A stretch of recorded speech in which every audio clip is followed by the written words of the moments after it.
Seeking Out My Mother in Another World. By Yu Fujiwara. Volume 9, Castle in the Sky, Elf Child. Translated by SHM Translations. Audiobook by Masquerade at Masquerade Audiobooks. Chapter 47, News Ahead of Spring. Chapter 47.1, The peak of winter's chill seems to have passed. 2 months and 2 weeks have gone by since the start of the new year. It's still cold, but that bone-deep chill only lingers in the mornings and evenings. During the day, it's not so bad. The weather could still surprise us with a cold snap, but it seems fair to say winter's grip has finally begun to loosen. It does feel a little warmer this year, said Mother thoughtfully. If it keeps up like this, the animals hibernating might start stirring soon. So normally, this time of year is still the height of winter. Well, it feels like we're about half a month ahead of the usual calendar. Now that I think of it, the rainy season ended and the cool weather started a bit earlier this year too. It must just be that kind of year. I see. Maybe calling it spring's arrival would be premature, but we could definitely feel the change of seasons beginning. You could feel it walking through the forest as well. Sway, look, cute. Oh, it's a butterbur sprout. It happened while I was out walking Chocola with Mint. They noticed a small, rounded sprout pushing up from the ground. The sprouts dotted the riverbank, scattered under the shade of trees, their color a fresh, vibrant green. Butterbur? Yep. It's the bud of a plant called butterbur, and it's edible. What? But, little, poisonous? Mint's face creased in surprise. Oh, you're right, Aku is toxic, after all. Mint, being an Alron, can identify poisonous plants at a glance. To her, the butterbur's Aku, a compound with toxins that can harm the liver, registers as poison. You have to boil it and then soak it in water to remove the toxins. After that, it's safe to eat. Is it tasty? Well, it is, but it's bitter. Mint doesn't like bitter. Yeah, it's one of those things people either like or don't. As Mint and I talked, Chocola sniffed the ground, getting close to the butterbur sprouts and giving them a curious sniff. Hey, don't eat those. FSS. Kuan. Oh, you're not interested in eating them? They just smell nice. Bark. Just a sniff, then, he seems to have lost interest. But they might make a nice snack for Mother. Let's pick a few to bring back. Mother likes bitter? Amazing. Yeah, it's a grown-up taste. But Mint, you can handle green tea, can't you? That's a little bitter, too. Well, only little. I see, so just a touch is fine. That conversation reminded me. Back in the dragon village, they caught a fish that resembled a Pacific saury. I cooked it in autumn, and when I ate it, I didn't mind eating the innards. Mother and Karen, though, were shocked. Can you really eat fish guts? They asked. They both tried a bite when I told them it was safe, but after a taste, they frowned and put it aside. Guess it's a matter of what you're used to. Sweetness, saltiness, sourness, bitterness, umami. Among these 5 tastes, bitterness is the hardest to handle. A little can feel pleasant, but too much and it's off-putting, and the right balance varies by type of bitterness as well. It largely depends on each person's senses and experiences. I'm sure Mint will be okay with it someday. Think so? As you get older, there's more you'll be able to eat. You might even start liking things you didn't before. It's something to look forward to, right? Maybe. Look forward. With that, we picked 3 small, tender butterbur buds to take home. After carefully removing the bitterness and preparing them as a light side dish, we served them at dinner. But Mint only managed a bite before making a face, and Karen raised her eyebrows, struggling to enjoy it. I tried it myself, but it was still a bit much for me too. Mother, however, smiled and said, "This is delicious. It would go well with a drink." We all marveled at how grown-up she seemed. Section. Waiting patiently for spring, we slowly said goodbye to winter. The room's heater wasn't running as high anymore, and more mornings came without frost on the ground. The Smilodon family, who had barely shown themselves all winter, finally reappeared, bringing a deer they'd caught. We helped dismantling it up and fed them, telling them to eat as well.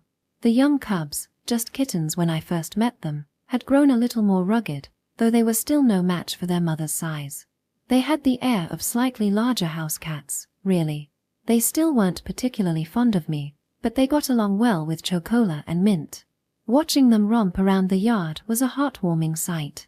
The city of Sidera also seemed to be coming back to life. Adventurers had started entering the forest again, and though hunting was still restricted, gathering was allowed.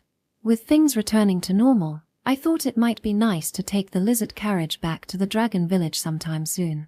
It was on a day when I was considering this when, sway. I'd just finished lunch and was stretching out on the sofa when Karen approached. Just a minute ago, she'd said, "I'm going to play with Chocola in the yard," and I could have sworn I heard her put on her shoes and step outside. What's going on? Seeing her expression, I straightened up. This wasn't Karen's usual laid-back look. She wore a serious expression, holding a communication crystal in one hand. She opened her mouth to speak, and the words that followed changed my expression too. "We just got word from the Agisha twins. They're on their way back to Sidera." What had been still throughout winter was beginning to stir. Chapter 47.2. It's going to be a big deal. The whole family headed to Sidera together. The reason was simple. I thought it best for the three of us, Karen, Mother, and me, to all be there to hear Riksan and Noema-san's report. Karen, as an elf, has a right to know about her homeland, and Mother, with her knowledge of international affairs, could provide an objective perspective on what the twins would share. Technically, I was the best candidate to stay behind and look after Mint and Pochi, but both Karen and Mother quickly vetoed that idea. And, honestly, I didn't want to just hear about it secondhand. I consider both Riksan and Noema-san my friends. And there's Dolce-san as well. Of course, Karen is my family and my beloved. I can't just approach something this important to them with detachment. Moreover, depending on the situation, I might end up traveling to Alfheim, the Elven nation, directly. If that happens, it'd be much more convenient to base ourselves in Sidera rather than the Dragon Village. With that in mind, we hurried to get everything ready, and the very next day, we set off for Sidera on Pochi's back. Section. The biggest concern was a potential cold snap bringing snow, but luckily, the season seemed to be changing as expected, and other than the chill in the mornings and evenings, the journey went smoothly. After a week, 7 days later, we finally passed through Sidera's gates and entered the city. "Hey, glad you could make it. The twins arrived last night, too." "That's perfect timing. And thank you for the warm welcome, with such a big group, too." Bird-san gave me a hearty slap at my shoulder. As I glanced down the main street, I noticed not only their usual party and Grandma was there but a dozen or so adventurers who had come to greet us. Seeing them wave at us from a distance warmed my heart. I tried to tell them not to make a big fuss, but here we are. Oh no, it's lovely. By the way, where are the twins and Schnee-san? They got back in a hurry and were completely wiped out, so they're sleeping it off now. Schnee's keeping an eye on them. That guy's surprisingly good at looking after people, isn't he? Laughing, we stopped the lizard carriage, and the rest of my family exchanged greetings with everyone. "Grandma, we're here. Welcome, Mint. My, have you grown a little?" Mint dashed up to Grandma Seriland, who embraced her warmly. "Welcome. You can't afford to take it easy today, can you?" Sorry. We'll go to the store tomorrow." "Oh, Viol-sama, it's been a while. Is this the first time since the new year?" "Yes, it has been a while. We'll be imposing on this city for a bit. Here, I brought you a little something. Wait." I get Karen chatting with Tomo-san, but since when did Mother and Lila-san get so friendly? No one told me. "Welcome. May your day be splendid, Chocola-sama." Bark. "Ah. Parker, can't you take it easy? You're scaring him." "Exactly. Right, Chocola-san. Dolce. I'm pretty sure it's your tail that's wagging more than his. Some things just never change. Poor Noah really has his hands full." With a quick spin, Chocola bounded back into the carriage, while Parker-san and Dolce-san looked disappointed, and Noah gave them both a gentle reprimand. "It's great to be back with everyone like this, isn't it, Pochi?" "Kururu." As I scratched Pochi's nose, I couldn't help but smile at the commotion around us. Section. Our base in Sidera was a luxurious inn arranged through Mother's former workplace, the Boundary Fusion Phenomena Research Bureau. It was so well equipped that it even included a stable for Pochi. In fact, it was practically a mansion. This place was a noble's villa, meant to be rented out exclusively, and even more extravagant than the tilting sunflower pavilion we stayed at last time. That place alone was some unfathomable amount per night, around 300,000 yen if you converted it into Japanese yen. I don't even want to know the cost of this one. But enjoying the lavish accommodations and freshening up from the long journey could wait. After checking in, if you could call it that, we entrusted Mint and Pochi to Grandma and made our way to Noah's mansion without delay. Chocola, after looking between me and Mint, ultimately decided to tag along with me. We had quite the gathering. From the guild side, there was Bird-san, Schnee-san, and Guild Master Cliché-san. The hosts included Noah and Parker-san, with Dolce-san, their live-in guest. And from the Hateno family, it was me, Karen, and Mother. And though we had given them a heads-up in advance. Sway. Is he really here? Yes, he's sitting right next to me. Cliché-san asked, cautiously glancing over. Foo. Should I play a little trick, perhaps? Eto. He says pleased to meet you. You're already troubled. Don't worry, it's just a joke. I'll behave myself. Seated comfortably on the sofa beside me was none other than the Fairy King, Four Seasons San. Only the Hatanos seemed to react with faint smiles as we watched him shake his small shoulders with amusement. While Cliché-san was still in half disbelief, Bird-san and the others seemed to accept it readily enough. Well, considering the circumstances, I thought it'd be best to have him here for the discussion. But of course, there's no intention for the fairies to directly intervene in anything. Think of him as more of a special advisor. Incidentally, Four Seasons San didn't actually travel with us to Sidera. The otherworld known as the fairy realm of Ter-Ene Nog exists in a place just slightly out of sync with this world. Four Seasons San has the ability to open a hole anywhere he chooses, as long as he has a designated location. The marker for that location is a tear shed by his wife, Color-san, our fairy's tear. So, using this power, he came directly to Sidera where we were. That got me thinking, maybe we could use one of these holes that Shiki-san opens, travel to Ter-Ene Nog, and then return home through the fixed door. But Shiki-san advised against it, saying, it's possible, but it's best avoided. Going back and forth through the same hole would be fine. But if different people keep entering and exiting, you'd start becoming closer to our side. And surely you don't want to sprout wings and forget everything, do you? He explained it with a playful grin, but it was honestly a bit chilling. Well, anyway, the Ajisha twins, exhausted from their long journey, had barely been able to sleep when they were woken up upon our arrival. Now they're getting ready. I feel bad for them. Sorry, guys. But Rick-san and Noema-san aren't the only ones we're waiting for. There was a knock at the door. Come in. Noah replies. First, Rick-san and then Noema-san stepped into the room. And behind them, another figure emerged. This person carried a poised, dignified presence. Tall and coolly composed, with short, neat hair and a sleek build. Their narrow eyes, thin lips, and refined features held an air of solemnity. The pointed ears, a distinct sign of the elves, stood alert, emphasizing the aura of tranquility surrounding them. Honestly, at first glance, I couldn't tell that elf's gender. Noticing my confusion, Karen leaned over and whispered, "Female." I see. Encouraged by Rick-san and Noema-san, the elf stepped forward, placed her left hand to her chest, and bowed slightly. Apologies for the delay. Since there are those here whom I've yet to meet, I'll introduce myself. My name is Hajime Aquano. Aquano, one of the 6 founding elven lineages. 2,000 years ago, Four Seasons San's family entrusted Chokola's ancestors and the Alron to 2 individuals, Wajima and Nakono. She is a descendant of Nakono, a woman who had come all the way from the elven nation of Alfheim. Chapter 47.3. We tried to ask for the report. Hajime Aquano, Hajime-san, took her seat with graceful composure after greeting us. She accepted the tea offered by Parkle with a gentle smile and a refined, practiced motion, saying, "Thank you. I'll enjoy it." Honestly, if she were in an all-girls school, I could see her being adored as the prince of the place. Karen caught Hajime-san's gaze and broke the silence. It's been a while. How have you been? Hello, Karen. Has it really been 3 years? Thanks to you, I've been well. But you seem thoroughly settled on this side now. I feel a bit of sad. Though she kept her composed demeanor, Hajime-san softened slightly.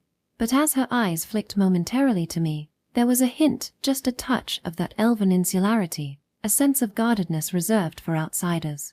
There wasn't any malice, it was just something inevitable, I suppose. So, Hajime? Sounds like a Japanese name, remarked Four Seasons-san beside me. His voice, though, was audible only to the Hateno family. I held back from commenting. Guess you're remembering Japan quite a bit these days. Well, in that case, Karen-chan's name has a Japanese touch too.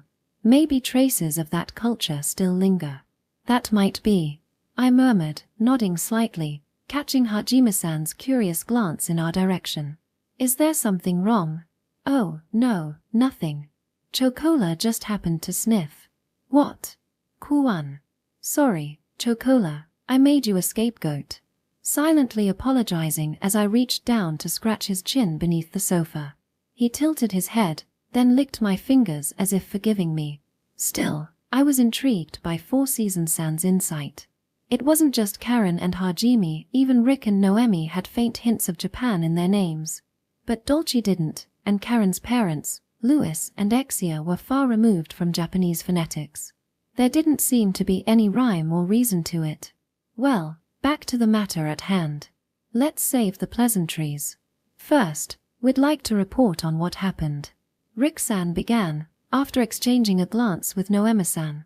I apologize in advance, but if I have to give a conclusion, then we haven't resolved anything. In fact, we hardly learned anything at all. Their sigh carried a sense of self-blame and deep disappointment, perhaps directed at their homeland. Don't worry about it, Karen said, quickly offering her support. The elven nation of Alfheim is notoriously secretive, and I doubt the Council of Elders would be eager to disclose anything. But it's surprising you both made it back safely. The Council of Elders is essentially Alfheim's governing body. Apparently, it's composed of 6 selected leaders, but their politics are largely hidden behind closed doors. Even their own people are often left in the dark about the motives and goals behind their governance. When I first heard about it, I thought it was eerie and unsettling. But the country is peaceful and prosperous, the citizens are generally indifferent to foreign affairs, and there are no evident issues or complaints. With such results, it seems most people feel neither distrust toward the Council of Elders nor any curiosity about the system itself. That's just how it is, was what Mother once told me. As long as there's no oppression and people aren't discontent, no one cares about or questions the political structure. Demanding transparency in government is probably a sign that Japan, their world, is more advanced in terms of time and civilization. Incidentally, it's a bit complicated. The 6 heads of the Council of Elders have almost no connection to the 6 founding clans. While there are clans that produce council heads, the founding clans, though historically prestigious, aren't necessarily powerful. In any case, what about the Athenax? Did you learn anything about the crucible breaking incident, or the fleeing clan members? Or about Dolce-san? Dolce-san let out a self-mocking chuckle. Dolce's pretty satisfied with my life here, you know. Even if they told me to come to the Elven Nation or whatever, that'd be awkward. It's not like I know anything about it. You may be fine with that, but Alfheim is still a nation, and it has responsibilities toward its people. Not showing any willingness to take in homeless elves is essentially a failure to function as a state. Of course, we pressed them on that too, but Rick-san and Noemi-san looked pained, about to continue when, "May I take over from here?" Hajime-san interrupted. She stood, glancing between Dolce-san and Karen.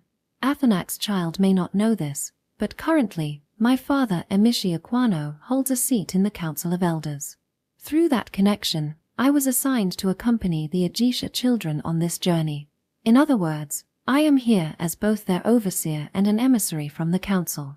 Her words came across as lofty, even arrogant. I felt my brow furrow for a brief moment. Yet, despite her words, there was a palpable tension in her voice and expression. Her voice trembled slightly, and what showed on her face? Was it fear? What was she truly afraid of? The answer came in her next words. The council's decision is this, Dolce Afanak and Karen Kwaioi.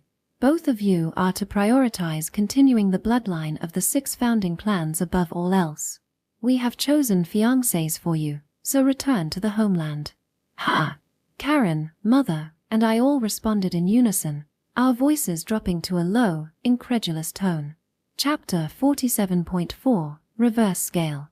I managed to rein in my anger in an instant, or so I believed. After all, Hajime-san was only the messenger. The one making these outrageous demands was the Council of Elders of the Elven nation of Alfheim. I could see the fear in her from the beginning. She must have known we'd react strongly, yet she still had to carry out her duty. So taking it out on her would be unfair, and, more importantly, in our current state, even our anger could become a dangerous weapon. If we let our emotions explode, it might overwhelm her or even cause her to faint. Don't worry, Suekuen. I've suppressed your magic power. Amid the tense atmosphere, Four Seasons-san said that lightly, almost cheerfully. What? The fact that you and Karen-chan were wearing the tears of my wife really paid off. I could interfere a bit. You can do that. I couldn't do much about Vile-san, but she handled it herself. Her magic power flared just for a moment, but she controlled it quickly. Honestly, I thought Mother would lose it. Even I have discretion. Your father once told me, direct your killing intent toward the right target. That's a pretty intense piece of advice. Well, Suekuen, I have to say you did well. Your anger ebbed away almost on its own. So, you know what you need to do, right? Yes. Karen. I placed my arm around Karen's shoulder and took her hand in mine. Her fingers, stiff with tension, loosened slightly as I held them, and she leaned into me. Her head, resting against my shoulder, was trembling. I could almost hear her grinding her teeth. It's all right. You're all right, Karen. Sway. Even now, Four Seasons-san was likely still interfering with Karen's magic power, neutralizing the sharp, turbulent energy through the fairy's tear connecting to the fairy realm. That's why it was up to me to soothe Karen's emotions, to bring her back to calm. Don't worry. There's no one in this world who can stop us. Let's keep a confident stance. As Father said, we'll save our intent to kill. With these ominously defiant words, I held Karen's shoulder firmly, projecting calm until her magic eventually softened, settling once more. Thank you, Sway. I'm okay now. Sorry about that. It's all right. I met Four Seasons-san's gaze. He smiled and nodded. I offered a silent thank you, releasing my hold on Karen as well. I could feel a palpable sigh of relief from everyone present. It seemed our family had earned the reputation of being not to be angered. Sorry, everyone. My bad. Chocola, come here. Bark. Perhaps as a final way to soothe herself, Karen held her arms out to Chocola, who happily leapt onto her lap. She hugged his soft, fluffy fur tightly, letting out a gentle sigh. Good boy. You stayed calm, didn't you? I should follow your example. Kuan. Ignoring the slightly envious look from Parker-san, I turned my attention back to the others. After a pause, Rick-san and Noema-san exchanged a look before offering apologies. I'm sorry, it's our fault. We should have anticipated this, even if only halfway. Yes, we should have warned you in advance. Your anger is understandable. Then, Hajime-san spoke up. No, Ijisha isn't to blame. I insisted on delivering this message in person. I came here prepared, knowing the reaction it would cause. Her voice is trembling a little. Karen's eyes narrowed as she asked quietly, Hajime, what do you really think about all this? Could I refrain from giving my personal opinion? I'm just a messenger from the Council of Elders. Bringing my feelings into this isn't an option. Besides, I'm an elf born and raised in that country. My values and perspective aren't the same as yours, Kwaioi. I understand where Hajime is coming from. The blood of the 6 founding clans is that important to the elven nation of Alfheim. I'm sure Heavenly Belsama would understand as well. We know you had your reasons for taking in Karen, after all. When Rick-san and Noemi-san said those, Mother let out a quiet sigh. But her gaze was sharp, powerful, belying the sigh itself. Yes, on a personal level, of course. But let me be clear. Karen, our daughter, is far happier with us than she would have been if we'd left her in Alfheim. I'm sure of it, now more than ever. So I continued. It feels like they're treating her as an object. Like she's just a tool for preserving bloodlines. I get the importance of lineage, and I see how nobles might think that way, but no one in our family would ever accept it. I knew that voicing this here wouldn't accomplish anything. But we had to let them know that it's our reverse scale. Because for the Hateno family, treating people as mere vessels to pass on bloodlines is one of the most unforgivable things in this world. Now I understood why my parents chose to take Karen in. Sure, the fact that she was their best friend's child was significant, but my parents must have seen her situation, seen the values of the Elven nation, and made the decision in an instant. Well, in any case, Hajime-san, we have no intention of complying with those demands. Of course, I'll let the council know. I'm only a messenger, after all. Remaining seated upright, Hajime-san offered a small shrug and a smile. I still didn't fully grasp her stance on things. She might never align with us completely. Even so, I couldn't help but hope she wouldn't end up trapped between us in this conflict. I eased my presence, adopting a calm demeanor while staying alert, urging Hajime-san in a friendly yet cautious tone. Now then, let's continue. Is there any other report? Any further notice from the Elven nation of Alfheim? If so, we'll need to hear it, regardless of the contents. Hajime-san nodded and opened her mouth to speak. Yes. There is one more thing. And that is Chapter 47.5, It's Still Inexplicable. Ah. There is one more thing. This one's directed at you, Sui Hateno. At Hajime-san's next words, I'd know, all of us were left speechless. They have a request for Kazutaru Hatano's son and would like to invite you to the Elven nation of Alfheim. A long silence fell. It must have lasted around 10 seconds before I could finally manage to say something. Ha! I was bewildered. Wait, what? A request? An invitation? I couldn't make sense of it, and more importantly, so, that's it. That's all the council had to say.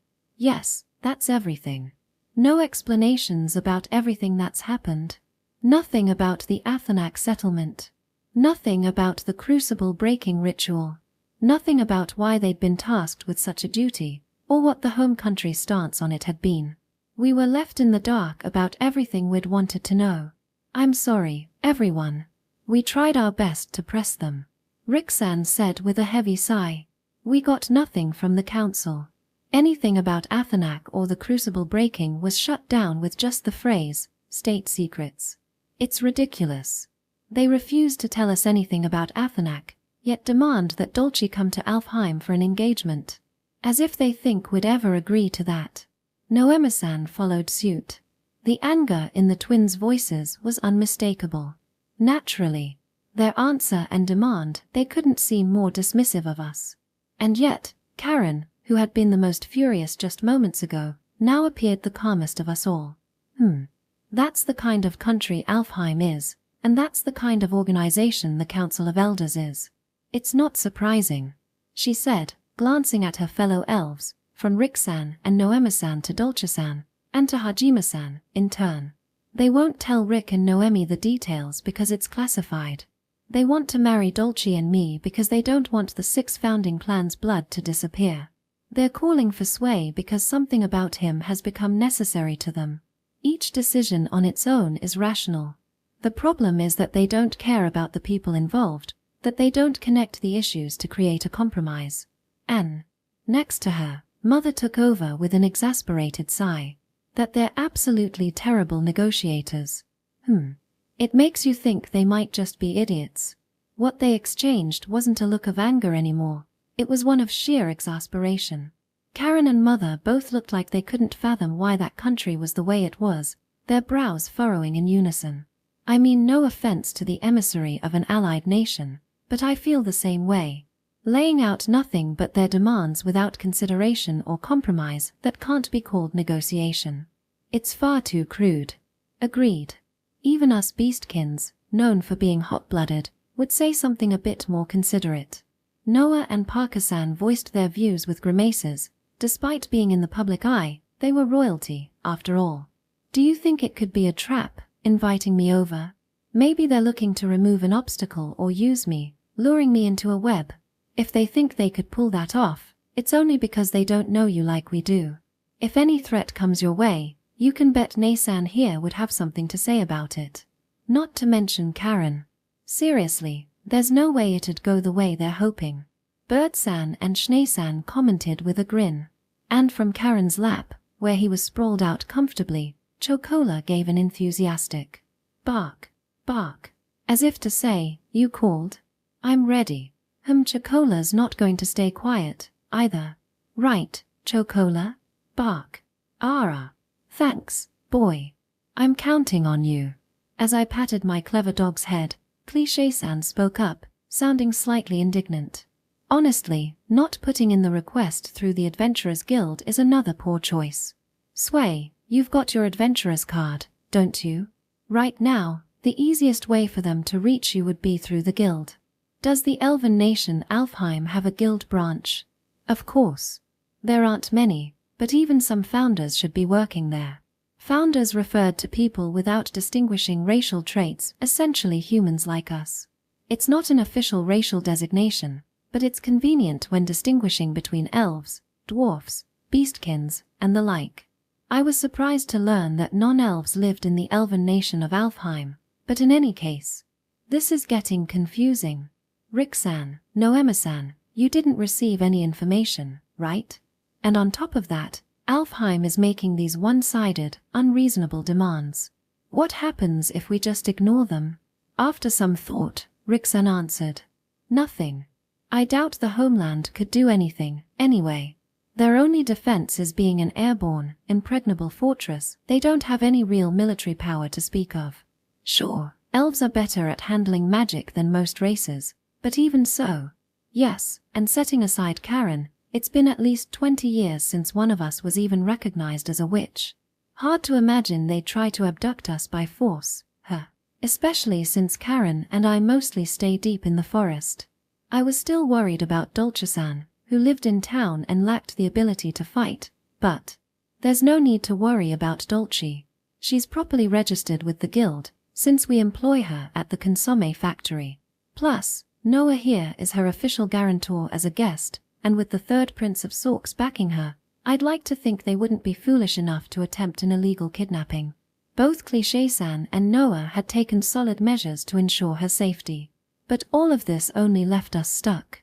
They were making impossible demands without any means to enforce them, while refusing to provide any information. Could it be that this was all just a ploy to draw us to Alfheim? But would they go as far as to anger us to make it happen? We all exchanged puzzled looks. And it was, as expected, the one among us who had information, Hajime-san, who broke the stalemate. If I may, I have one last thing to say. When we nodded for him to go ahead, he continued. I'm here as an envoy from the Elven nation Alfheim. Therefore, I must refrain from any personal comments, nor can I divulge information that could put my homeland at a disadvantage. However, there is one message, separate from my mission, that I was entrusted with. It's from Emishi Aquano. My father. Not with the look she'd had when delivering the initial news, bracing herself for our anger, or the expression she wore when she'd steadied herself to fulfill her duties, but rather, with a peculiar, almost bewildered expression, she spoke. These words. I don't fully understand them, but I'll repeat my father's message verbatim. He wants revenge for Louis and Exia. In an instant, Karen stood in a daze, while Mother shot to her feet. Viol-sama? Emishi. What does he mean by this? Mother muttered, her tone filled with shock, confusion, and a barely contained fury. Chapter 47.6, Recalling Bitter Memories. Soon enough, the briefing came to an end. Honestly, despite the emotional whirlwind anger, calm, frustration, surprise, it felt like we came away with little. We still couldn't understand what the elven nation Alfheim, especially the Council of Elders, was thinking. At first, we'd intended to unwind with some tea afterward, but the atmosphere wasn't quite right for it. Hajime-san, bound by her role, couldn't risk getting too friendly with us and saying too much. So, for now, we agreed to regroup and gather information on our own fronts. Cliché-san's team would handle the guild's response, Noah's side would prepare the kingdom's measures, and the elves would take a well-deserved rest. As for us, the Hateno family would figure out how to deal with Alfheim's intentions. Section. The inn we rented was spacious, with larger rooms and more rooms than at home. The kitchen was fully equipped, allowing us to cook to our heart's content. Still, compared to our house, it felt a bit unsettling, and I couldn't quite relax. I didn't know Hajime's father and Viol-sama knew each other. That night, after unloading the luggage we'd left in the lizard-drawn carriage, assigning rooms, eating dinner, and bathing, Pochi and Mint settled to sleep in the garden. Karen, Mother, Grandma Seralind, and I sat in the lounge with tea, discussing the day's events. Incidentally, Four Seasons-san had returned to the fairy realm, Ter-Na Nog. Leaving behind a soft haze and a see you tomorrow, he'd disappeared. Convenient, really. In any case, our main topic was, of course, Hajime-san's final words. To avenge Louis and Exia. That girl's father. Emishi was the heir of Aquano at the time. He and Louis and Exia were childhood friends, though I must admit, Kazu and I weren't particularly close with him. Louis and Exia, Karen's parents, had struggled to adapt to the atmosphere of Alfheim and had come down to Earth to make a living as adventurers. That's how they met my parents and grew close enough to call each other best friends. Even if they despised the stifling environment of Alfheim, it was still their beloved homeland and their old friends still lived there. Emishi, Hajime-san's father, was one of those friends. Straight-laced, rigid. Well, I don't need to get into his personality right now. Mother's tone was sharp, likely a remnant of her own memories from back when she still distrusted humans and long before she'd married my father. Karen. This was when you were born. They returned home to have you, and we went with them. Mother's lips pressed into a thin, tense line, as though she was bracing herself, recalling something painful. After the birth went smoothly, and once Exia's condition had stabilized, we decided to stay in Alfheim for a while. Louis and Exia returned home, while we took lodgings a bit further away. Chocola was already there back then, right? Bark. Yes, he was still tiny. Just barely toddling. Bark. Quan. Hearing his name, Chocola nestled up to Mother. And Mother, she held him close, tightly, just as Karen had done earlier. As if trying to ease the pain constricting her heart. There were mutants. A swarm of bugs. In Alfheim, the elven nation? Yes. Perhaps it was unprecedented, even in their history, a massive outbreak of mutated insects in the middle of the city. And in a floating city, where there was no escape. I couldn't help but gasp. A swarm of mutated insects in a densely populated city, isolated in the sky. I didn't even want to imagine the damage it must have caused. I glanced at Karen and Grandma. Both of them looked serious, but not surprised. It seemed I was the only one hearing this for the first time. Mother continued, her voice strained as she stroked Chocola's fur. The founding 6 clans' residential areas were separated from the common districts by walls. Procedures were complicated, the layout was a maze, and even in normal times, it took a long time to get through. And with the outbreak, chaos took over. So, we were too late. There's something I've wondered about for a long time. Karen's parents, who supposedly died in an accident.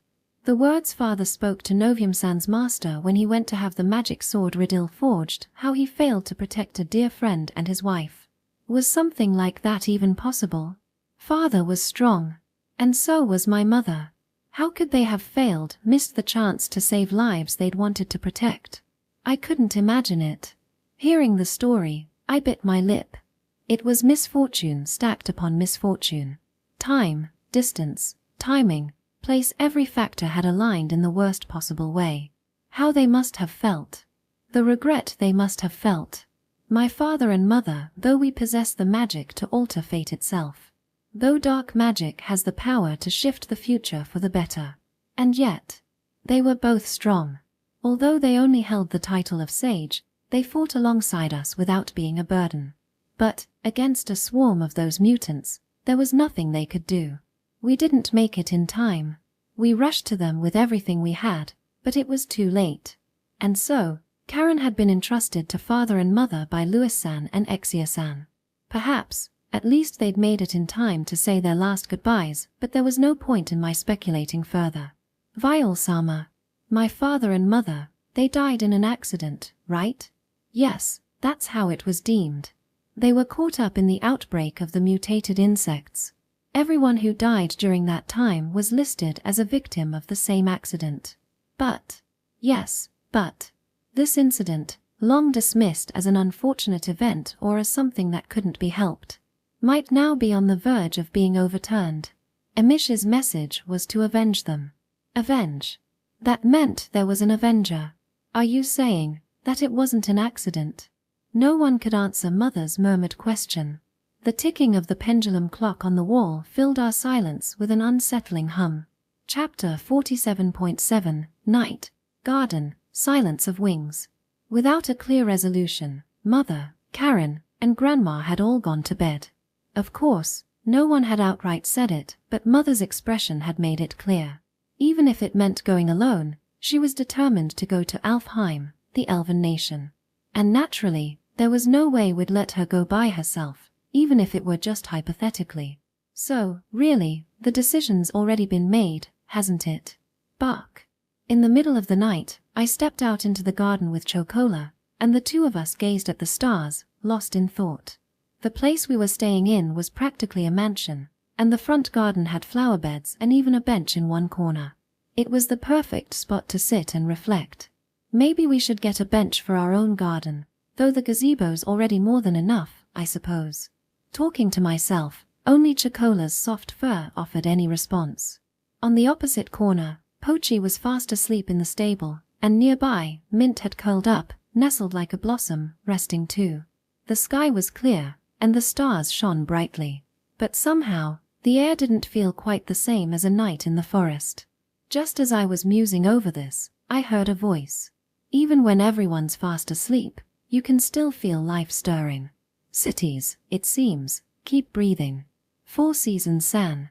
Out of the darkness emerged a small figure, approaching me with a leisurely stride. Is your family all right back at home? Oh, yes. My wife and children are already asleep. Somehow, I had a feeling you'd still be awake. Sharp as always. 4 Seasons San floated lightly over to the bench, perching on the backrest. He wasn't really using his wings, but his movement seemed to defy gravity, and his transparent wings shimmered in the night with a grace that was both serene and elegant. Reaching a hand gently toward the night sky, 4 Seasons San spoke softly. It seems even the elves are complicated beings.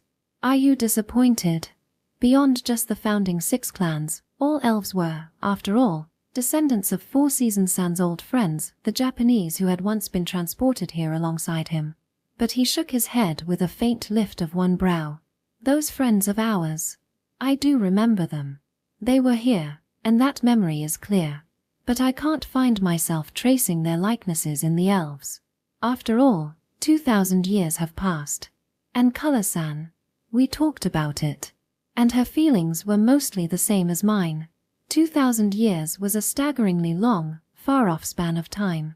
To put it in perspective, for me it would be like meeting someone from just after the start of the Common Era, a figure so ancient, even if they were an ancestor, that it would be hard to truly connect with them. Yet, still, the elves, as a race, were a testament to 4 Seasons San and Color-san's connection to this world. A living proof of those Japanese who had once lived. And yet, here we were, perhaps even facing the possibility of becoming their adversaries. Maybe he sensed the somber tone my thoughts had taken, for 4 Seasons San, looking up at the sky, turned to me and posed a question. Does that mean you're planning to go to the castle in the sky? Yes, probably. Are you afraid to go? I am. Not because of the elven leaders, but because I'm afraid of losing hope in myself. When I answered honestly, 4 Seasons San gently patted my head. You're a good soul, aren't you? Thinking of us all, aren't you? Well, I tell you not to worry, but let's say I share a story from a long time ago, back when we were still human, back when there was war. With a pained expression, he reached over and lightly petted Chocola's head. When we were brought here, we became a part of this nation and were valued as a military asset. And in that role, we witnessed countless political struggles. We were led astray, used, manipulated. Even though I've lost most specific memories due to how our worlds were changed, pieces of it, the instincts, the sixth sense, you could say, they're still embedded in me. Things you learned the hard way? Yes. Because I was deceived, I learned it well. That's probably why it stuck with me. After a bitter smile, Four Seasons San continued. As for the way the elves conduct themselves, the ways that seemed foolish to you, I actually had a slightly different impression. I found it cunning. Ha! It was an unexpected perspective for me, and I imagine for Mother and Karen as well. But why? The demands from Alfheim were all over the place. If they wanted to summon us, there were so many more direct ways they could have. You're looking at it as just summoning. But if you think of it that way, Alfheim succeeded, didn't they? The moment they brought up Karen's parents, they stirred Vile-san. Oh. I gasped, realizing he was right. No matter the specifics, Mother now had little choice but to go. And if she went, naturally, we would go with her. In my view, whoever orchestrated this is quite adept, politically skilled, you might say. At the same time, they were actually quite considerate toward you. Considerate? Yes. Look, for one, the whole business of arranging a fiancé for Karen. It's hardly compatible with your ideals, but by insisting on it, they're clearly showing there are people with considerable influence who want to preserve pure bloodlines above all else. These aren't people without power. So, while bringing Karen and Dolce-san back to the castle may be a request from the nation, it doesn't reflect the Council of Elders' full consensus. Quick to catch on. That's how it seemed to me. Then, about this request they have for me, you suspected it might be a trap because they reached out directly rather than through the Adventurers Guild. But if it's not a trap, what would that mean? Why bring up your father's name to single you out? A problem only I could solve, in the elven nation of Alfheim? Something that requires dark magic as strong as father's or mine. Exactly. But those wanting to bring Karen back are strong-willed and vocal. Even though they know that conveying their demand may mean you won't come at all, they insisted. So, this other person had to think carefully how to convey the situation within the country in such a way that you would still come. And that's why they brought up Karen's parents. The message had come from Hajime-san's father, Emishi Aquano. It's likely he chose his daughter as the messenger because he trusted you, trusted Vile-san. He knew you'd be angered but wouldn't harm her as the envoy. She seemed fully devoted to the task, without any personal emotions involved. But I thought, maybe she did sympathize with Karen. An ideal choice, then. She relayed her message accurately, without prejudice, while keeping you from getting too enraged. Whether or not Emishi's intentions were noticed probably didn't matter to him. So, he wanted to warn us about those targeting Karen and Dolce-san and, beyond that, ensure we'd still come to Alfheim. As long as those 2 points were achieved, that's all he needed. They wanted us to stay wary of a troublesome faction yet still come. I thought each demand was just them pushing their whims on us. In part, that's probably true. The Council of Elders, their politics don't seem unified. But they used that discord to maneuver us toward the best response. A brilliant move. Even the choice of envoy was cunning and meticulous, if my guess is correct. It could still be as you assumed, just naive and uncoordinated. No, I trust you. I stood up from the bench and looked up at the sky. The night, the stars twinkling in the southern sky, the elven castle looming somewhere far away. And within that castle, someone was waiting for us. Either way, we have to go. Will you come with us, Fairy King? Of course. As long as you carry my wife's tears, I'll stay by your side. Besides, meeting a descendant of my old friend, Nakono, might be worth it. 4 Seasons San and I exchanged smiles. Bark. Chocola barked confidently beside me, as if to say, I'm here too. Chapter 48. playing in the hustle and bustle of the town. Chapter 48.1 Not wanting to leave home for too long. The next day, we reconfirmed our decision as a family to head to the elven nation of Alfheim. Of course, we also discussed the theory Four Seasons San had shared with us last night. However, after some contemplation, Mother tilted her head in confusion. It seemed that the Amisha-san she knew didn't quite match the description. He wasn't cunning enough to pull off something like that, she said. That being said, people change.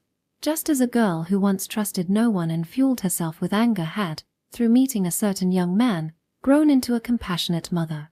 Perhaps Amisha-san had also gained such scheming skills through some pivotal event. Either way, we won't know until we meet him.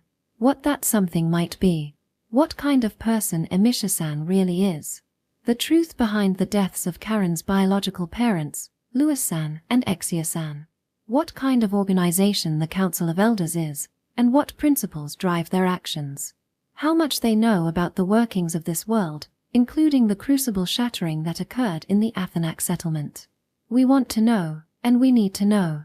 Even if there's a chance of a trap waiting for us. Section. Wait, you're not using a hippogriff? No.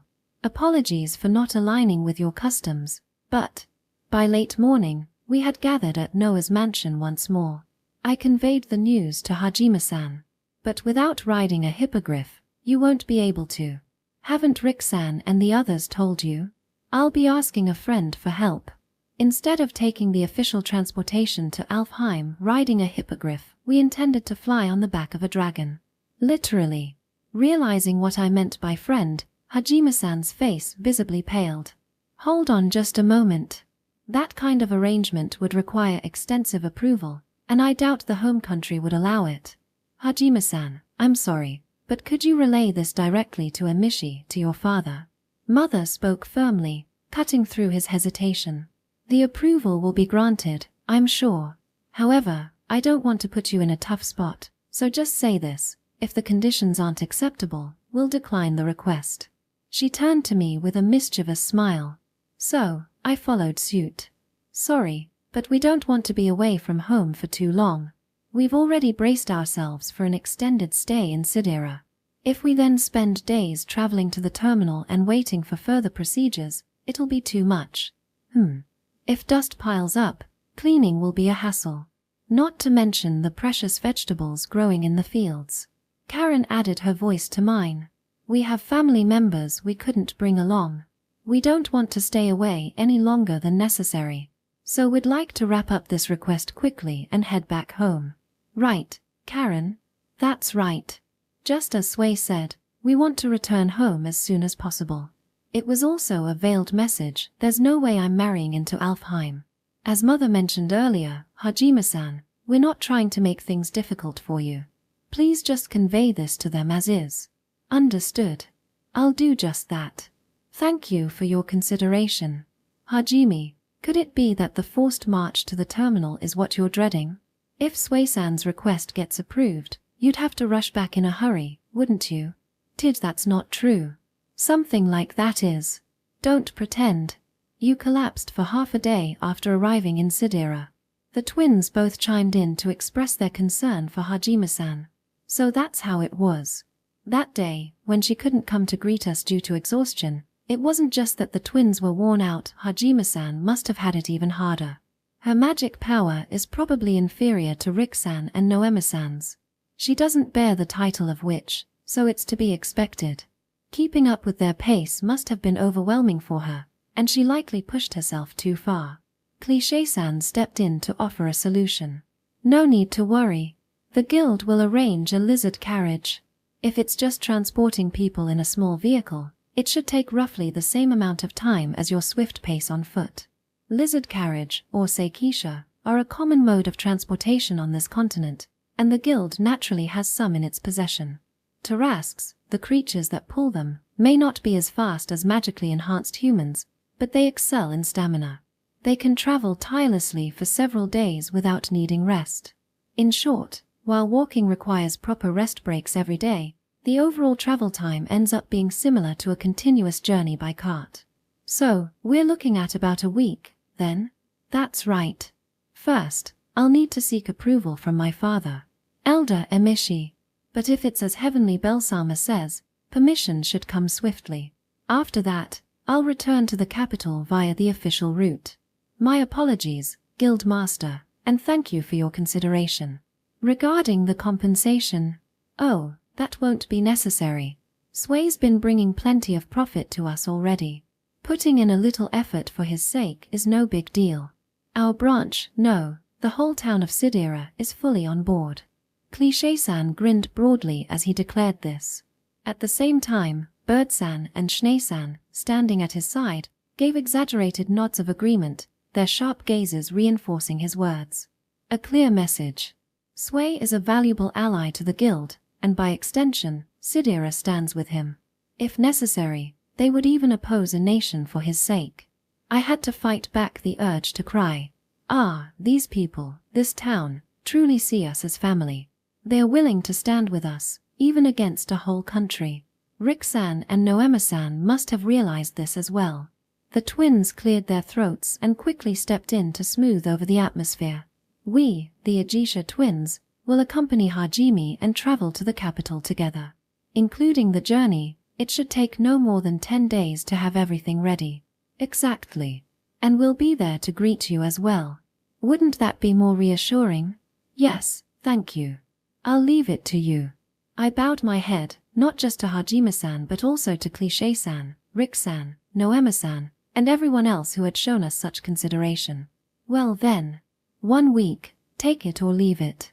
Time to get everything in order before we leave. Chapter 48.2. There's no use fretting over it. And so, Hajime-san, Rick-san, and Noema-san set off on their journey. They'd only stayed in Sidera for 2 nights, barely a day and a half, really. I felt bad for all the back and forth they'd been through. Maybe when things settle down, I'll invite them for a proper meal. After they departed, Karen murmured quietly, Hajime is a responsible, serious kid. But by nature, she's also kind and considerate. I'm sure she must have felt a bit guilty toward us. Seems like she got her inflexibility from her father, though her father seems to have become rather jaded. Mother followed up with a soft nod, and I agreed. In any case, we've got a week. No use fretting over it, let's just make sure we're prepared. Bark. Chocola, who probably didn't understand a thing, happily bounced around at my feet. First things first. We should make sure Mint gets comfortable with the town before we leave. Section. Hello, I'm Mint. Oh my, aren't you adorable? Hello again, Mint. It's been a while since the dinner party. Mint-chan, do you remember us? You do. But names. Ah, didn't think she'd remember that much. This one is Tomo-san, and this one's Lila-san. Tomo. Lila, won't forget again, and so, we decided to have a tea party at Skylark Pavilion. Our guests were Tomo-san and Lila-san, the 2 ladies of the group. Grandma Seralind, representing the family, smiled and bowed. To me, she's as precious as a granddaughter. Please, look after her. Of course. While you're all away, Grandma here is going to take care of all of them, right? Yes, I'll be here with Pochi and the others, just taking it easy. If you ever need anything, please don't hesitate to call on us. Exactly. The 2 of us are pretty well connected, you know, as the poster girl of Skylark Pavilion. Tomo-san has connections all around town, while Lila-san, a staff member at the Adventurers Guild, also has ties everywhere. Their personalities, though very different, make them well liked by the townsfolk. We love the town of Sidera, but it's still a place where all kinds of people come and go. It's not like the Dragon Village, where we can be sure no one has ill intentions. Not that I think there's anyone who could stand a chance against Mint anyway. I chuckled as I enjoyed the tea's fragrance. Tomo-san and Lila-san were showering Mint with affection, and Mint was smiling, happily letting them fawn over her. Guess the real question is whether anyone would actually try to mess with Mint and the others while we're away. I'd like to believe the elven nation of Alfheim isn't that unpleasant. But I don't know much about the country's internal affairs, so I can't say for sure. It's something to be cautious about. But as Suekuen just said, Mint is strong. And Auntie is a witch, after all, so I don't think there's any need to worry too much. We'll stay vigilant, of course. It's not just Grandma and the others who'll be looking after them. Once we're gone, Four Seasons-san has arranged for the fairies to provide protection. Invisible to anyone but us, they'll be our silent guards. In the very rare event that something does happen, Four Seasons-san can be notified through the fairies, and he could use his whole spell to transport himself to Sidera instantly via Tur-Na Nog. This would be a last resort given the risks involved, but with all these precautions in place, I doubt any third party would be able to interfere. Besides, I want Mint to see more of the outside world. Keeping her cooped up isn't the same as protecting her. Yes, and I'd like her to get comfortable with the town, too. Someday, in the distant future, when we're no longer around, this town will surely remain the same. And that's why I want Mint, the one who will live much longer than us, to love the town of Sidera. The guild has a dismantling area, you know. Hunters bring back their game from the forest, and that's where it gets processed. Some parts are always left over, so we'll arrange for those to go to Mint-chan. Thank you, that's really helpful. She's been able to eat a wider range of things, but we still rely on that as her main source of nutrition. My dad works at the dismantling area, so it's a bit of a perk, you know. Lila-san laughed, waving a fork with one hand as she patted Mint's head with the other. My eldest brother and youngest sister work on a farm. You can leave Pochi's meals to us, too. We'll make sure he gets his exercise, as well. I really appreciate it. I'll put in a formal request for the farm, so if you could arrange the details for me. Really, Sui-san, you're so thorough and reliable. Tomo-san, sitting gracefully beside Mint, sipped her tea with a slight shrug. Well, I'll bring the meat over myself. Thanks, Lila. Ara, but if you only eat meat, your diet will be unbalanced. I'll handle the vegetables and fruits. Thanks, Tomo. Vegetables, like soy milkshake, like soy milkshakes, you mean? Yep. Sui makes for me all the time. Oh my. Then, it's just like the ones we serve at our shop. I learned the recipe from Sui-san, you know. While he's away, you should come visit us. It may not be quite the same as Sui-san's, but I'll treat you to some. Really? Yay. Mint smiled brightly, sipping her fruit juice. Feels like she's being won over with food. Bark. You're one to talk, you've got milk all over your mouth. Bark. Oh, I think he wants more milk. Either way, I'm glad Tomo-san and Lila-san are so fond of Mint. With a sense of relief, I watched the three of them, their laughter filling the room. Chapter 48.3. I understand your frustration. After finishing our tea and leaving the Skylark Pavilion, we headed to the Adventurers Guild. Waiting for us were the guild members, Cliché-san, Bird-san, and Schnee-san.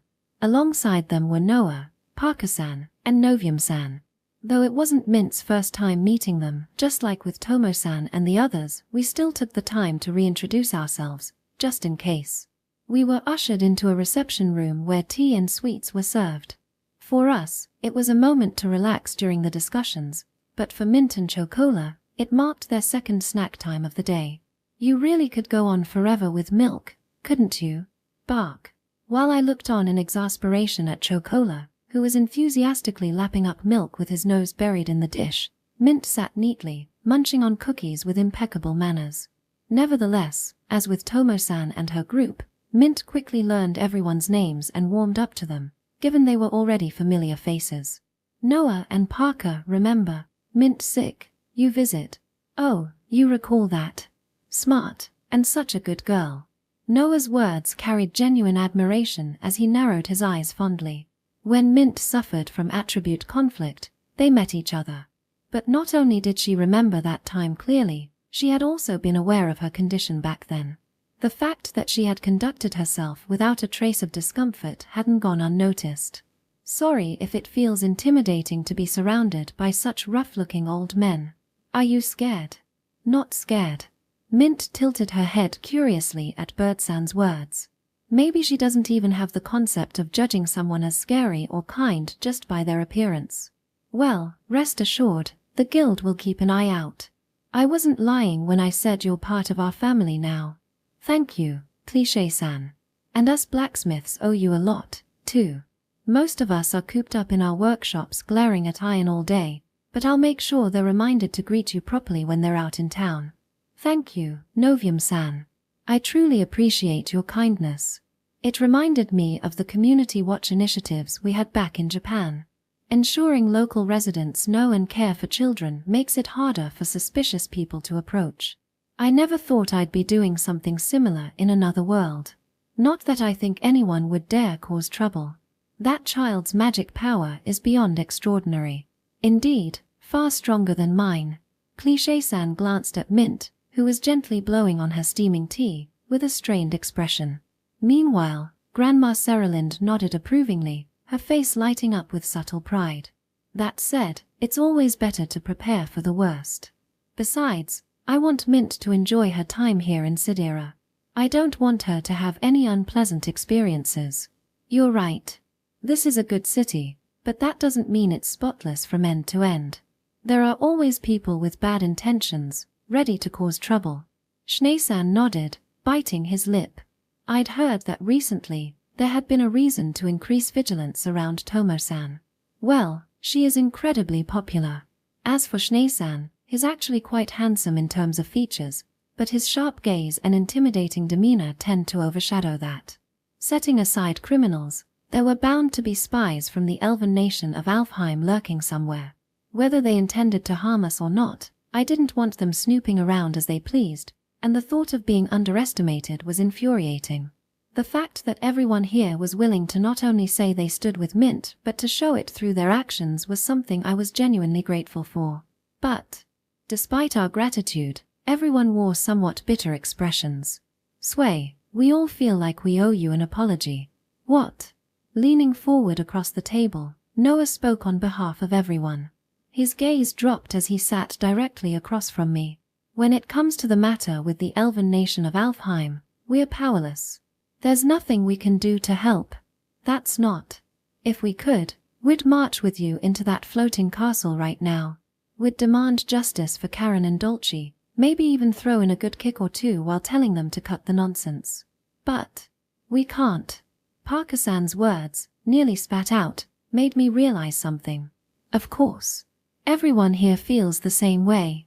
Because of Karen's biological parents, I had unconsciously started to see this as the Hateno family's problem. It felt like a one-on-one battle between us and the elven nation. But the truth was far more complex, and the people here didn't see it as someone else's issue. Noah is the third prince of the Sulks Kingdom. Parker-san is a princess of the Beastkin territory. If either of them were to intervene, this entire matter could escalate into an international incident. In Noah's case, it's due to his political power. As for us, we lack the strength. If we were in the forest, that'd be one thing, but up in the sky, we'd only be a burden. Bird-san clenched his fists, unable to hide his frustration. It's not just that we lack the strength. If we were taken hostage because of it, we'd be complete fools. If I were in their position and planning to oppose you, that's exactly what I'd do. That's why the only thing we can do is keep watch over this city. All we can do is protect Mint, Pochi, the family you left behind. Schnee-san, as if speaking for everyone's feelings, squeezed out his words. Thank you. It means a lot, it really does. So, I know, we exchanged glances with Karen, nodded at Mother, and patted Chocola on the back. Then, smiling at Mint, who was cautiously sipping her cooled tea, I said, the truth is, we could have stayed in the Dragon Village. It's safe there, no outside threats could reach us. But we chose Sidera instead. We thought it would be better here, and that's because of all of you. We wanted Mint to spend her time in this city, where you all are. What's wrong, Sway? Mint, hearing her name, looked up and tilted her head in curiosity. So I asked, Mint, do you not like the idea of staying here for a while? Why? Mint, excited. Mint's face lit up, her body practically bouncing with energy. I love playing with Grandma. Tomo and Rira are so kind. And Noah, Parkeru, Bird, SCY, Krihei, Nobium, everyone make happy. Warm, like Sway. Mint is perceptive. She can sense the emotions of others by reading the wavelengths of their magic power or their aura, understanding what kind of person they are. And to those who show her kindness, she responds with an equal measure of her own smile. It's likely an innate ability of the blood demon flower Alron, a species that ensures survival by being loved by others. But at the same time, it's also the gentleness Mint herself has cultivated through her life so far. There was a brief silence. After a moment, Birdsan was the one to respond. I see. His rugged face softened into a surprisingly friendly smile. Exchanging glances with Noah and Cliché-san, he placed his large hand on Mint's head, stroking her gently with an unexpected delicacy for someone with such rough fingers. But listen, Mint-chan. It's not just us. The folks at the market, the workers at the ranch, the shopkeepers, there are all kinds of people living in this city. And we're all family. That's why, while you're here, everyone will be watching over you. We'll all do our best to keep you smiling. Bah. She probably didn't catch all the meaning behind his words. Even so, Mint beamed at Birdsan, nodding vigorously and letting him continue stroking her, though she seemed ticklish. Thank you so much. Take care of me. With heartfelt gratitude, we bowed our heads to everyone. But please, don't spoil her too much. Can't promise that. Most of our lot are suckers for kids. Birdsan's playful remark was likely the truth. Since returning to this world, I haven't once seen a single child in this city wearing a troubled expression. Sidera is a city established by the kingdom as a frontier outpost. Its history is relatively short compared to other cities, to the extent that there's a saying, trace 5 generations back, and everyone here was a wanderer. Because of this, the city has a strong culture of cherishing children as treasures of the future. While the high mortality rate of adventurers leaves many orphans, the entire city comes together to support children who have lost their parents. Chapter 48.4. Let's take a moment to just relax. After making the rounds and greeting familiar faces, we strolled around the town. It was late winter, waiting for spring, and while the market was starting to get busier, it was far from its usual lively state. There were fewer stalls, and the fruit candy stand where Mint had enjoyed her treat before wasn't back yet. Well, it's still pretty cold. Everyone, tired and cold? Yeah. Mint, it's amazing that you're so full of energy even in the cold. You, cold, hot, like. We wandered hand in hand, occasionally greeted by familiar faces. Though there weren't many options, we managed to grab some street food here and there. We found a bench in the square to sit, watching people go by. And just like that, Mint enjoyed her time in the town of Sidera. Section. On our way back, we picked up some groceries, and I prepared dinner with whatever ingredients we had on hand. Since this was Sidera, there was no soy sauce, mirin, miso, or dried kelp. No instant rice either.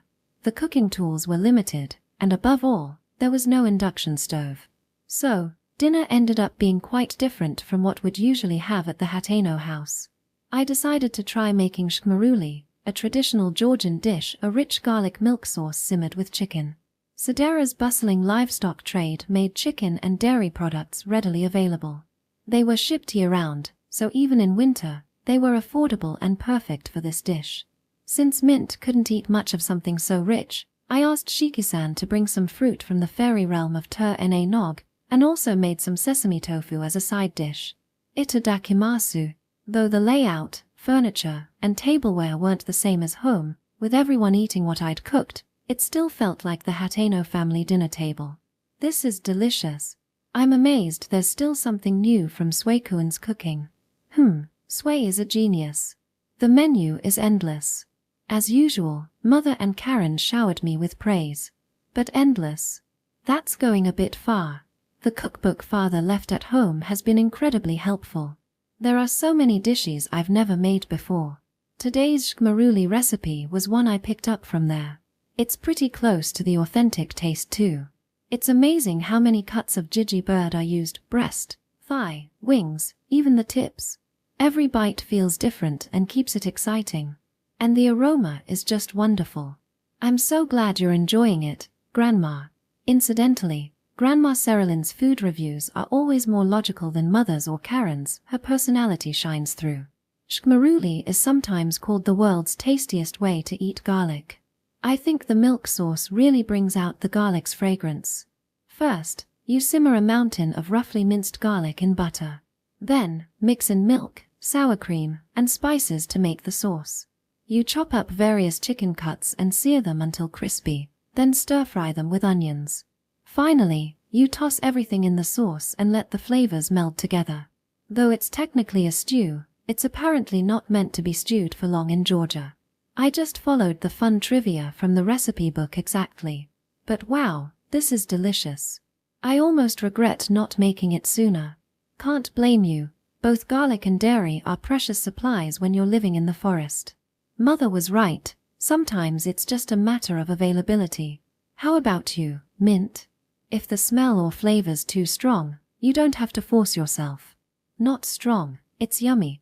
But, sesame tofu like better. Yeah, I figured, so I made plenty of it for you. Yay. Mint couldn't quite take to shkmaruli as a main dish, but she thoroughly enjoyed the sesame tofu and fruit. She did seem to enjoy the shkmaruli in small bites, though. It wasn't so long ago that even a hint of salt was too much for her. It's hard to believe that was just 8 months ago. It already feels nostalgic. I thought you'd be tired of milk by now. NOM. And Chocola, for today, has been on a milk binge from lunch to dinner. I thought he'd had enough after all the treats he got wherever we went, so I was planning to make him a simple unsalted stew. But when I casually asked, "You're done with milk, right?" he gave a wildly enthusiastic response, practically demanding more with his tail wagging like crazy. And so, tonight's Gigi bird was simmered in milk for dinner. In any case, the whole family gathered around the table, laughter and lively conversation filling the room. By the way, Grandma, you're living in the research bureau dorms most of the time, right? Isn't it a bit cramped? I'm not one for grand accommodations, so the compact quarters suit me well. Plus, the staff takes care of my meals and household needs. Oh, that sounds so noble. Oh, but back in my adventuring days, I cooked for myself, you know? Although cliché wasn't exactly a fan of my cooking. Aunt, the fact that your cooking skills are disastrous is probably a Mukare bloodline trait. It's just never been an issue because it was hidden by the family's nobility. Oh, and I heard Kazutaru couldn't cook either. So how on earth did Sway get so good at it? I was terrible too, but recently, I've been learning a lot from helping Sway. Viol-sama, Grandma. Cooking is about effort, not talent. Well, there's no arguing with that. Fufu, quite so. With cheerful conversation and laughter, the meal felt warm and comforting. Though part of me wondered if it was okay to spend such a peaceful time together, especially with our journey to the elf nation of Alfheim being just a week away. But maybe that worry was just my anxiety talking. What's truly important right now is this kind of time. Relaxing with Mint, Grandma, Pochi out in the garden, and the family who will be waiting for us, recharging our spirits together. Mother, I know you're thinking you're low on wine. You can have one more glass. Really? The garlic aroma does make the wine go down easily. Thanks, Sway, you're the best. With a bright smile, Mother gave me a quick kiss on the cheek. Grandma sighed, Karen chuckled, Mint cheered without really understanding, and Chocola stayed engrossed in his food. Deciding I'd visit Pochi afterward, I joined in the laughter. Chapter 48.5. Even if it doesn't quite feel real. The early afternoon in the city is a little bit hurried. The sound of people, the smells of daily life, the atmosphere of everyone going about their day, these things wrap around the whole town, seeping in even when you're indoors. It's something I took for granted when I was living in Japan, right beside me without even a thought. Since moving to live in the forest, though, the silence made it fade away, and now, I can notice it anew. It feels a little unsettling, but also somehow comforting. It's an odd feeling. Bark. The inn we're staying in is set a bit apart from the residential area, so it should be much quieter than even a neighborhood in Japan. But we're so used to the absolute stillness of the forest, and with our sharpened senses thanks to magic, even the distant hum of daily life feels like a gentle brush on my skin and mind. You're welcome to go play outside, too. Kuan. Mint and the others are out in the garden. Now and then, I can hear Mint and Pochi's voices as they romp around. It sounds like Mother and Grandma are with them, too. Bark. Oh, you're going out. Chocola, who had been lying by my feet on the sofa, perked up and stood. But just as I thought he'd head out to the garden, bark. Instead, he sensed Karen entering the living room and bounded over to her instead. Would you like some tea? Please. Petting Chocola's nose with one hand to calm his excitement, Karen sat next to me.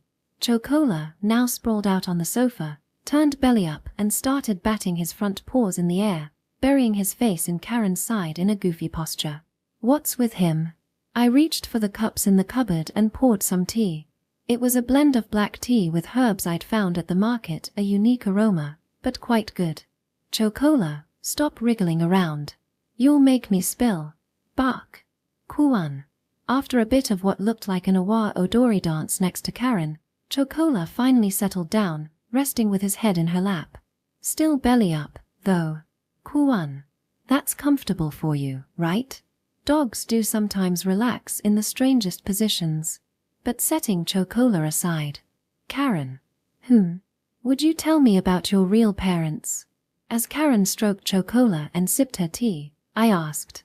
It was something Mother had told me too. She'd said we should have this talk before going to Alfheim, the land of the elves. But it wasn't that she wanted me to hear Karen's memories. To be honest, I don't really remember them. Because Karen lost her parents when she was just a baby. By the time I was old enough to remember anything, I was already living with Uncle and Vile-sama. I don't even know what my parents looked like. There aren't photos here in this world.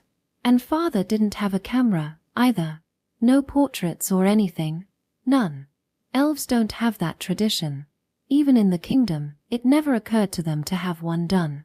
But Mother's real intention, the thing she wanted me to understand, was Uncle and Vile-sama told me about them as I grew up.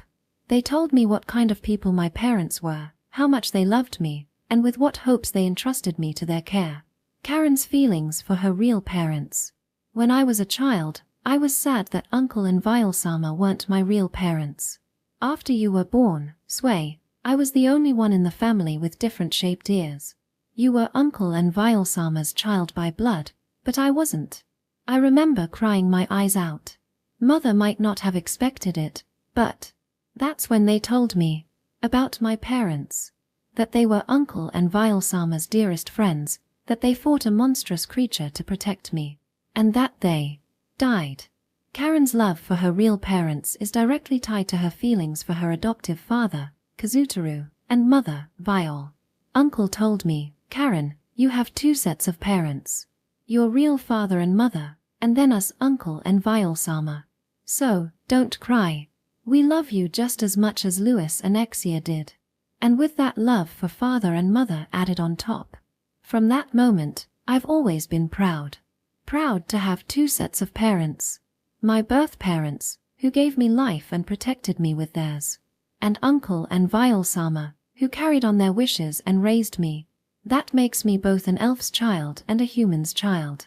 I carry the blood of Kwaioi, raised by the houses of All Night and Heavenly Bell as the daughter of four. This is Karen Tatoria Kwaioi as she stands before me.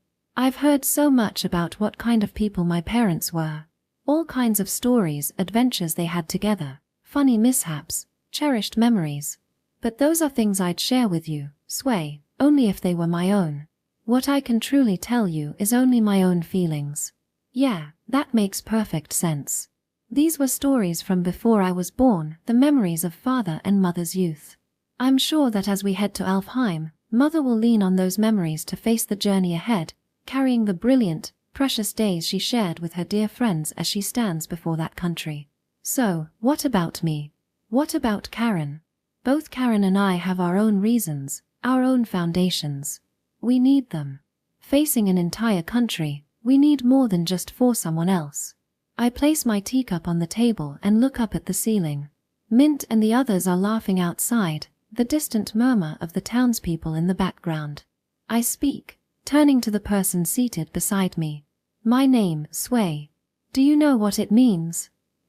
I do. Uncle said he named you after the color of my eyes. I thought so. I've suspected that for a while. Long ago, Father told me that it was because I was born in the spring. He wanted me to grow strong and fresh like the young green of spring, and so he named me Sway, meaning green. That part wasn't a lie either. Parents can pour many meanings into a child's name. And so, there's just one more meaning, too. I'm father and mother's child, connected by blood. But Karen is adopted, and from a different race. My name also serves as a bond, to bring her into the Hateno family. To make her feel like part of our true family. To make her see us as her true family. And to make me cherish her as one of us. And so, may the two of us, even though we're not bound by blood, join hands together. If there had been a future where I couldn't come back here, if you had moved on, forgotten about me, and fallen for someone else, if that had been your path to happiness, I would have given you my blessing. You asked me once, too, didn't you? If there was anyone I missed in that other world. Anyone I loved. And if I had said yes, I know you would have told me the same thing. But I did come back, and I never forgot how I felt. And you never gave up on me, either. Karen is my family, and someday, she'll be the one I build my family with. So it'll be me who makes you happy. It'll be me walking that path with you. I won't let anyone else take that away. As I say it, my face feels too warm to look at hers. I stare up at the ceiling, my fist clenched tight. Karen. Gently, she places her hand over mine, and with a small nod, she simply says, Not even the rift between worlds could separate us. There's no way a single country could stand in our way. Chapter 48.6 Departing into the azure skies. I spent my days talking with Karen, sharing time with Mother, playing with Chocola, and laughing with Mint. I stroked Pochi's cheek, massaged Grandma's shoulders, and just like that, a week flew by in the blink of an eye. Until the day finally arrived. My communication crystal vibrated, and the message came through. Rixan's message was clear. Permission proceed granted. Section. Everyone came to see us off at the usual meadow. Take great care of yourselves out there, all right? Grandma hugged each of us in turn with a gentle warmth. Mint, well, good girl, okay. Mint dashed toward everyone, wrapping her small arms around their waists, her face glowing with unrestrained laughter. Kururu. Pochi chirped energetically, easing the bittersweet mood of the gathering. And it wasn't just family. Bird-san, Schnee-san, and Cliché-san. Tomo-san and Lila-san. Novium-san, Spirudia-san. Noah, Parker-san, and Dolce-san. Each of them conveyed their feelings through their expressions and gazes, silently letting us know their support. If you have the chance, stop by the branch over there. I've made arrangements, but don't let your guard down, they might already be compromised. Understood. I appreciate it. Cliché-san exchanged logistical updates with Mother. I couldn't help but notice how hard he worked. Balancing deference to Mother while maintaining her authority as guildmaster must be exhausting. It's frustrating not to be able to go with you. Stay safe. You've done more than enough. Your presence here is a great comfort. Noah stepped forward and embraced me firmly, speaking on behalf of everyone. Knowing that Bird-san and the others would watch over Mint in the city was a relief. And with Noah and Parker-san monitoring the Void Forest, I felt reassured. If any signs of Teiku appeared, they were prepared to respond immediately. Take care out there. Don't let them push you around, Karen-chan. Dolce doesn't really get the whole marriage thing, but yeah, castles in the sky aren't Dolce vibe. I hope it works out, Karen-san. In the Republic, there's a saying, anyone who meddles in love affairs should expect to be gored by a Tarrasque. Perhaps you should drag the culprit back and let Pochi have the final say. Chimpate. I kind of wanted to join the fun. Well, leave this place to us. The women surrounding Karen were practically fuming with righteous indignation. It seemed they were furious over some unilateral engagement talk, though their anger seemed different from my own. Wait, Tomo-san? Pochi isn't some savage beast, you know? As we stood there, I caught sight of Novium-san looking at our equipment with a satisfied expression, while beside him, Spirudia-san watched with a slightly exasperated smile. It crossed my mind that all this attention might make me more nervous, but more than that, I felt deeply grateful and happy to be supported by so many people. We're really lucky, aren't we? Bark. Chocola wagged his tail cheerfully, and I gently patted his back. All right, G-Liz is waiting. Let's get going. With that, I steadied my feelings. Turning to face everyone one last time, we stood before the gathered crowd. Mint was cradled in Grandma's arms. Next to her, Pochi stood quietly, as composed as ever. And surrounding them were our dear companions. Some waved their hands, others called out, a few nodded with folded arms, while others offered mischievous smiles. The reactions were varied, but not a single face showed any sign of worry, a testament to their trust in us. Riding on G-Liz's back were Karen, Mother, Chocola, and me. As we waved to everyone, the massive dragon rose gently into the air. We'll be back as soon as we can. As my shout echoed, G-Liz spread her great wings and soared upward. The town of Sidira grew smaller and smaller in the distance. Section. Our destination lay to the southwest, an airspace near Helheim Valley, in the northern part of the Beastkin territory. Naturally, I'd never been there before, so the sights from G-Liz's back were entirely new to me.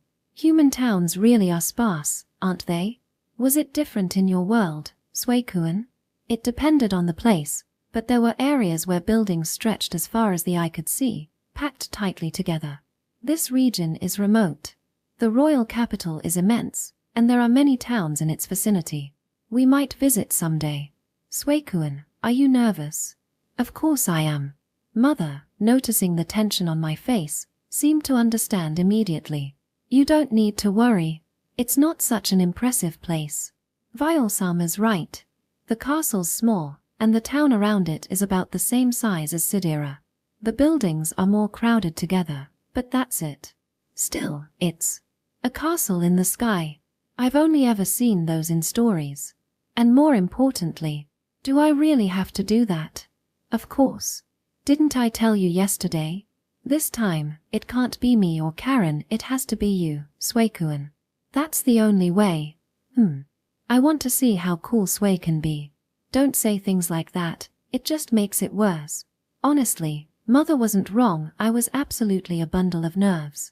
I'd managed to hold it together when everyone was seeing us off, but now that we'd taken off and it was all becoming real, the anxiety was hitting me like a tidal wave, making my heart race uncontrollably. There was a reason for my unease.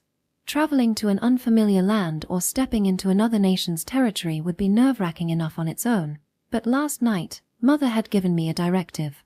She told me how I should behave once we arrived, something like a mindset, or perhaps a performance. In short, I was supposed to carry myself in a way that ensured I wouldn't be underestimated at first glance. That might sound simple, but for someone like me, who had mostly lived life without much pretense, it felt like a heavy burden to bear. You'll be fine. Look at Chocola, for instance. So calm and carefree. Qua. FSSUU. You're really something else, aren't you? I couldn't help but pout as I watched Chocola yawn and curl up lazily. From the front, a deep chuckle rumbled. What's so funny, G-Liz? Ah, forgive me. It's just that, with you lot about to enter what might be enemy territory, you're all acting so normal. Sway, you claim you're nervous, but to me, it doesn't look that way. I am nervous. I'm just talking a lot to cover it up. When one feels true fear, even that kind of pretense becomes impossible. I had no comeback for that remark. G-Liz's jagged teeth curved into a grin, his amusement apparent. His gaze remained fixed on the distant horizon as he continued. You and your family are truly a lively bunch. It makes carrying you on my back all the more worthwhile. With that, the dragon's flight speed increased another notch. Far ahead, the sky stretched endlessly, but the castle was still nowhere in sight. My nerves refused to settle, and now my palms were clammy with sweat. And yet, even so, the hardness of the scales beneath me and the reassuring faces of my family eased some of the tension. The journey would take about 4 hours. I'd use that time to steel myself for what was to come. Chapter 49, Sky Castle. Interlude, Sky Castle, North Barrel Port. The Sky Castle, home to the elven nation of Alfheim, features 4 ports at its cardinal points, east, west, south, and north. These ports consist of bridges jutting out from the island and terminal buildings at their ends. Their appearance, resembling barrels tied to ropes and floating on the sea's surface, led to them being nicknamed barrels. However, most sky-dwelling elves know little of the sea, let alone barrels attached to ships. The origin of the term has been lost to time, and now they are simply referred to as barrels. On this day, the northern port, North Barrel, buzzed with unusual commotion. The landing and takeoff of riding beasts like hippogriffs had been prohibited, and the port brimmed with the presence of noble families awaiting someone's arrival.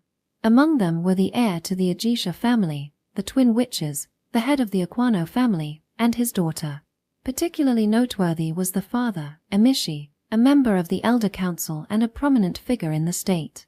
While these dignitaries handled the official reception, ordinary citizens gathered at a respectful distance to observe the heavily guarded landing site. The elves of the Sky Castle, starved for entertainment and lovers of gossip, had somehow caught wind of who was about to arrive. The crowd murmured and speculated among themselves. They say it's the young lady of the Kwaioi family and the Heavenly Bell Witch Sama arriving today. Karen Sama? She returns home every few years, doesn't she? Why all the fuss this time? Oh, come on. It's not just Kwaioi's daughter. Having the Heavenly Bell Witch with her is a rare sight. They spoke of Viol Ella Muker Hateno, renowned as one of the continent's strongest individuals. The Heavenly Bell Sama? Have you ever seen her? Not our generation, but plenty of the older folks have. She was a hero during the Great Outbreak. The ones who quelled the outbreak, Heavenly Bell and All Night. That was a nightmare of an incident. The Elder Council's response was abysmal back then. No wonder the Kwaioi child left the country. Their whispers turned to the massive outbreak of mutant creatures that occurred around 20 years ago. Things have gotten better in the past decade, though. Really? I'm not so sure. Half the council members from back then still hold their seats. I just hope we never have to live through something like that again. Memories of past events intertwined with political dissatisfaction and criticisms of the Elder Council. By the way, the all-night Wizard Sama went missing, didn't they? No, I heard he passed away. A great loss. We never even had the chance to repay his kindness. That person was so kind to even us common folk. It's truly a tragedy. The mention of the all-night wizard, who had fought alongside the Heavenly Bell Witch, turned the rumor-filled conversations into tales of remembrance. The gathered spectators buzzed like a community gossip session, the nostalgic stories weaving through the crowd. Meanwhile, the reception committee stood stiffly in contrast, their serious faces betraying their nervousness. Their tense demeanor only fueled the crowd's chatter and curiosity. And then, it appeared. A tiny dot emerged on the horizon beyond the North Barrel port, slowly growing in size as it approached. The gathered spectators furrowed their brows. It wasn't the familiar outline of a hippogriff. The beasts commonly used in Alfheim, with the front half of an eagle and the hindquarters of a horse, had a sleeker, more bird-like form when viewed head-on. Their wings were not this wide, nor their frames so streamlined. And, above all, no hippogriff could carry more than 2 adults or 1, if burdened with cargo. This creature was far too massive. Someone finally broke the awed silence. Hey, could that be a dragon? Section. The North Barrel port fell into an uneasy quiet. Neither the nobles tasked with the official welcome nor the gathered onlookers could find their voices. A dragon. The great and ancient race. The jaws of wisdom. Wings of unparalleled elegance, masters of the skies. Few had ever seen one in person, but every elf knew the legends. They had been taught from childhood that the Sky Castle's very existence in their airspace was a profound impudence toward the dragons. And yet, the dragons allowed it, not out of weakness, but because of their boundless magnanimity. Now, one of those mighty beings was here. Its vast wings stretched outward, iridescent scales shimmering as it descended with majestic grace. Its imposing neck arched as it landed softly in the center of the port plaza. From the dragon's back, someone dismounted. It wasn't the rumored scion of the Kwaioi family, nor was it the Heavenly Bell Witch herself. It was a boy, or rather, a young man. The young man's hair was like the darkened sky, and his eyes mirrored the depth of a pitch-black night. Though his expression seemed calm, he stood with unwavering confidence. At his waist hung a sword alongside 2 daggers, their design foreign and intriguing. His attire, a coat with unfamiliar patterns, evoked a sense of otherworldliness, as if he hailed from a realm beyond distant lands. All night. Sama. No, he resembles them, but it's not the same. Beside the young man descended a single beast. Its fur was a blend of grey and white, and it stood poised and dignified by his side. Was it a wolf, or perhaps a dog? As the crowd debated, someone murmured with dawning realization. A fairy dog, see Sith. Guardian beast from the Helheim Valley. Following them, 2 more figures stepped down. The first was a woman instantly recognizable to all. Her pale golden hair and emerald eyes were unmistakable. Karen Tatoria Kwaioi, the sole surviving child of the tragic Kwaioi, one of the 6 founding clans. Known as the Calm Spring Witch, she was a mage of unmatched talent, a prodigy Alfheim proudly showcased to the world. The second was her mentor and adoptive mother, Violella Muker Hateno, famed across the continent as the Heavenly Bell Witch, a legendary figure whose unparalleled deeds during the mutated species outbreak 2 decades prior remained unmatched. Her black cloak and pointed hat, the symbolic regalia of a witch, were iconic. Although other witches were permitted to wear such garb, none dared to emulate her, out of sheer reverence. With the anticipated arrival of the 2 witches, murmurs rippled through the crowd once more, a wave of astonishment sweeping over the spectators. And then, the murmurs fell silent again. The young man with the black hair and black eyes had captured their attention. First, the Heavenly Bell Witch stepped behind him, standing at his back. Next, the Calm Spring Witch positioned herself on his opposite side. Finally, the Cu Sith moved between the 2 women, completing the formation. The 2 witches and a guardian beast, figures of awe and reverence, stood as if in deference to the young man, serving by his side. The dragon that had borne them here lowered its massive head, gently bringing its snout to the young man. He nodded once before stroking the dragon's nose, his actions exuding a familiarity akin to greeting an old friend. Turning to face the gathered reception, the young man stood before Emishi Aquano, a prominent member of Alfheim's Elder Council. His presence remained serene and disarming, yet he approached the dignitary without a hint of hesitation, his demeanor poised and composed. A warm smile graced his face as he introduced himself. Sway Hateno. I have come with my family. Chapter 49.1. Did I pull it off? I was so nervous. After climbing down from G. Liz's back, shaking hands with that incredibly important-looking man, who I later learned was Hajime-san's father, and following him as he led us away, I finally stepped onto the passageway connecting the landing dock to the floating island of the castle. Only then, out of the public eye, did I allow myself to exhale deeply. You did well, Sway-kun. You looked great out there. Very cool. Mother and Karen whispered reassuringly from behind me. Still, I couldn't let the act drop just yet. At least not until we reached wherever we were staying. For now, I had to keep up appearances. Yes. What Mother had instructed me to do was clear. Act as though you are the master. Mother, the renowned Heavenly Bell Witch, was a name that resonated not just in this kingdom but across the entire continent. Karen, too, was a figure everyone in Alfheim knew, the Calm Spring Witch, heir to the bloodline of the 6 founding clans. By walking with these 2 at my side, I was to make a statement. To flaunt the presence of someone so grand that even Heavenly Bell and Calm Spring would walk at his heels.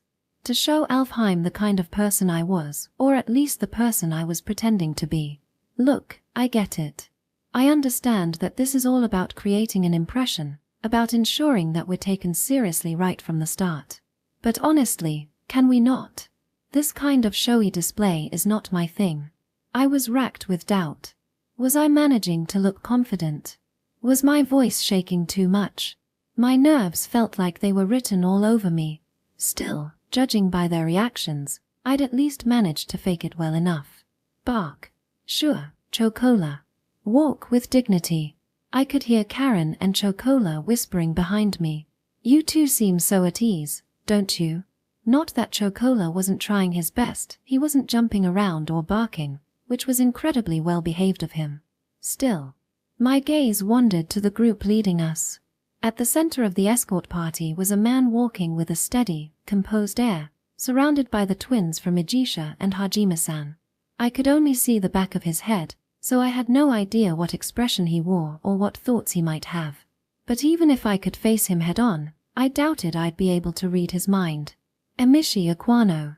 When he had greeted me upon my descent, he shook my hand and said, "Welcome. We're glad to have you." His face, lined with a stern frown, seemed to belong to a man in his 30s. Mother had mentioned that he was of her generation, so in reality, he was likely at least 10 years older. The deep furrow of his brow and the rock-like rigidity of his expression didn't speak of simple hardship but rather a mask forged from inner turmoil, an effort to hide his true emotions. If Shiki-san's assessment was correct, this was the man who had summoned me, the one who intended to use me for something. Whether he would prove to be an ally or not, well, that remains to be seen. We had been walking for a while, but there was still no sign of exiting the passage. Judging by the distance, we should have already crossed the bridge connecting the landing dock to the floating island. The corridor was windowless, resembling a tunnel, with walls made of what looked like concrete. It seemed to be a private route, likely designed to keep important guests out of public view. Not that I seriously thought it was a trap. Eventually, we came to a door. It was an imposing, heavy iron one. Hajime-san, leading the way, opened it, revealing a room beyond. Like the passage, it was Spartan, save for a lone desk in the corner where a few elves in crisp, formal uniforms sat. One of them stood and approached us. "Welcome to Alfheim. This is the Immigration Control Office. Will the 3 entrants and their familiar please step forward?" "Excuse me, but a correction. He's not a familiar. His family." I immediately countered. Even in something as trivial as wording, this was not something I could yield. "Understood. 3 individuals and 1 companion, step forward." The officer's annoyance was plain on their face, but I ignored it. One by one, we were called, our identities verified, and the entry documents signed. Mother and Karen's titles as witches served as their identification, while I presented my adventurer's card. Even Chikola's name was listed not under familiar, but under partner, thanks to a special designation arranged by Cliché-san. Verification complete. Entry approved. Welcome to Alfheim. With the formalities done, we left the examination room and were finally about to enter the castle proper when a problem arose. "Now, I will guide you to the accommodations arranged by the Elders' Council. Kwayo-sama, this way, please." For some reason, the person guiding Karen and the one guiding the rest of us were different. "Viol-sama, Sway-sama, Chikola-sama, this way." I frowned instinctively. What's the meaning of this? Are you saying Karen and we will be staying in separate accommodations? The answer I received was blunt. Kwayo-sama belongs to the 6 founding clans. A room in the noble exclusive district has been prepared for her. You, however, are not. This should hardly come as a surprise. I glanced at the others. Emisha-san's face was a mask of indifference, not a single eyebrow twitching. Hajime-san mirrored him, expressionless. The Ijisha twins, on the other hand, both sighed audibly. Arranged by the Elders' Council? What kind of nonsense? Wait. I stopped Noema-san before she could protest further. Stepping forward, I positioned myself between the immigration officer and both Karen and Mother. I refuse to stay in separate accommodations. You have no authority to refuse. Even so, I won't accept it. We'll stay together. That is not possible. If you cannot comply with our instructions, your entry permit will be revoked. I see. Then we'll leave. What? The immigration officer froze, dumbfounded. Even I knew my response was curt and obstinate, but I couldn't help it. After all, I could tell plainly how they viewed us. Their tone had been polite, their words measured. But the atmosphere they exuded, the subtle waves of magical energy they gave off, spoke volumes. They were looking down on us. Whether it was due to whispers from someone absent or simply their natural disposition, I couldn't say. They revered Karen, that much was clear. But as for me, my mother, and Chocola, They saw us as nothing more than bumpkins from the surface. That's why I said it. With unwavering conviction and clarity, I addressed not only the officers here but also the faceless members of the Elders' Council who had likely given the orders. Didn't you hear me? We're leaving. Thank you for your time. Indeed. Bark. Mother, Karen, and even Chocola responded in unison. As I turned on my heel, a flustered voice called out from behind. Wait. Hey. Leave. Do you think that's allowed? Well, you said our entry permit would be revoked, right? In that case, we have no choice but to leave. How do you plan to do that? This is a floating island. I'll remind you, the use of hippogriffs won't be authorized. Oh, do you not know how we got here in the first place? I threw the question back at one of the officers whose contempt had been all too clear. I'll call the dragon back. I doubt he's too far away yet. Actually, I should probably inform Emisha-san instead. If the accommodations remain unchanged, we're truly leaving. Turning away from the immigration officers, I directed my words further into the room, toward Amishi Aquano, who had been silently observing the entire situation. Please arrange for Karen to stay at the same accommodations as us. The district doesn't matter. We'll even cover the cost if necessary. Or is this beyond your authority? If Shiki-san's speculation that night had been correct, then this whole debacle, splitting us and Karen into separate lodgings, was the handiwork of certain conservative members of the Elders' Council. Their staunch, bloodline-centric agenda was likely the driving force behind this nonsense. However, this wasn't the will of the nation. It was merely the result of a few troublesome individuals prioritizing their own petty pride. It couldn't have been Emisha-san's intention. If their pride was more important than whatever task they needed me for, I would genuinely have no problem turning around and leaving. But if that wasn't the case, if Emisha-san truly needed our strength, then he would put a stop to this. Very well. I will authorize it under my authority as Amishi Aquano. Kwayo-sama will stay in the same lodging as our honored guests. Amend the paperwork accordingly. Thus, Emisha-san took the reins. With a faint sigh and a deepening furrow in his brow, he addressed the immigration officers. However, we are simply following orders from above. I, Amishi Aquano, have made this decision as a member of the Elders' Council. Are you suggesting there are higher orders than that? Or do you intend to bring this trivial matter to a formal debate? Please wait. Kwayo-sama carries the esteemed blood of the 6 founding clans.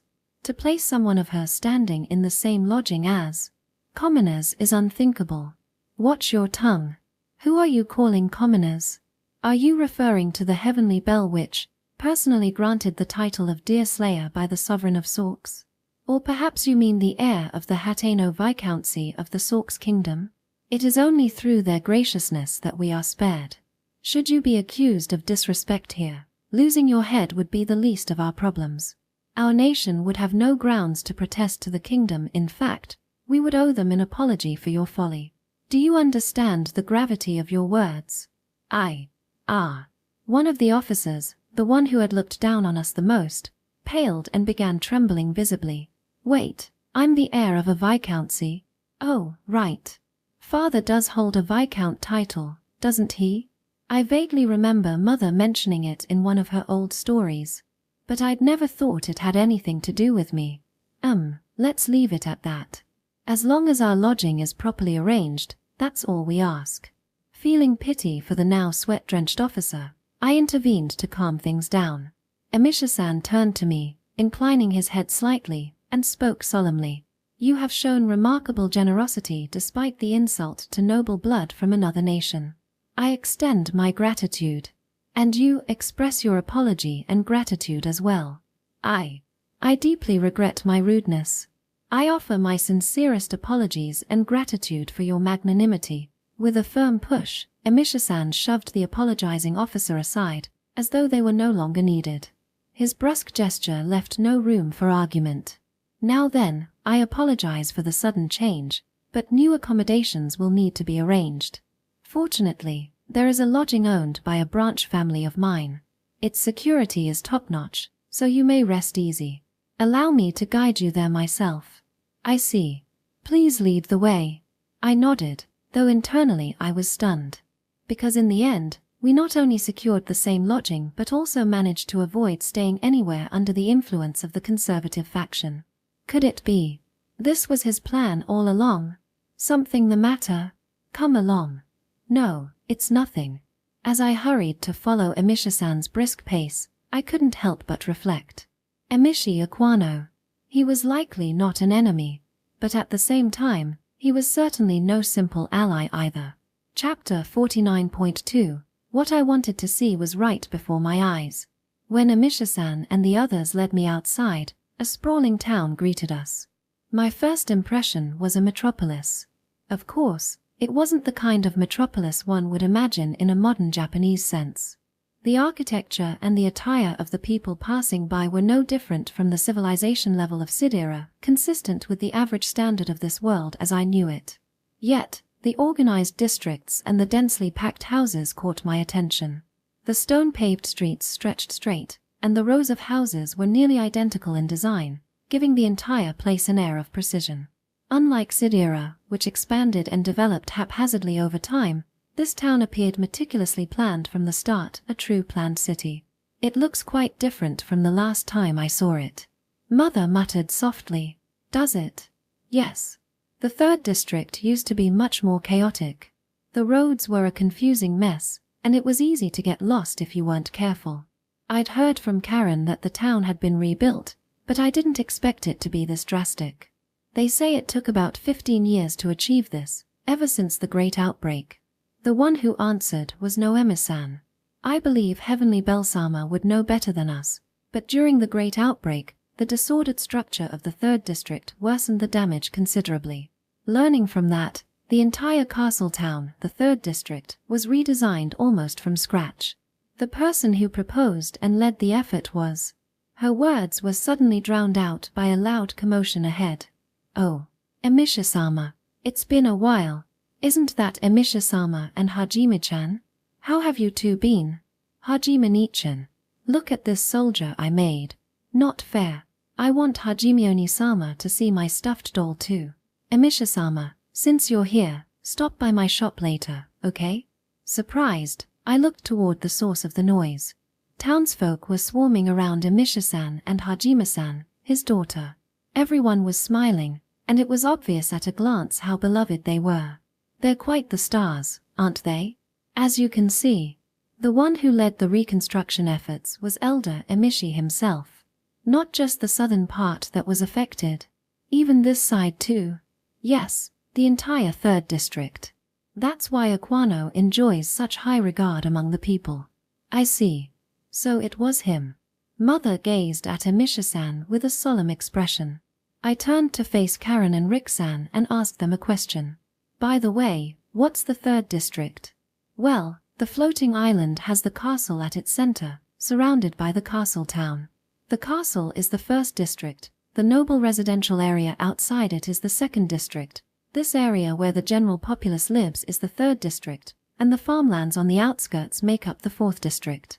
Each district is separated by walls, and traveling between them requires procedures. Apparently, it used to be much more complicated in the past, but it's gotten a lot better since we were born. Because of the damage caused by the Great Outbreak. So, the one who simplified those procedures was... Yeah, I heard it was Emisha-sama. I see.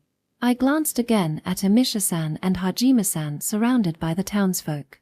Emisha-san still wore his usual stern expression, but the atmosphere around him felt somewhat softer, and I could tell his gaze was directed at each individual person.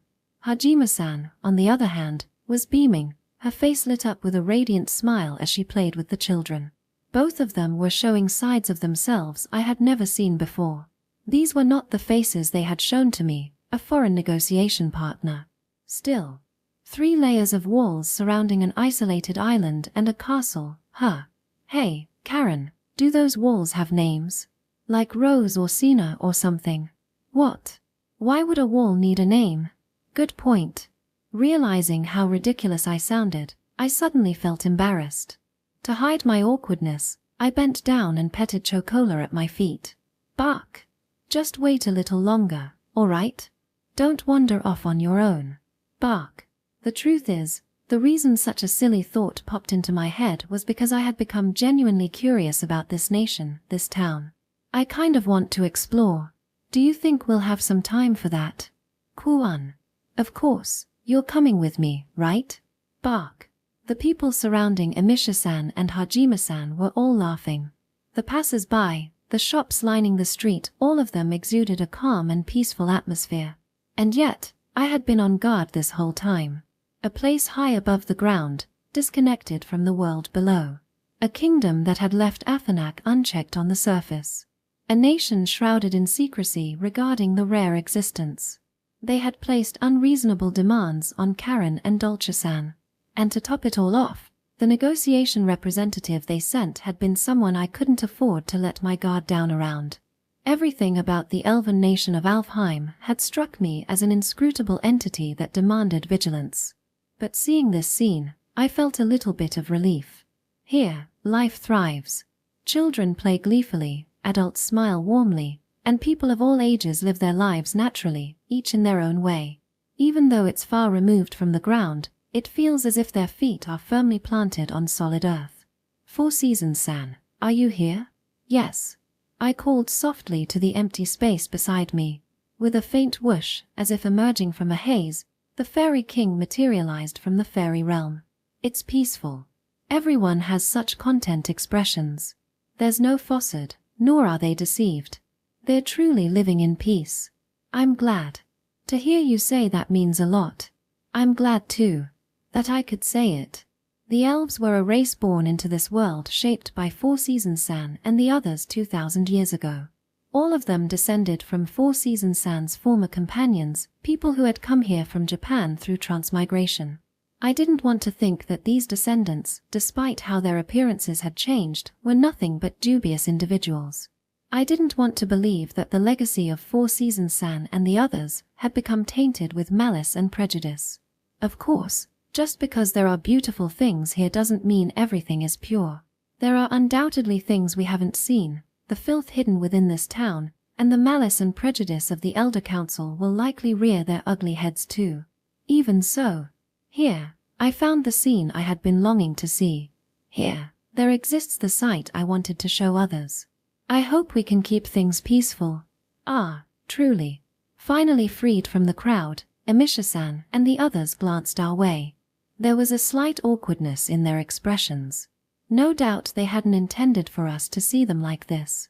So I deliberately averted my gaze. What I looked toward instead was the wall. Beyond it, the grand and resplendent castle rose high, the heart of the elven nation of Alfheim. May the walls separating the third district never sever the smiles of its people from the ideals of the Elder Council. With that thought lingering in my mind, we resumed our steps once more. Chapter 49.3 A cup of tea before stepping in. The lodging we were guided to was located along the main street of the general residential district, the third district. It was quite luxurious, comparable in scale to Tilting Sunflower Pavilion in Sidera. That was the place we had stayed at during our first visit there. In terms of Japan, it felt like staying at a high-end hotel. While Emisha-san and Hajime-san handled the check-in process at the counter, Rick-san and Noema-san led us to our room. The room was spacious, more than sufficient as a combined living and sleeping area. In addition to 3 neatly arranged beds, it featured a table and sofa set large enough to lounge comfortably. There was also a vanity, a closet, a work desk, and a variety of amenities to ensure a comfortable stay. Still, I couldn't help but wonder, does such a fancy inn really see much business? This is the Elven Nation, after all, a floating island in the sky. It hardly seems like the kind of place frequented by tourists or travelers. There's actually a steady flow of visitors. Rick-san must have noticed the question on my face, as he explained with a wry smile. We regularly import supplies from other countries, so merchant guilds often come and go. We also welcome tourists. Really? Of course, it's not exactly a casual destination. By necessity, merchant guild members are treated as esteemed guests, and the tourists who make it here are mostly the wealthy or nobility. For people like that, inns like this are necessary, aren't they? That makes sense. The elven nation, Alfheim, drifts leisurely across the continent's skies, following an irregular and whimsical route as seen from the outside. To enter the country, one must first travel to a port near the airspace where the castle is currently located. From there, they take a ride on a hippogriff to the floating island. It's not a journey anyone without both time and money could afford.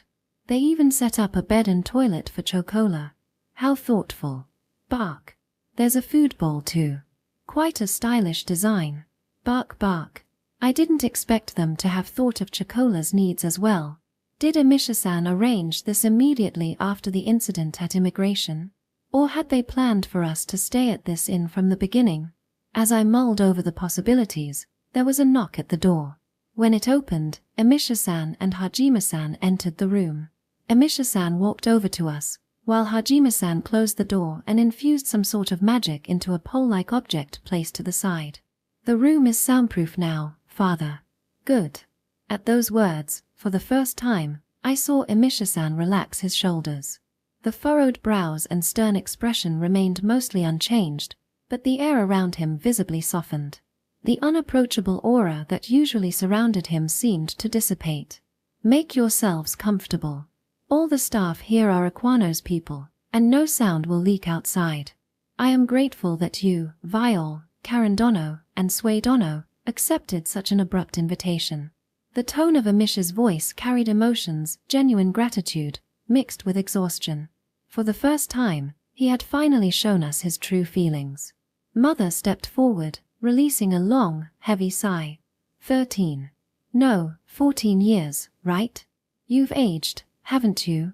Don't compare me to yourself. My magic power isn't as high as yours. I'm saying the hardships are showing on your face. She glared at Amishi, her expression sharp. So, tell me, are you still the Amishi Aquano I once knew? Or have you become a full-fledged conservative, a ruler of this elven nation dyed in the Elder Council's ideology? It's difficult to say I'm still the former. But I hope I'm not entirely the latter either. At the very least, I'm still Lewis's childhood friend and Exia's comrade, or so I'd like to believe. Amisha-san met her piercing gaze head-on, unwavering. For 5 seconds, maybe 10, they stared at each other, a tense energy crackling in the air between them. Eventually, Amisha-san broke the silence, closing his eyes and letting out a deep breath. Placing a hand on his chest, he bowed deeply, first to Mother and then to the rest of us. My condolences for Kazuto-Rukuen. I am truly sorry. I wish I could have seen him again. With his head bowed, his expression was hidden from view, but his words carried undeniable emotion. A deep sorrow for what had been lost. Thank you. I'm sure Kazukuen felt the same. Mother turned away from him, settling into the sofa. She gestured to the tea set on the table and spoke in her usual commanding tone. Let's hear what you have to say. I'll boil the water, but you can brew the tea yourselves. Section. And so, the discussion began. True to her word, Karen and Mother prepared the hot water, while Hajime-san brewed the tea. Yet even Hajime-san seemed to carry a gentler air about her now, as if a weight had been lifted from her shoulders. Hajime, you've finally returned to your usual self. We'll talk about it later, don't worry. Karen whispered to me, and I responded quietly. It wasn't the right time for casual chatter, not yet. Across the table, Mother and Amisha-san faced each other. Until now, I had been the one taking the lead, guiding everyone through the streets. But here, in this private setting, it was only natural to pass the baton to my guardian. I took a seat beside her, focusing on petting Chocola.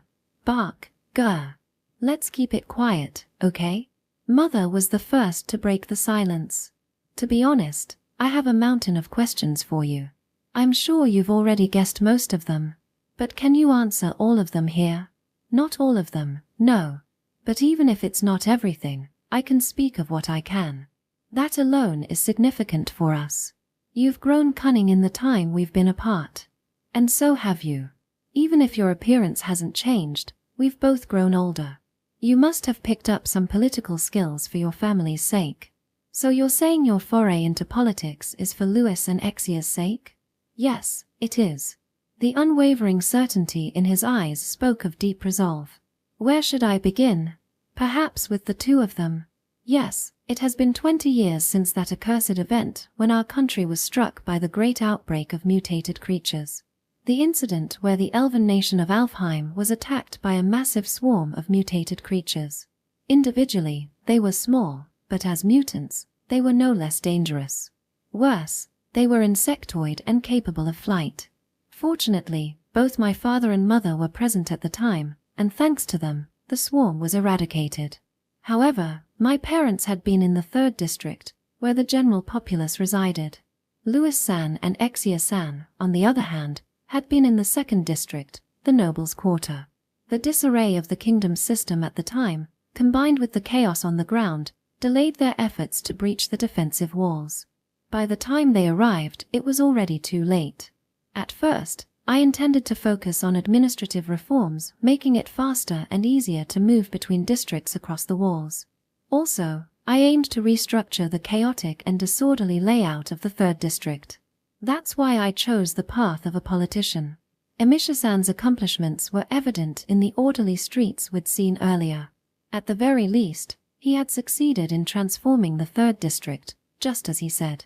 But when I entered the political core, the Elder Council, I realized that wasn't enough. The tragedy that befell Louis and Exia stemmed from reasons far beyond what I had initially imagined. And those reasons I cannot share here.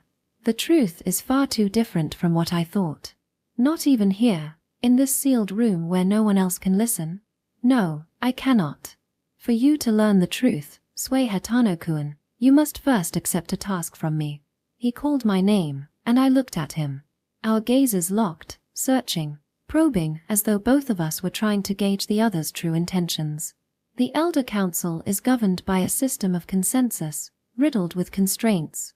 Moreover, the bloodline supremacy that prioritizes the preservation of the 6 founding clans and the nation's history holds significant power within the council. Compared to them, I'm merely a newcomer, a fledgling with neither the authority nor the might to suppress them. The furrow in his brow deepened. Yet, at the same time, the tension in his demeanor eased slightly. So, I apologize. The roundabout way I summoned you here, the method that might have seemed like it exploited your emotions, was the best I could do within my current limitations to achieve my goal. And then, with sincerity in his eyes, he nodded, as if opening his heart. Suikuen, I need you to venture into the heart of the castle. Beyond the 1st district of the Sky Castle, into its innermost sanctum, the 0 district.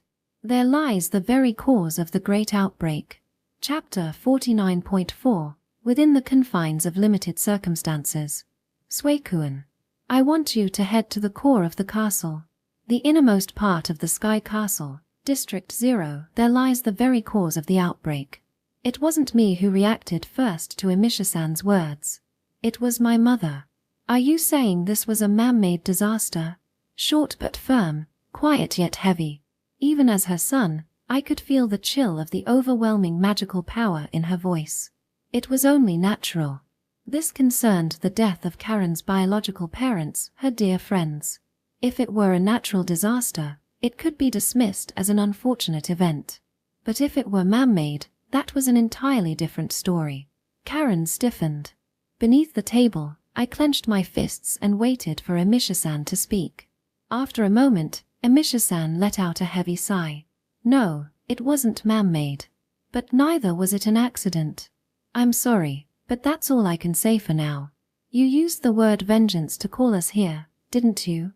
If it wasn't man-made, was that just a pretext? It wasn't a pretext or a lie. It was the truth. At least, that's what I believe. That I can't answer everything you said earlier, why? Not even here in this closed room? No, I can't.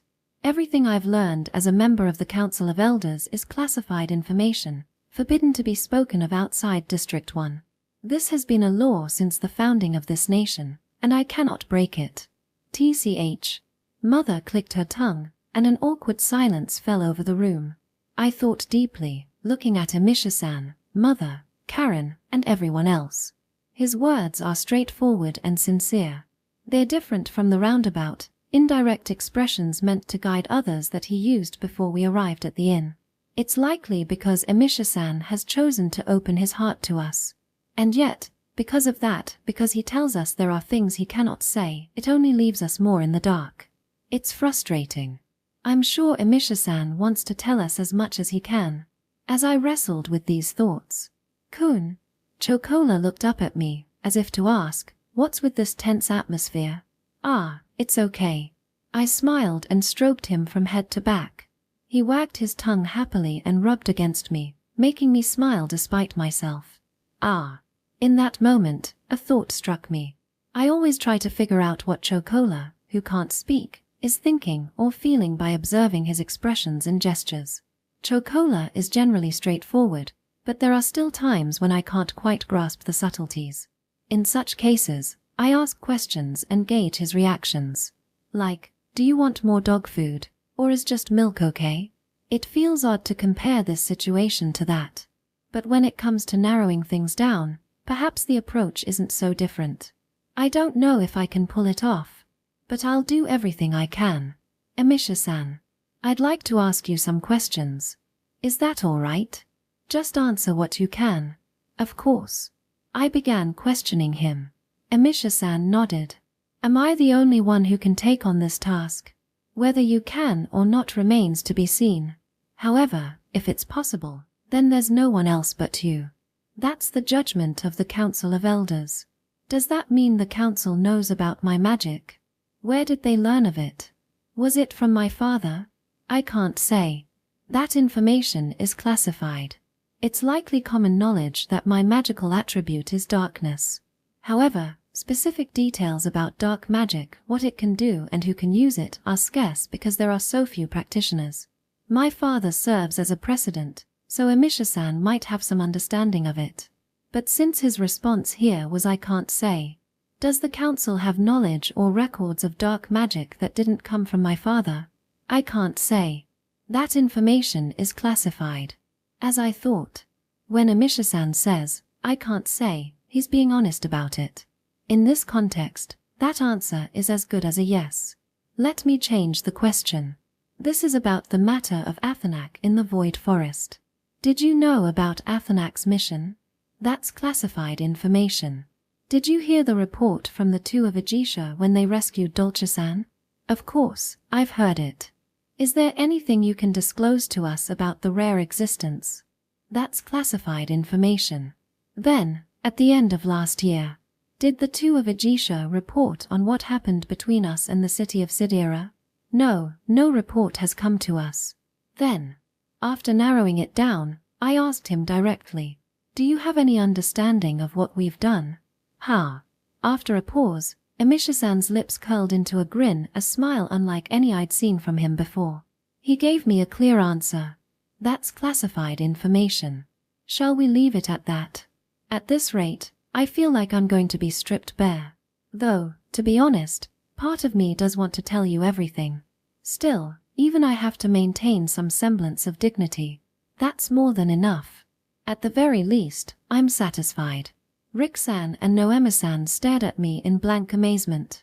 Meanwhile, Hajime-san, seemingly surprised by his father's rare smile, gazed at Emisha-san in astonishment. As for Mother and Karen, they seemed to have caught on to what I was trying to achieve. Both of them, wearing confident expressions, began to piece together the information gleaned from the conversation. I see. The Council of Elders learned that Suikuan pacified the Void Forest's Teiku. With that knowledge, they decided to approach Suikuan for this task. In other words, the heart of the castle, or rather, this country, is dealing with a problem akin to or possibly the same as the one in the Void Forest. And that issue is undoubtedly tied to the Great Outbreak. This problem takes precedence over the nonsense spouted by those bloodline supremacists. If their top priority was capturing me or Dolce, they would have forcibly summoned Dolce as well, and Emisha-san's proposal wouldn't have passed immigration in the first place. If they're monitoring Sidira without reports from Rick and Noemi, does that mean they've planted spies in the city? Well, to be fair, that's something every country does. I'll contact Grandma later, just in case. I can't imagine they'd harm Mint and the others, but it's better to be safe. There were still questions I wanted to ask and things I wanted to know. But since Emisha-san had essentially surrendered, it felt like pushing further would only compromise his position. Mother, wearing a sly, mischievous smile, cast him a sidelong glance. Emishi, you've been had. Or perhaps, was this part of your plan? I'll withhold my answer. However, I will say this, he truly is his father's son. Though I was never particularly close to him, I always knew he was an exceptionally perceptive man. He must have intended for me to guide him into this line of questioning by openly presenting the condition of answering with "I can't say" when necessary. I'm glad I caught on. Foo. Sway is so clever. Let's set aside Karen, who automatically puffs up with pride whenever I'm praised. It's thanks to you. Really, thank you. Bark. Bork. I ruffled the underside of Chocola's chin as he rested his front paws on my lap, wagging his tail. Taking a deep breath, I let it out slowly. Now that I had this information, I no longer had any reason to refuse. The elven nation of Alfheim, and by extension, this sky castle, seemed to be facing an unprecedented crisis. Whether it could be resolved or not, I wouldn't know until I tried. But I was determined to do everything in my power. As I solidified my resolve, I recalled the smiles of the residents I'd seen on my way here. Then, with that image fresh in my mind, I downed the now cold tea in one gulp. Chapter 49.5. Let's go grab some snacks. Although we've decided to take on the request, it's not something we can execute right away. Between scheduling, negotiations with other factions, and various adjustments, it seems it'll take 2 or 3 days before we can gain access to the castle. We'll contact you once everything is in place. Until then, I'll leave you in their hands. With those parting words, Emisha-san left the room. He was likely heading straight to the Council of Elders to begin negotiations. His face had shifted back to an unreadable, stern expression, as if flipped by a switch the moment he bid us farewell. As he left alone, it was just us, members of the Hateno family, the Ajisha twins, and Hajime-san remaining in the room. I had thought Hajime-san would follow him, but instead, Heavenly Belsama, Swaydono, Karen, and Chocoladono. I apologize for my earlier rudeness. My curt behavior was inexcusable. After seeing her father off, she turned to us and bowed deeply. Karen stepped forward and asked, So, you're no longer the Council of Elders envoy, but the Hajime I know. Is that right? Yes. With Elder Emisha's departure, my role has concluded. While I can't disclose information I learned during my duties, that's all. I'm just your friend, Hajime Aquano. I see. That's good. Karen gently patted Hajime-san's head. Because of the height difference, she had to stand on tiptoes, but her gesture was like that of an older sister. Phew, I'm exhausted. Seriously, not that we had any direct missions ourselves, though. Rick-san and Noema-san sank into the sofa. Thank you. You two were here in case of an emergency, right? Yeah, well. Though it seems we weren't needed after all. The immigration checkpoint was tense, though. But we didn't need to intervene. It was all within Elder Emisha's grasp, wasn't it? That's true. But having you and Rick-san here was reassuring. The incident at the Immigration Bureau was exactly as Noema-san had described. It must have been part of Emisha-san's plan. He had gathered intel about the staff taking orders from bloodline supremacists and anticipated our opposition to their actions.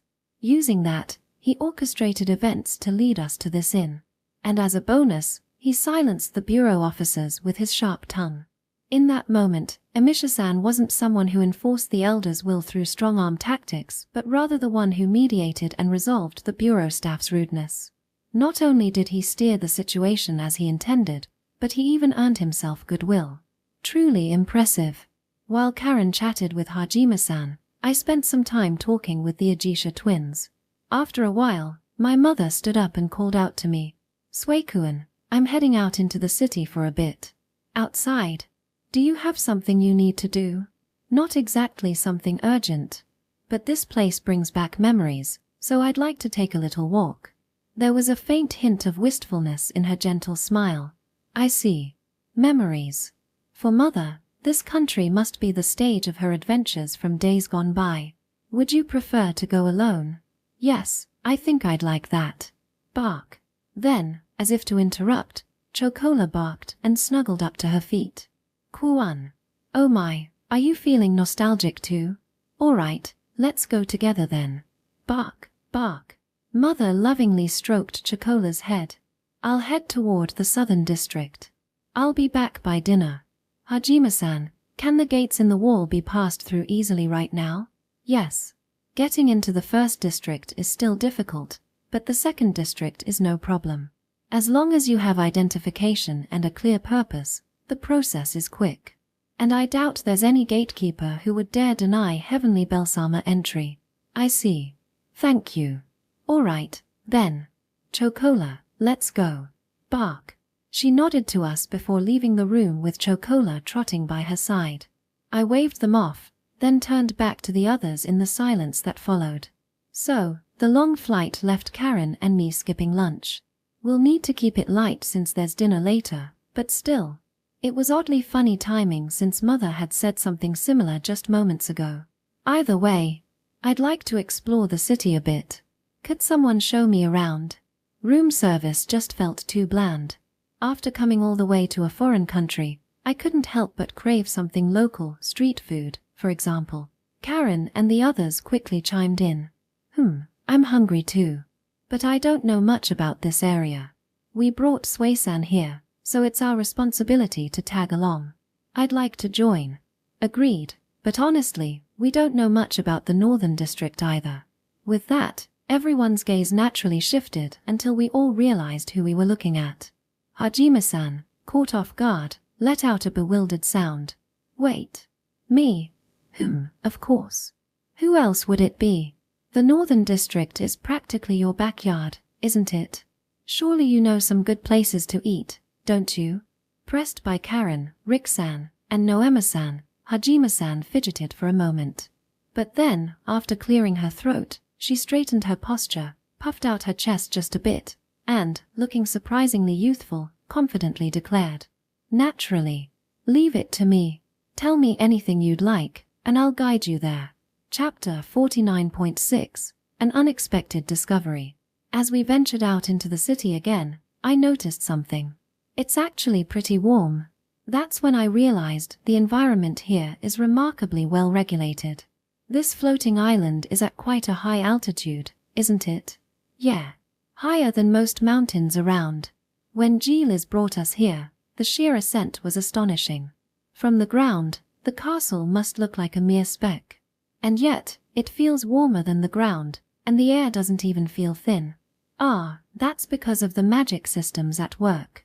It was Hajime-san who answered, glancing back at us with a light smile as she led the way. I'm not an expert on the subject, but... Rick or Noemi, could you explain? Sure. It's a type of composite magic laid down in ancient times. It regulates and stabilizes environmental factors like temperature and air density, making the place livable. The castle has a magical device powered by magic power collected from the citizens. It also manages water sources. We'll be at a square soon, and there's a fountain there, too. Just as Noema-san said, we reached the edge of a main street, and the square came into view. At the intersection of the crossroads was a circular plaza. Benches were scattered around, and in the center was a fountain with an artificial pond. People were meeting up, relaxing. It was clearly a place for everyone to unwind. Scenes like this aren't too different from Sidera. Yeah. The elven nation of Alfheim shares a similar architectural style with the Kingdom of Sorks. I see. Still, there's an unmistakable foreign charm to it. The shape of the cobblestones, the designs of the buildings, even the clothing of the passers-by. And of course, everyone had pointed ears. I'm definitely in the minority here. I touched my own ears with a wry smile, and Rick-san shrugged. Elves don't really pay much attention. Long ears are normal, so short ones don't stand out. It's like in a crowd, tall people tend to catch the eye more. Ah. Yeah, I guess that makes sense. Though they'd notice a beastkin right away. Alright, we're here. If you're looking for street food, this square is the place to be. There are all kinds of shops, so eat whatever you like. Turning back to us, Hajime-san spoke with a hint of excitement. Sure enough, the inner perimeter of the plaza was lined with food stalls. Unlike the tent-covered stands common in Sidera, These were more like permanent shops, actual buildings converted into eateries. Their counters opened onto the plaza, with kitchens visible behind them, reminiscent of crepe and takoyaki stands in Japanese shopping streets. As we eagerly moved closer, Hajime-san surprised us by offering to cover the costs. Apparently, she'd been entrusted with some spending money by Amisha-san, anticipating this situation. His ability to think ahead was truly remarkable.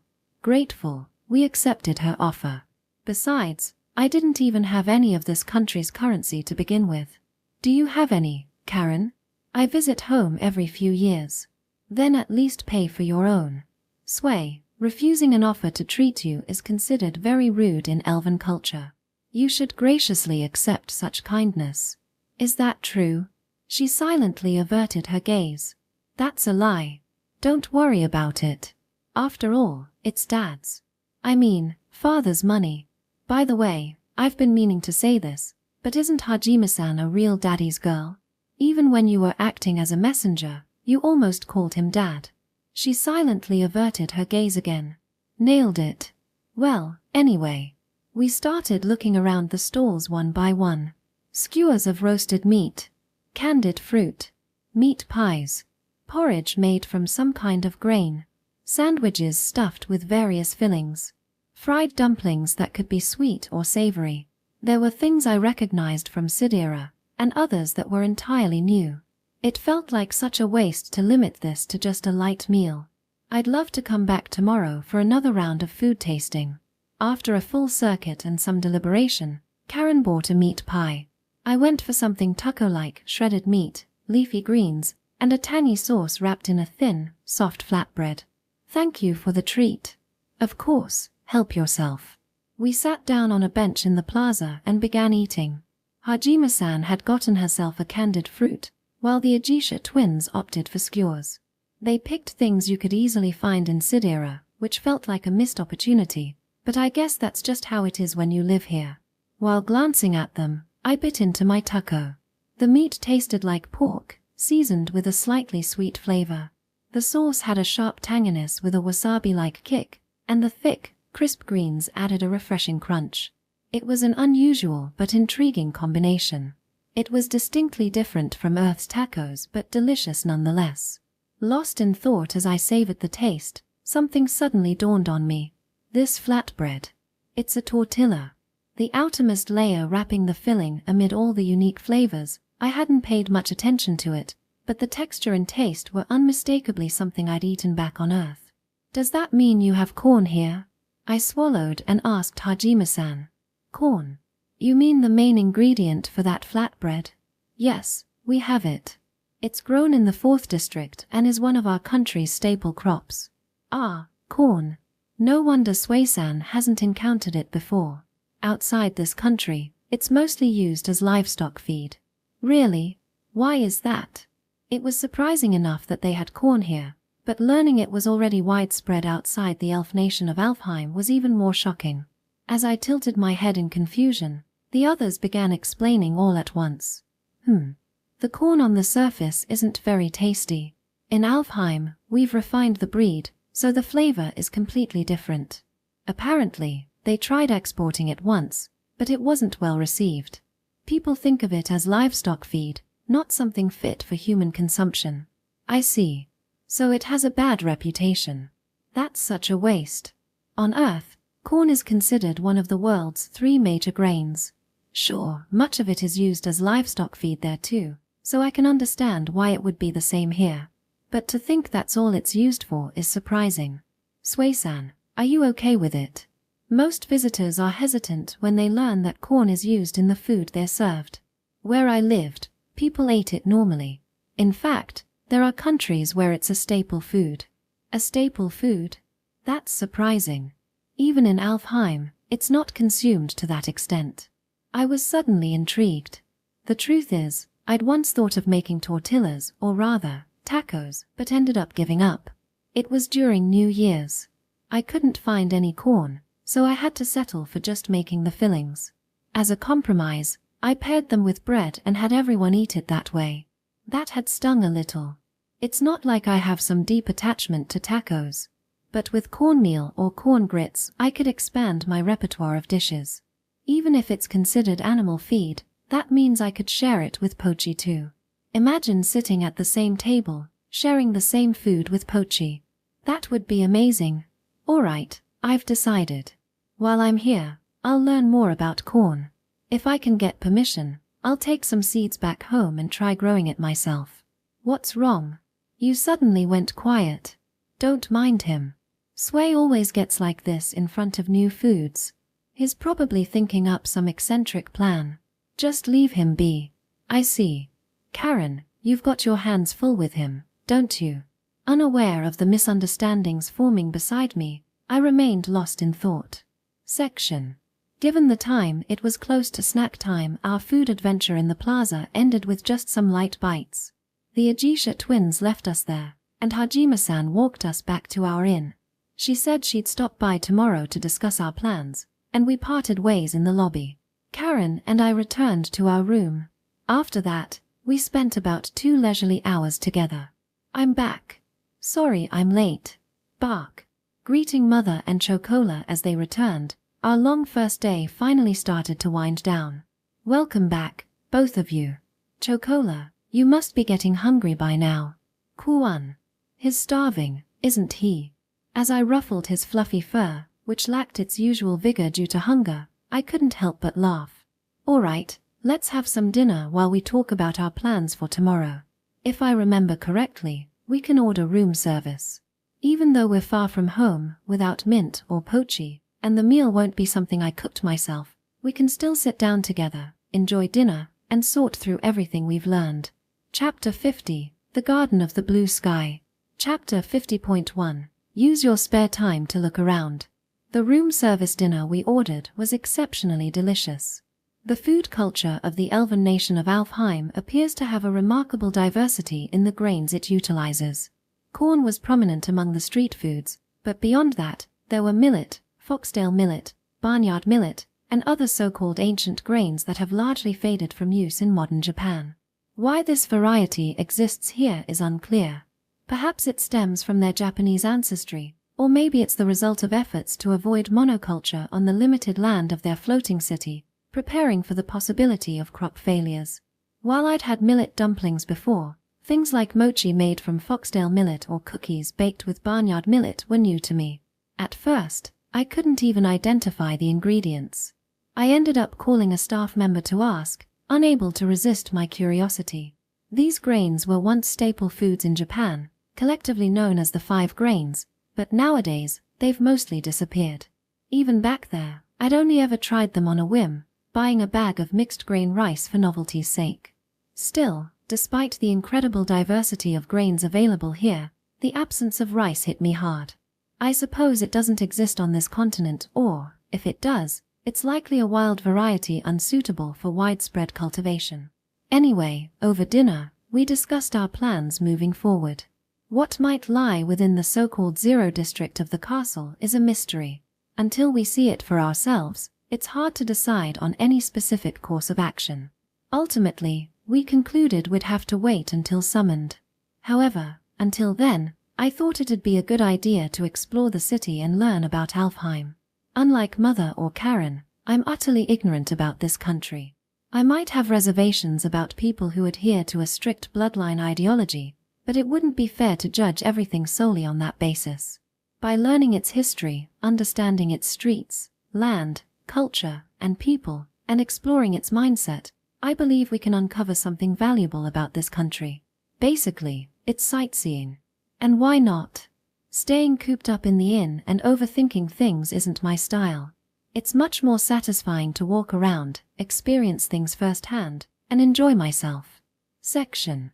The next day, as dawn broke, we all went out together to the town. Since Karen wasn't very familiar with the area, we 3 of us, and a dog, set out to explore as tourists. The first place we headed to was the 4th District, farmland. There are so many different fields here. And the breeze feels nice. The view is nice too. It's refreshing to see nothing in the distance.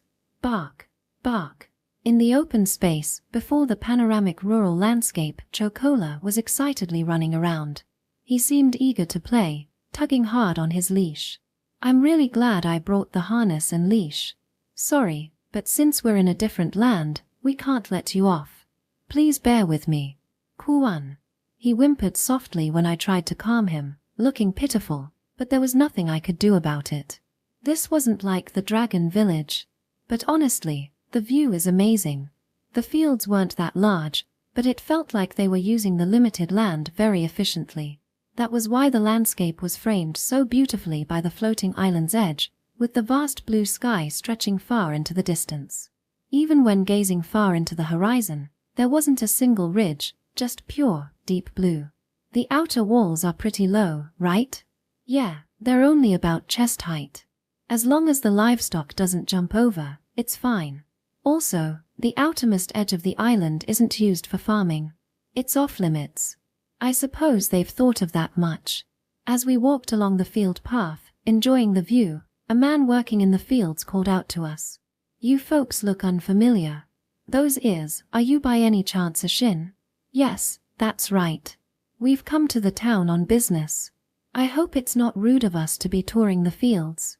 He looked young, but his actual age was hard to tell.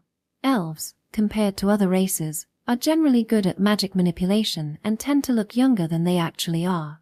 No, it's fine as long as you don't step into the rice fields. Of course. Is this millet? You know your stuff. I've heard humans don't really eat much of it. That's true. It's rare, but in my homeland, we have millet dumplings. The ones I ate yesterday at the inn were nostalgic. My father's colleague at the company used to be from Okayama, and every year after New Year, he'd bring back millet-based sweets as souvenirs. They were from a long-established store, made with 100% millet flour. I didn't know there was such land down below. It's a pretty remote place, to be honest. This is the first time I've seen millet being grown. So how did you know it was millet if it's your first time seeing it? Ah, well, I've seen it in pictures before. It would have been hard to explain that I knew it from pictures. That was close. After exchanging a few more casual words with the farmer, whether he was a young man or an older one, I couldn't tell. We apologized for intruding and left. He was a nice person. As we continued down the field path, I said to Karen, who was walking beside me, if that's how Sway saw it, then I guess it's fine. No, I understand what you mean. Her tone wasn't very clear. The reason was, he was cautious. He didn't show his teeth at all, and his words were curt. Elves tend to be reclusive, and especially in this country, they're quite exclusionary. I was a bit worried he might offend Sway. But he still responded to the conversation, and he didn't treat us coldly. Despite his somewhat stiff attitude, my impression wasn't a lie. We were, after all, outsiders, intruding to observe his rice field, the very foundation of his livelihood. And on top of that, we were of a different race. It would have been understandable if he had told us to go away. Of course, having Karen, a fellow elf, with us probably helped, but still. I didn't sense any ill will from him. There was no intention to hurt us or drive us away. More than that, well, to be honest, I was kind of hoping he'd sell us some millet seeds if we could get him to. But I couldn't push it that far. You were thinking about that? Yeah. But he was taking care of them so lovingly, like they were his own children. He was so sincere about it. So I really think he's a good person. I couldn't bring myself to ask someone like that for seeds. I see. Even if he was exclusionary, even if he was cautious, he cared for his crops with that expression. He was genuinely working and living earnestly. I couldn't harbor any negative feelings toward someone like that. I'm a little happy that Sway sees the people of this country that way, Karen said in a soft voice, intertwining her fingers with mine. So, hand in hand, we continued walking down the field path. Chapter 50.2, The Cityscape and The outskirts of the floating island, the 4th district, not only housed farmland but also livestock facilities. Unfortunately, due to quarantine restrictions, foreign visitors were prohibited from entering. They raised standard livestock for this world, such as cattle, sheep, goats, and wild boar hybrids, along with something unique to Alfheim, a hippogriff ranch. I'd only ever seen hippogriffs from a distance. They're said to be closely related to griffins, but the finer details seem slightly different. Hippogriffs are a primary mode of transport in Alfheim, so it shouldn't be too difficult to arrange a test ride. Once our mission is done, I'll ask. Also, Karen said. I decided to trust her and wait. For now, we left the 4th district and returned to the 3rd district. However, instead of the northern side where our inn was located, we looped around to the southern part. The streets didn't differ much from the north.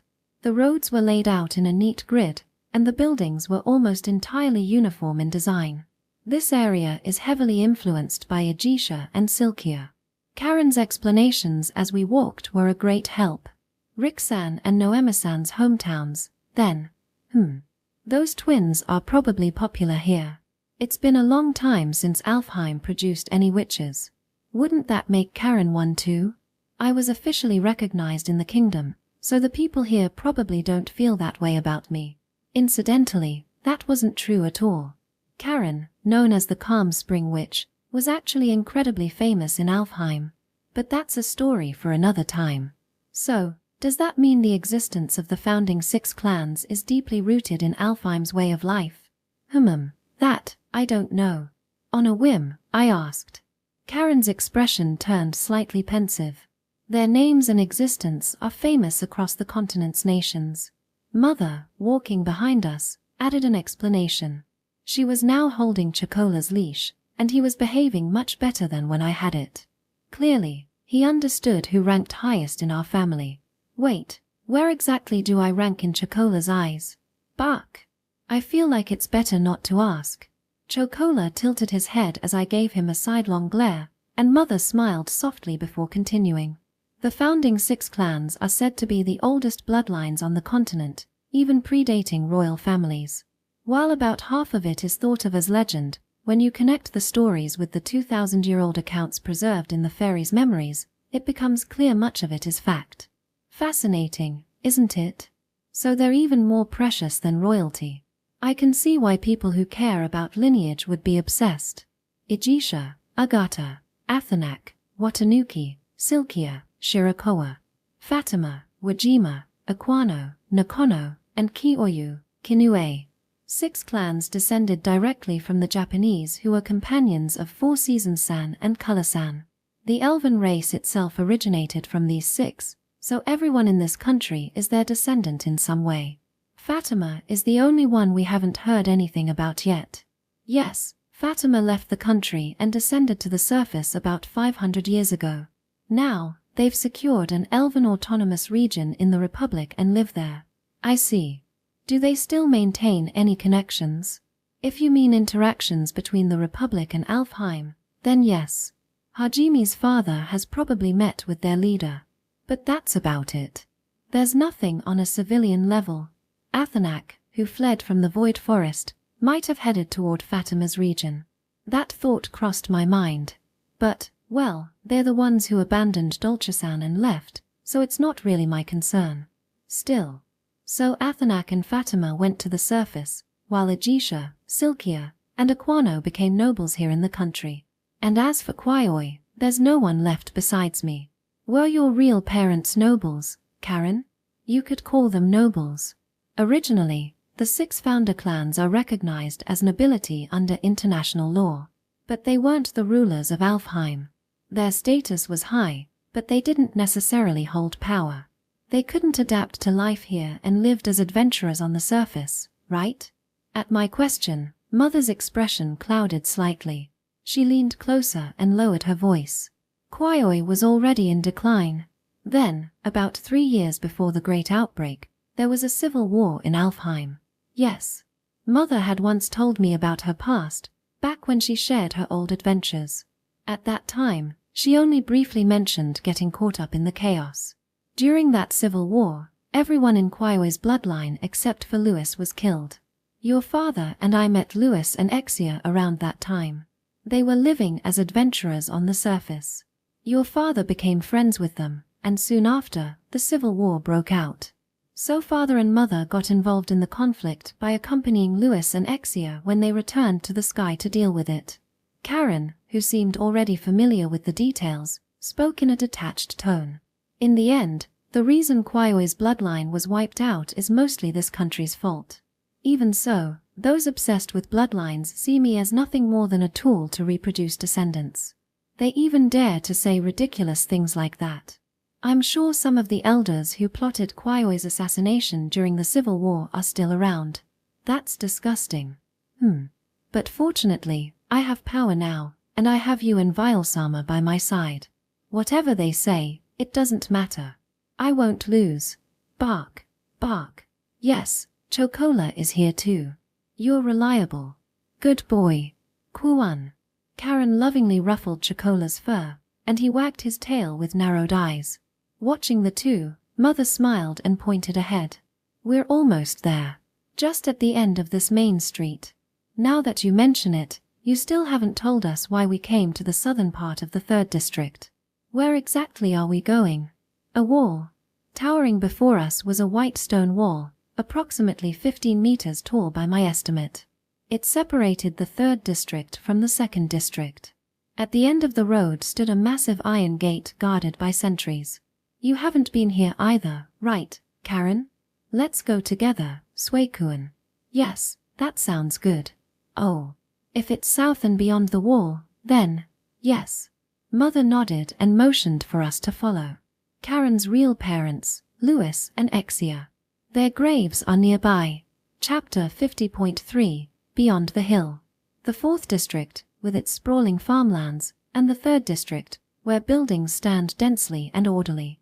Compared to these, the 2nd district had yet another distinct character.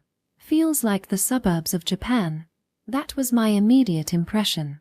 In other words, despite the wide area, there were very few buildings.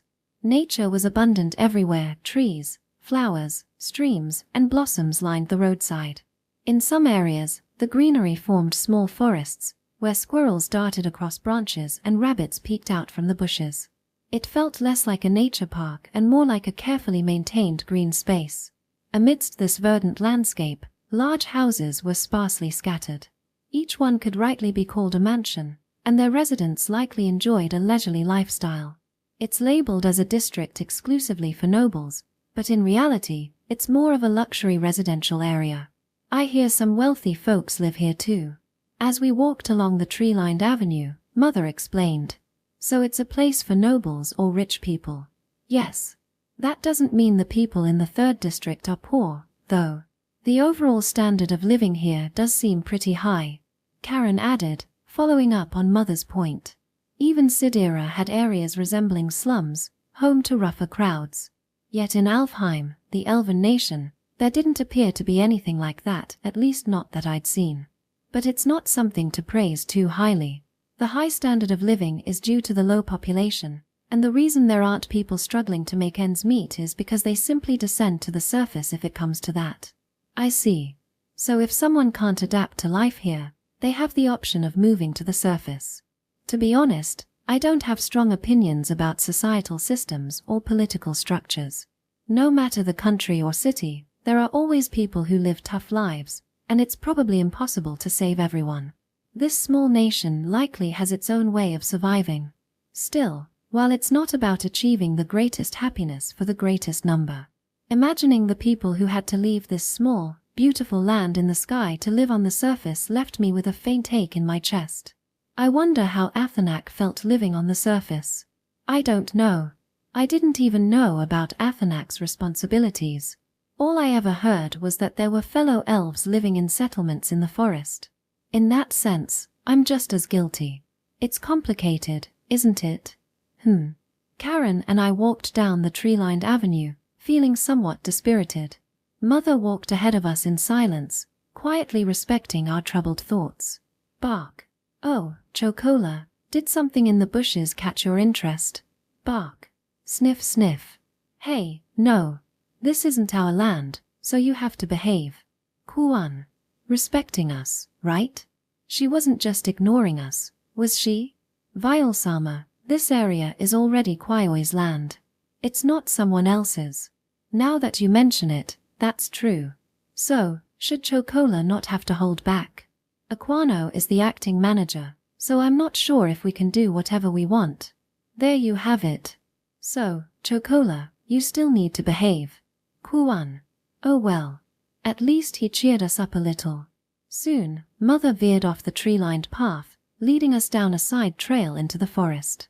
The trail quickly turned into an uphill climb. After about 10 more minutes of walking, midway up a forested hill, a sudden, open space revealed itself, as if the woods had drawn back to make way. What is this place? It was as if the forest had been cut into an oval shape. No grass grew there, only exposed soil. The ground was stained with blackened marks, like the remnants of an old bonfire. Mother answered in a flat tone. This is where the Kwaioi estate once stood. The place where I was born, Karen added, her voice devoid of emotion. I couldn't say anything. So, this very spot where we were standing now. This was where Louis-san, Exia-san, and newborn Karen had once been. It's just ahead. Let's go. Mother started walking again. She didn't turn to face us, so I couldn't see her expression. Her steps were brisker now, quick enough that even Chocola tilted his head in slight confusion but kept pace. The trees opened up, revealing a hilltop with a spectacular view. Stretching before us were the forests of the 2nd district, the cityscape of the 3rd, and the farmland of the 4th. Above us was a vast, embraceable azure sky. And standing amidst all of this, 2 stone markers stood side by side. Mother, these are. I turned to her, and she nodded silently. Karen knelt before the stones, gently running her hands over their surfaces, one after the other. Father, Mother, I'm home. Section. Louis and Exia loved this place. They used to call it their secret base as children. Eventually, after a long, quiet prayer, Mother smiled faintly as she shared this with us. Were they childhood friends? Exia was from a branch of Aquano's family. I think she and Emishi were second cousins. She and Louis were betrothed by their families, but they were very close. Yeah. Except for Athenak and Fatima, the 6 founding clans have been intertwined for generations. I'd bet every family has traces of the other's blood. If Exia and Emishi were second cousins, then Karen and Hajime. No, I didn't even know what to call that relationship. I only come back here once every few years. But whenever I do, it's always well kept. The graves are polished, and the grass is trimmed. Maybe Emishi-san is the one taking care of it. Probably. But I haven't spoken much with him. He's always been so busy. I can count the number of times I've seen him on one hand. I see. It was hard to guess what might be going through Emishi's mind. But his actions spoke volumes. He managed Kwaioi's land, never neglected the graves, yet left the burned remains of the estate untouched and made no effort to replant trees there. He allowed Karen and Hajime to interact but kept his own distance. He might just be a clumsy person. Yes. He hasn't changed much in that way since the old days. Sitting on the neatly maintained grass, Mother stroked Chocola. With his head resting on her lap, Chocola lay sprawled, his fur swaying in the breeze blowing up from the hill. I don't feel much attachment to the elven nation, Alfheim. Though I was born here, I was raised by Uncle and Vial-sama in that house. After you transmigrated, I lived with Vial-sama in Sork's royal capital. But Karen stood in front of the gravestones, gazing out at the distant scenery and the azure sky, just as, perhaps, Louis and Exia once had. This country, where father and mother were born and raised, this land, which Uncle Emishi protects, I cherish it. If another crisis like the great outbreak from 20 years ago is looming, I want to stop it. Yeah. So I stood beside Karen. I prayed before the graves, took in the view, and let the sky cradle us as I drew a deep breath. I'll help. If it's something Karen treasures, then it's something precious to me, too. Chapter 50.4 Watching the Sunset. The elven nation of Alfheim is a city constructed upon a floating island, yet it adheres to the concepts of cardinal directions, north, south, east, and west as absolute constants, much like the surface world. In other words, no matter where the island drifts or what path it follows through the skies, its orientation remains fixed relative to the planet's axis. Thus, the northern landing port where we entered is perpetually facing north, the southern town is always to the south, and the sun unfailingly rises in the east and sets in the west. It's been about an hour since we returned to the inn after exploring various parts of the country. From the west-facing balcony, I could clearly see the setting sun and the sky painted in faint, pale hues. As I gazed at it, I couldn't help but reflect on the importance of direction. If this island were to drift around willy-nilly, ignoring the planet's axis, the sun's rising and setting points would change every day.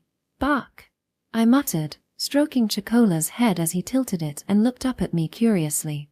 That would affect the crops, of course, but more than that, I don't think I'd be able to stand it. It'd feel like I wasn't grounded, like I had no footing at all.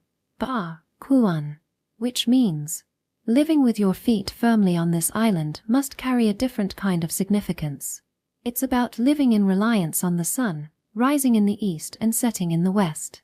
It's about finding reassurance in knowing that this floating land is still connected to the stars.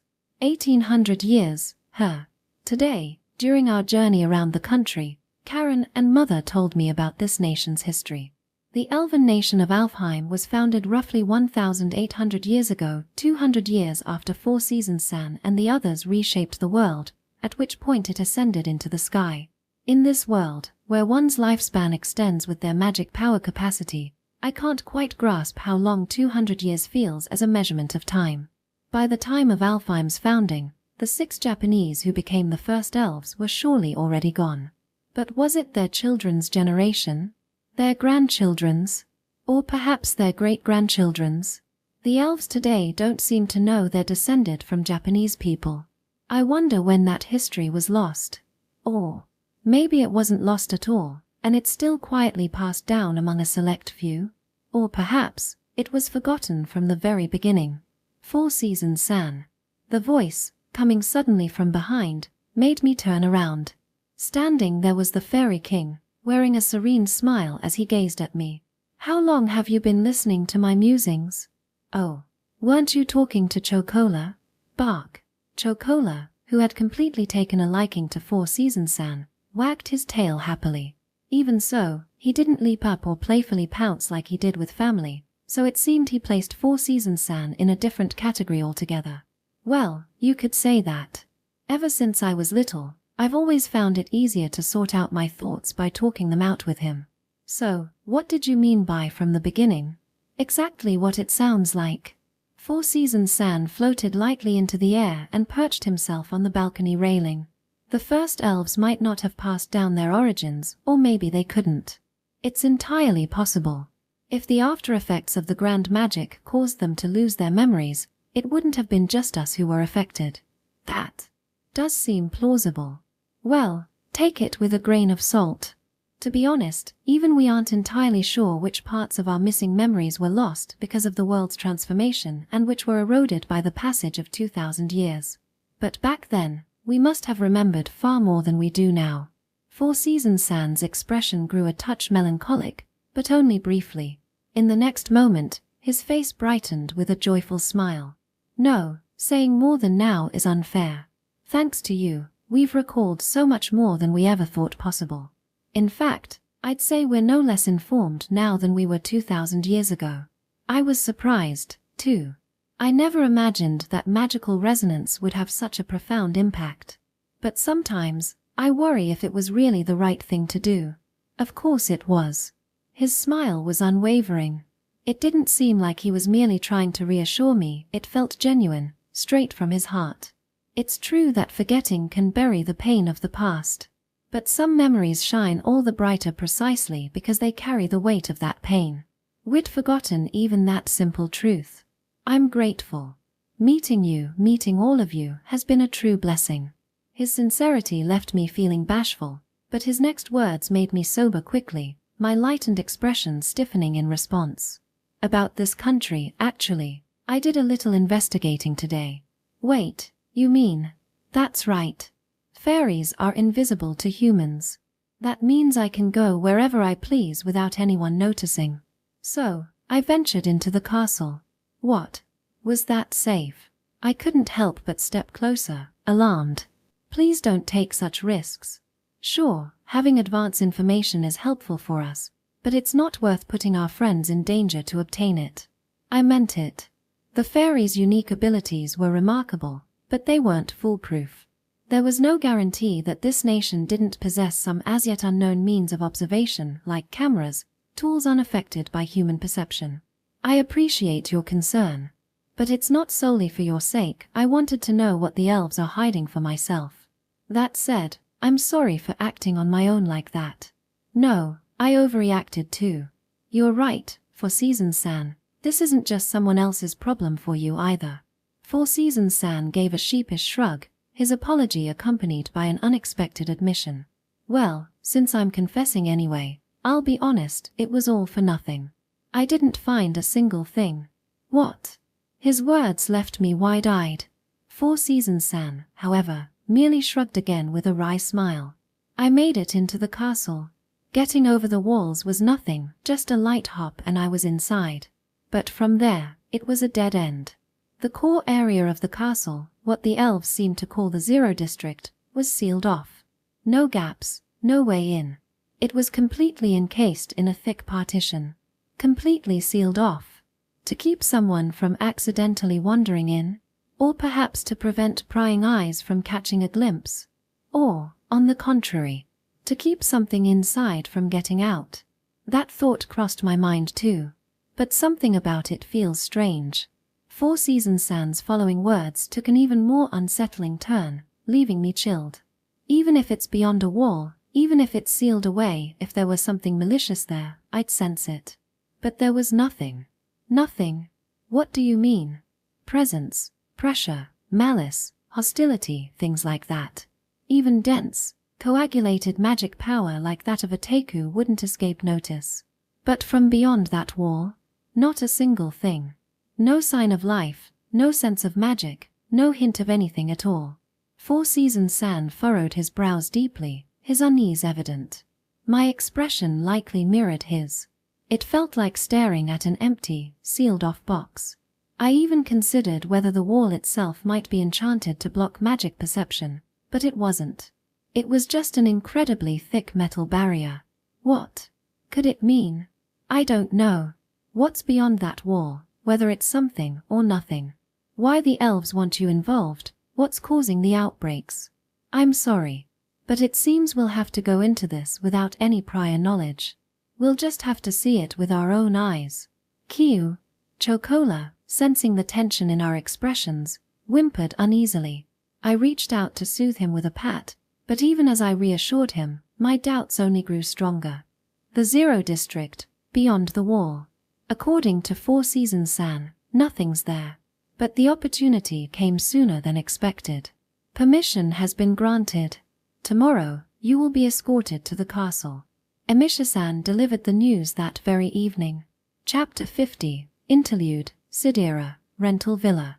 In the southeastern part of Sidera, a quiet, upscale residential area stretches out in a district connected by a single street to the central part of the city, though somewhat removed from the Void Forest. This is a high-priced neighborhood favored by high-ranking adventurers and executives of trading companies. Within this exclusive area stood a rental villa, a luxurious accommodation intended for long-term stays by affluent visitors. It was a rarely used property. Sidera, after all, lay on the outskirts of the Sork's kingdom and was neither a scenic destination nor a place that attracted wealthy nobles. Those who could afford such a villa seldom visited and, if they did, a short stay at the tilting sunflower pavilion sufficed. However, in recent days, this extravagant villa has been occupied by a peculiar family.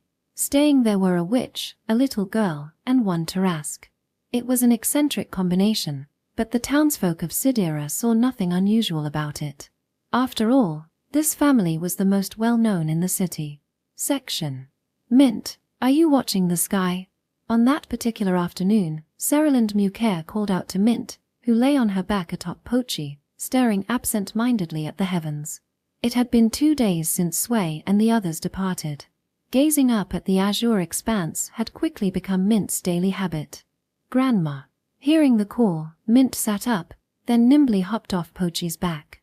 Landing lightly in the garden, she dashed toward Seralind and threw herself at her waist, rubbing her head against her. Guess what? Clouds moving south.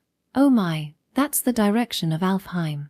Sway and the others, that cloud, see? Perhaps. I hear the sky castle floats at an incredible height. Higher than clouds? Yes, higher than the clouds.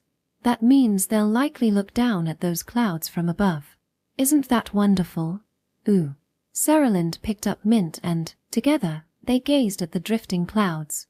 They weren't particularly remarkable. Their shapes were plain, neither fascinating nor grand. By the time they floated south, they might disperse and vanish altogether, perhaps never seen by Sway and the others. Even so, Seralind wished they would reach them. She hoped Mint's thoughts, carried by the clouds, would somehow find their way to her family. Everyone, what do? Her soft murmur was met with responses from 2 fairies. They'll be fine, definitely. Father's with them, after all. Exactly. With father around, there's nothing to worry about. Mint, Pochi, you two just stay calm and confident. The 2 fairies, Hanaikada and Drizzle, fluttered about, puffing up their chests proudly as they reassured her. Ooh. 4 seasons work hard too. Mint nodded enthusiastically, her smile as bright as the sun. As Seralind watched this heartwarming exchange, she suddenly realized the other fairies were nowhere to be seen. Curious, she asked. Where did Peacock and the others go? Sightseeing around the city. I can't imagine what's so interesting about it. Drizzle, you're so kind. You stayed behind because you thought Pochi and Mint needed you, right? When everyone gets back, why don't we go look around too? Ha! I only stayed because I've seen the sights before and didn't feel like doing it again. Well, if you really want to go, I guess I could show you around. Drizzle's behavior, hiding kindness behind a stubborn front, was utterly endearing. Seralind, who had only been able to see them recently, already understood the personalities of each fairy quite well after spending the year-end holidays at the forest house. And then, there were their parents, 4 seasons, the father, and Color, the mother. 2,000 years ago, this couple had transformed themselves into beings beyond humanity to save their children afflicted by an illness, altering the very fabric of the world in the process. Seralind could not see them as strangers. The disease that had struck their children was the same one that had claimed her beloved son's life, the so-called God's favor. She understood their pain deeply. If she had had the means back then, there was no doubt she would have done the same, taboo or not. Even if it meant reshaping the world, falling into the cracks of existence, or her son ceasing to be human. Hanaikada, Drizzle, when the others return, why don't we all go into town together? It wasn't to chase the shadow of her lost son. The fairies, Mint, they were different from him. To project her feelings onto them would be disrespectful. And yet, even knowing this, she couldn't help but be soft toward the little ones. Let's buy some sweets. Spring is still a ways off, so the selection might be limited, but I'm sure we'll find some baked treats. Really? Thank you, Grandma. Sea cookies. Ahem. Well, you're not so bad, human. Shopping with Grandma? Yay. Hanaikada leapt onto Seralind's head, giggling. Drizzle, despite softening into a smile, stubbornly maintained her air of superiority. Mint clung to her even tighter, radiating joy. We've got a busy schedule ahead, so let's enjoy some sweets together to recharge our spirits. Schedule? Seralind gazed fondly at the lively group. Tomorrow, Prince Nope and his entourage will be visiting. They're going to treat us to famous dishes from the royal capital. And of course, they'll bring your favorite sesame tofu, Mint. Wow. Dinner, together with everyone? Yes, everyone, including Bird and the others. Then, the day after, we'll visit the ranch. I've arranged for Pochi to help out there. Kururu.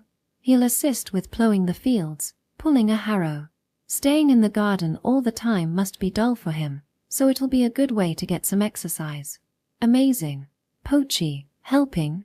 Mint help too. Mint cheered, the fairies squirmed with excitement, and Pochi let out a happy neigh. Their pure, unfiltered joy brought Seralind unparalleled happiness. Even with Sway and the others away, I won't let you feel lonely. So, please, all of you, come back safe and sound. With her prayer-filled thoughts, Seralind looked up at the blue sky. The clouds, unchanged in shape, continued drifting southward. Shortly, they would reach the distant sky castle. She could believe that now. Section. Audiobook by Masquerade at Masquerade Audiobooks. Chapter 51, White Ash, Its Guts. Chapter 51.1, What an ostentatious welcome. They told me I was allowed to carry my sword. I had expected to leave it behind, so this came as a surprise, but a welcome one. Both Riddle and Kanagi are far too important to me to entrust even to a lodging house. For the record, my combat ability isn't significantly impacted by whether or not I'm armed. I use Riddle to cast my magic Shinko Teitai mainly because it's convenient. I can cast the spell without it, but the sword makes things smoother. Of course, when it comes to raw offensive power, Riddle is my main weapon, and without it, I'd lack the means to defeat my foes outright. That said, my magical expertise lies more in defense and debuffs. Neutralizing enemy attacks and incapacitating them renders dealing damage almost unnecessary. Victory is practically assured at that point. So, being allowed to keep both my father's memento and my trusty blade close at hand was nothing short of a relief. Section. After breakfast, Emisha-san came to fetch us. He was alone. Neither Hajime-san nor the Ajisha twins accompanied him, underscoring just how secretive the destination was. Mother, Karen, and even Chocola all wore solemn expressions. We were about to step into the very heart of the floating castle. Section. The first district, composed entirely of the castle, was far smaller than the others. The fourth, which housed production facilities, the third, the residential area for commoners, and the second, home to the nobility. Despite its name, the castle wasn't a royal residence. It primarily served as the site of parliamentary sessions. Think of it as a cross between a national diet building and a medieval fortress. The architecture was ancient and majestic, with a style reminiscent of Romanesque design. It evoked the image of Neuschwanstein Castle, or at least my fuzzy recollection of it. That was the comparison my mind made. We entered through the main gate and walked down the corridors. As I wandered, letting my eyes dart about, Karen leaned in and whispered to explain. Construction is said to date back about 2,000 years. 2,000? Not 1,800? Yep. It's older than the history of Alfheim, the elf nation. Before, I didn't think much of it, but knowing what we know now, it hits differently. True. If it's 2,000 years, that would mean it was built by the first generation of elves. Or, it might have existed even before them. That's a good point. The possibility that it repurposed a prehistoric structure was intriguing. Still, it feels more plausible to attribute it to the first elves. Why? Is the design noticeably different? Yeah, it's reminiscent of castles on Earth. Prehistoric architecture tended to have a completely different aesthetic. If I had to describe it, the architecture resembled something closer to ancient China than the Western styles of the early modern period. I'm no expert in architecture, and what I saw was a fleeting impression from a dream, so my explanation might not do it justice. Sunlight streamed through the windows as I walked down the corridor, my steps pressing into the long carpet beneath me. On either side of the hallway, there wasn't a single suit of armor, vase, or painting to be seen. Yet, it still felt opulent. That impression must have stemmed from the elaborate design of the interior itself. Kuan. Feeling uneasy? Hang in there, okay? FSS. Chocola, seemingly uncomfortable with the building's floor, had begun to sulk at some point. His earlier dignified demeanor had crumbled all too quickly.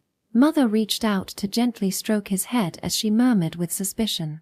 It hasn't changed much since the last time I was here. Come to think of it, wasn't this area where you all caused a ruckus during the Civil War? Emisha-san, walking ahead, responded with a sigh. I've heard it was quite the ordeal to restore everything to its original state. I see. It's good to know it's been properly repaired. There was a faint hint of sarcasm in Mother's words, and I couldn't help but smile wryly. I didn't know the full story of how the castle ended up in ruins, but judging from her lack of guilt, it was likely justified, probably involving Father, too. We're almost at the round table chamber. After turning 5 sharp corners, Emisha-san stopped before a 6th and announced this. The round table. If the Council of Elders operates without a single leader, making decisions collectively, It's only fitting that their meeting space would be circular. We stood before an imposing door at the end of the corridor. Exchanging brief glances with Mother, Karen, and Chocola, I took a deep breath. As I exhaled, Emisha-san called out, "Our guests have arrived," and the door swung open. The room we entered was a stark, cavernous hall, stripped of adornments. The most striking features were the doors. One large iron door at the back of the room, two smaller ones to the left and right, and the one behind us through which we'd entered. Like the hallway, the room lacked any decorative elements. In its center sat a round table, seemingly carved from marble, spanning 3 to 4 meters in diameter. Though quite large, it appeared small in proportion to the vastness of the chamber. Surrounding the table were 6 tall chairs. One of them was unoccupied, likely Emisha-san's. The remaining 5 were occupied by elves. A young man with a sharp, refined face. A middle-aged man with a stern, rugged demeanor. A woman in her early 30s, exuding calm and composure. A girl who appeared to be in her early teens, still retaining a trace of childishness. And an elderly man with a well-kept beard. For a group called the Council of Elders, only one of them was actually an elder, which clashed with my expectations. That said, in this world, appearances are often deceptive, making it difficult to gauge someone's actual age. Still, I doubted the bearded old man was secretly a youth. I silently probed their magical energy, searching for their presence. None of them exuded a particularly friendly aura. The young man's gaze felt like he was appraising me, while the middle-aged man, the girl, and the old man wore expressions of derision aimed squarely at me. The woman, on the other hand, kept her eyes closed, avoiding even looking my way, as if to ensure I gleaned nothing from her. Standing rigidly, Emishi spoke in a voice devoid of emotion, mechanical in its delivery. From the kingdom of Sorks, the eldest son of the Hateno Viscount family, Sway Hatano Dono. Along with the heavenly bell which the head of the Hateno Viscount family, Viol Era Muker Hatano-sama. And finally, the calm spring witch, Karen Tatoria Kwayo-sama. They have entered the castle in response to the invitation from our nation of Alfheim. In response, the members of the Elders' Council, still seated in their chairs, introduced themselves one by one. From the Elders' Council of Alfheim, I am Maishal Fuzuagic. The young man. I am Moata Pure. The middle-aged man. Yuzuriha Silkia. The woman. Mayako Vueda. The girl. Kunizi Onagia. And finally, the old man. The woman, Silkia, seemed to belong to one of the 6 ancestral clans, but the rest were names I was hearing for the first time. I hid the faint tension rising within me and maintained a calm facade, observing each of them in turn. Now that the introductions were over, what would the first move be? To uncover that, I decided to take a step forward and ask. "I've heard you have a request for me. What exactly is?" Before that. The girl who looked like a young teenager, Mayako Vueda, rudely cut me off mid-sentence. "This way." She turned her gaze to the right side of the grand hall and raised her voice. The door creaked open, and in walked a man who looked to be in his early 20s, not much older than us. His face was refined, his frame slender, and he gave off an impression of delicacy, or perhaps nervousness. He was a different kind of handsome compared to Noah. The man walked up to Mayako Vueda's side and bowed politely. "He is Isaac Vueda, the grandnephew of this lady here. My name is Isaac. I offer my regards to Karen-sama, calm spring witch." Grandnephew, that would mean the child of her nephew, essentially the grandchild of a sibling. The same relationship as my grandmother, Seralind, and me. In that case, this Mayako person, despite her appearance of someone in her early teens, must be far older than she looked. Even as I had these thoughts, I couldn't shake the overwhelmingly unpleasant atmosphere surrounding this man. Because Isaac Vueda didn't so much as glance at me, Mother, or even Chocola, treating us as if we didn't exist. Yet, he immediately and exclusively greeted Karen. My premonition was spot on. Mayako-san, with a smug and self-satisfied grin, declared as if it were an unshakable truth. "Karen Kwaioi, Isaac here is your fiancé." Section. What? No thanks. Karen clung tightly to my arm and dismissed the claim without hesitation. Chapter 51.2, Let's do it. What? No thanks. Karen tightened her grip on my arm and declared with firm disdain. But the other party wasn't the type to falter or retreat so easily. How childish. But one should not throw away their life on a whim of youth. With a low chuckle, Mayako Ueda seemed entirely unbothered. And neither were the other elders. Ridiculous. Such childish prattle holds no weight before the greater cause. Said Moata Puracia. You are the last of the Kwaioi. Surely, you understand the significance of that. Added old Kunizi Onagia with a stern gaze. The other two, Macial Fazuajiksha and Yuzuriha Silkiasha, remained silent, choosing to observe without comment. Elders, wasn't the matter of the Kwaioi supposed to be addressed later? Emisha-san's bitter tone cut through, clearly aimed at providing us some cover. Calling them elders implied that the three who just spoke were the bloodline supremacists among the council. Emisha-san hadn't provided us with any detailed information about the council members beforehand. He was steadfast in his adherence to confidentiality. He likely wouldn't overtly side with us moving forward either. However, in subtle ways like this, he left us breadcrumbs to follow. Stepping forward to shield Karen from their prying eyes, I confronted them directly. Didn't you summon me here with a request? Or was that just a pretense for this trivial nonsense? If your so-called request doesn't matter, we'll be leaving. I kept my tone slightly provocative, and the bloodline supremacists responded in kind, each in their own way. How dare you, a mere viscount's son from the surface, speak so arrogantly? Moata Pure growled, veins bulging on his rugged face. Oh. So, the son of All Night and Heavenly Bell, is it? That insolence must run in the family from your mother, no doubt. Retorted Kunizi Onagia, his expression calm but taunting. And then, leave, you say? Do you think you can? Mayako Ueda directly targeted my weak point, her tone sharp and unyielding. This woman, a deceptively childlike elder, smiled faintly, a mixture of innocence and cunning that sent a chill down my spine. Without hesitation, she continued her verbal assault. By all means, leave if you wish. But if you do, this nation will soon fall into ruin. Beyond that door lies a problem that only you can solve. She laughed mockingly, pointing to the iron door at the far end of the grand hall. I've heard you are unusually kind-hearted. Surely, you're not the sort of scum who would abandon the innocent people of this nation to die. Isn't that right? Even if you cannot be with the one you love, you wouldn't spitefully withdraw the hand that could save them. Arrogant and self-serving. She unabashedly twisted her circumstances to manipulate us, preying on our conscience to fulfill her demands. The phrase damned bratty hag flashed through my mind, an ill-mannered insult I barely suppressed.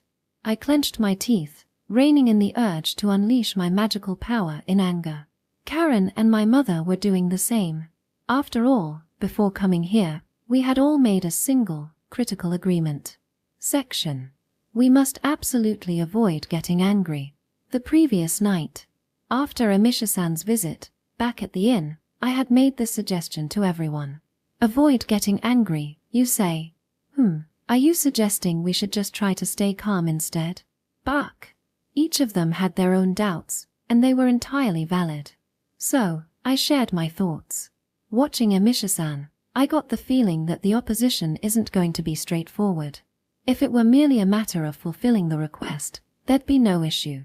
We could approach it pragmatically, and if obstacles arose, I'd be more than willing to cooperate to overcome them. But something told me this situation wouldn't be that simple. Unlike before, this time, I had a gnawing suspicion that even if we extended goodwill, the other side might not reciprocate in kind. You remember Emisha-san's skill during the negotiations in Sidera, don't you? He conveyed the demands of the bloodline supremacists clearly, all while anticipating our anger. Even so, he managed to bring us to this country.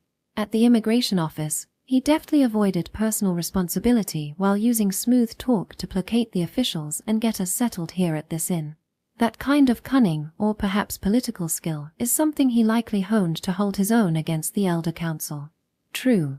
Back in the day, that guy was more of a rigid, headstrong fool, charging ahead without much thought. Mother murmured with a pensive expression. So what you're saying is, The Elder Council is likely to throw some absurd complaints at us again?" Karen asked, her tone tinged with concern. "Yes, I think there's a high probability of that. And to deal with it, we can't afford to act on emotion. Anger, after all, has a way of dominating a situation, especially when it's the anger of those in power. For instance, say we lost our temper and resorted to violence. That would almost certainly escalate into an international incident between the Kingdom of Sorks and the elven nation of Alfheim. After all, I'm still a Viscount's son and a citizen of the kingdom. Mother, even if in name only, serves the kingdom and is connected to a Marquis house. Karen, on the other hand, holds citizenship in Alfheim, placing her in a complex position. If that were to happen, Alfheim could very well turn it into a point of contention against the Sorks kingdom. And once the matter was brought to the stage of international law, we'd likely end up as the ones at fault. Legally speaking, we could probably disregard all those laws and international relations and act however we wanted without facing consequences. Between our magical abilities and the sanctuary of the Void Forest's depths, no one could lay a hand on us. But that wouldn't be right. If it came to that, it would mean we lost. We'd cause trouble for Noah's parents and for Grandma Seralind as well. And most importantly, we live in that forest because we choose to. Hiding to avoid problems isn't the right thing to do. But what should we do? Karen's voice carried an anxious note. She seemed to understand the situation, which made her uncertainty all the more poignant. I'm sure the Elder Council, the bloodline supremacists, will say some terrible things. Before even addressing the request for sway, they might try to push forward discussions about my engagement. If they come at us with all kinds of logical justifications, I'm not good at dealing with that sort of thing. I wouldn't know how to handle it properly. I'm the same. As embarrassing as it is to admit, I've always forced my will through strength. I built my position by overpowering anyone who stood in my way with magic. Of course, I've learned some politics during the time I was separated from you, Suicune. But if you ask whether I could handle it like Amishi does, well, that's a different matter. Mother's expression darkened, just like Karen's. That's why I had to be the one to stand firm. I smiled, pouring my resolve into that expression. I'll stand at the forefront. I'll do my best. So, both of you, please hold back your anger and just watch over me. Just like when we first came to this country. I'll lead the way, standing tall with pride. Then, we'll handle any insults or unreasonable demands calmly and methodically. But if it gets to a point where you feel you're about to boil over, then bark. I patted Chocola, who tilted his head in confusion, and made my request. Karen, you can cling to my arm. Mother, you can pet Chocola. Use that to calm yourselves down, okay? Section. And now, here we were. Karen was already holding tightly onto my arm. Mother, standing straight as ever, was skillfully ruffling Chocola's head with her hand. Cooin. Chocola let out a delighted whine, completely out of place given the tense atmosphere. Yet his reaction brought a gentle warmth to my heart, easing my nerves. I felt no anger. Their words were selfish, unreasonable, and infuriatingly arrogant. Yet, precisely because of that, they felt hollow. Indeed, you're absolutely right. As you've pointed out, I'm not like you. I can't abandon the people of this country. Let me correct myself, I won't leave. It would be rude to treat people's lives as bargaining chips, after all. What did you just say? The one bristling at my mild sarcasm was Moata Pure, a middle-aged man. It seemed his temper was no better than the Hateno family's. Listen here, kid. I'll tolerate your ignorance for not grasping the grandeur of our cause, but an outsider insulting our nation. That said, let me make one thing clear. I cut him off, my voice sharp as I spat out my next words. You call yourselves the founding 6 clans, such an ostentatious title for a lineage that's barely lasted 2,000 years. Frankly, I don't see any value in preserving such a paltry bloodline. What's far more important is Karen's happiness and her ability to live her life freely. The air bristled with murderous intent in an instant. And thus, the war of words began. Chapter 51.3, There's a line that can't be crossed. You call yourselves the founding 6 clans, such an ostentatious title for a lineage that's barely lasted 2,000 years. Frankly, I don't see any value in preserving such a paltry bloodline. What's far more important is Karen's happiness and her ability to live her life freely. What did you just say, you bastard? My deliberately provocative words hit their mark perfectly, and the one who took the bait was Moata Pure, a gruff-faced middle-aged man. You dare mock the proud history of the elven nation of Alfheim? A whelp spitting on us won't go unpunished. He roared, his tone rough and intimidating. But I didn't look at Moata. Instead, I observed the other 4. Maciel Fazuagic, silent, with a stony expression. His emotions were unreadable. Whatever he was thinking remained a mystery, but if he were an enemy, he'd likely be as formidable as Amisha-san. Mayako Vader maintained a poker face while watching me, though the faint rigidity in her magic power betrayed her. It was likely unease or perhaps exasperation. Disappointment in Moata's recklessness, maybe. Kunizi Onagia, his brows furrowed slightly, his expression sour. His magical energy was taut, radiating anger. My inflammatory remark had clearly struck a nerve, and he was desperately suppressing his fury.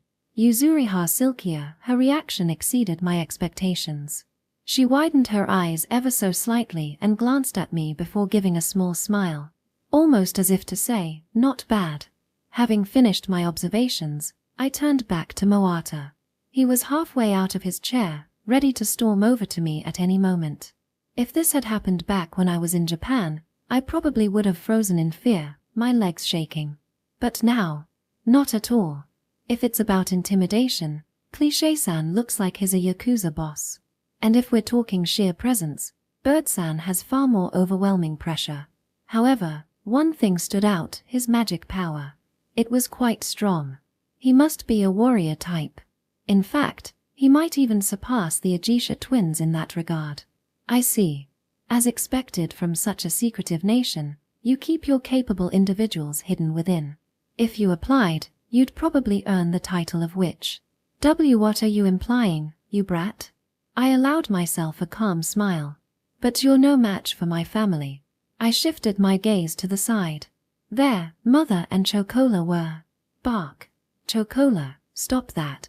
Suekuan is trying to have a serious conversation. Kuan. Oh, fine. Come here. Good boy. Completely ignoring the tense atmosphere, they had started playing around. Kiyu. Bored, are you? Just hang in there, okay? Mother scratched under Chocola's chin, and he panted happily with his tongue out. Moata stared at them, utterly dumbfounded. Even if someone like you tries to stir up your magic power, it won't do much. Do you even know where we live? In the depths of the void forest, the innermost part, where mutants roam freely. That's where we peacefully make our home.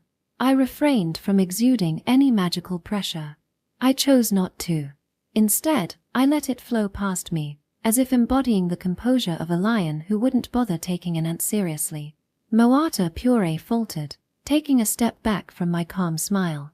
Though his glare remained sharp, he eventually bit his lip and cast his gaze downward. Right on cue, it seemed. The elderly man, Kunizi Onagia, let out an exaggerated chuckle, filled with thinly veiled mockery. Heh. My, what bravado you've got there. For an old, withered man like myself, it's so terrifying I can barely stop trembling. Kunizi's mouth, partially hidden behind his beard, twisted into a crooked grin. His heavily wrinkled eyes gleamed with a sharp light. The bloodline supremacists had decided to play their next card a veiled insult. Kunizi spoke, his tone laced with implications, his words deliberately provocative. It's unwise to be so bold in your threats, young man. Your magical prowess may be formidable, but not everyone around you shares that strength, do they? What do you mean by that? I wanted to commend myself for keeping my magical power restrained. Ho. What do I mean, indeed? Let's take, for example, that lovely girl from Sidira village. What was her name? Lila, I think. Without much magic of her own, wouldn't it be difficult to protect her when it really matters? Kunizi pressed on, likely sensing an opportunity in my silence. We old folks may dwell up here in the heavens, But that doesn't mean we disregard the affairs of the land below. Even from this lofty perch, we keep a close watch on the ground. So, what you're saying is, there are spies from Alfheim in Sidera, keeping tabs on everything, including those around us. And if you wanted, you could act on that information at any time. Is that correct? Cuckoo. That's quite the leap, young one. Don't be so hasty to jump to conclusions. I merely suggest we engage in discussion. For example, if that young choir were to marry Isaac, our regard for Sidera village would rise considerably. Even without delving deeper, it'd be self-evident what a fine village it is. Ah, I see. Quite the proposition. I exhaled a faint sigh. Karen, still clinging to my arm, tightened her grip. It was a subtle yet clear sign of the anger she was holding back. Yet she said nothing. She didn't unleash her magic either. She entrusted everything to me, as did my mother, and Chocola, which is why I kept my voice as composed as ever when I asked.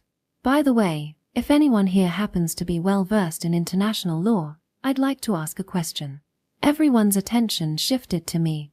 Harming a foreign dignitary is a violation of international law, isn't it? At what point does an action cross the line into a breach of that law? In that instant, the atmosphere became taut, like a tightly drawn bowstring. Kunazi let out a dry chuckle.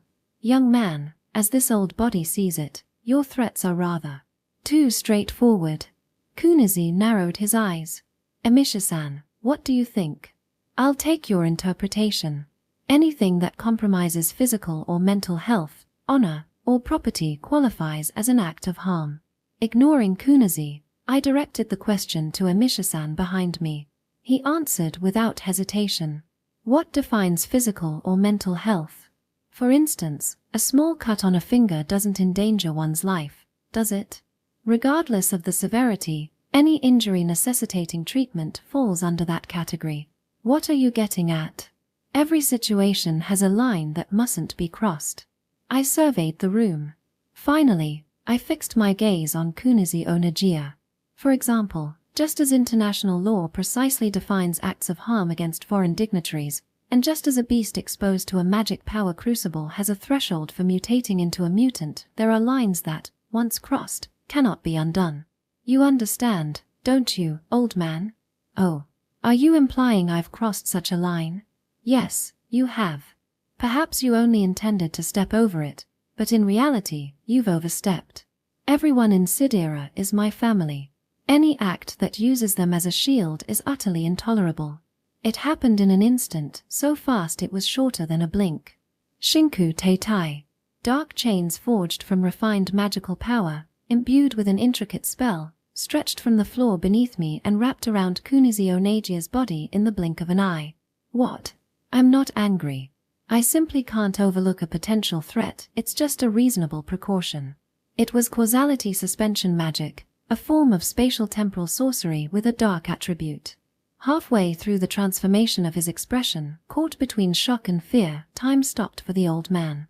He probably can't hear me anymore, but since spies in Sidera would need your directives to act, I've made sure you can't give them any. As long as your time remains stopped, Sidera is safe. Everyone was stunned into silence. I took another deep breath before continuing. This doesn't violate the definition of harm, does it? After all, I haven't damaged his physical or mental health, property, or honor. Nor have I inflicted any injuries requiring treatment. If you still want to claim it constitutes harm, feel free to file a judicial complaint. Let's bring the full details of this incident to light and present it to all the nations of the continent for judgment. I scanned the room. There were still hostile glares. Moata Pure. I should address him directly. Also, I'd advise against deploying any hidden forces. What? The ones hiding behind the side doors and in the ceiling. You have them stationed, don't you? Of course, it's only natural for dignitaries to have security. But I can tell. They're set to unleash magic at someone's signal. Still, you of all people should know. I can use the same magic as my father. It was no surprise that soldiers were hidden in the room. I'd noticed the moment I entered. I could sense their magic, and Chocola had been sniffing the air, his gaze fixed on the ceiling. You should assume your attacks won't reach us. Want to try? We won't get a scratch, so it won't count as a harmful act. I'll even let it slide. What do you say? With a soft thud, Moata slumped powerlessly into his chair.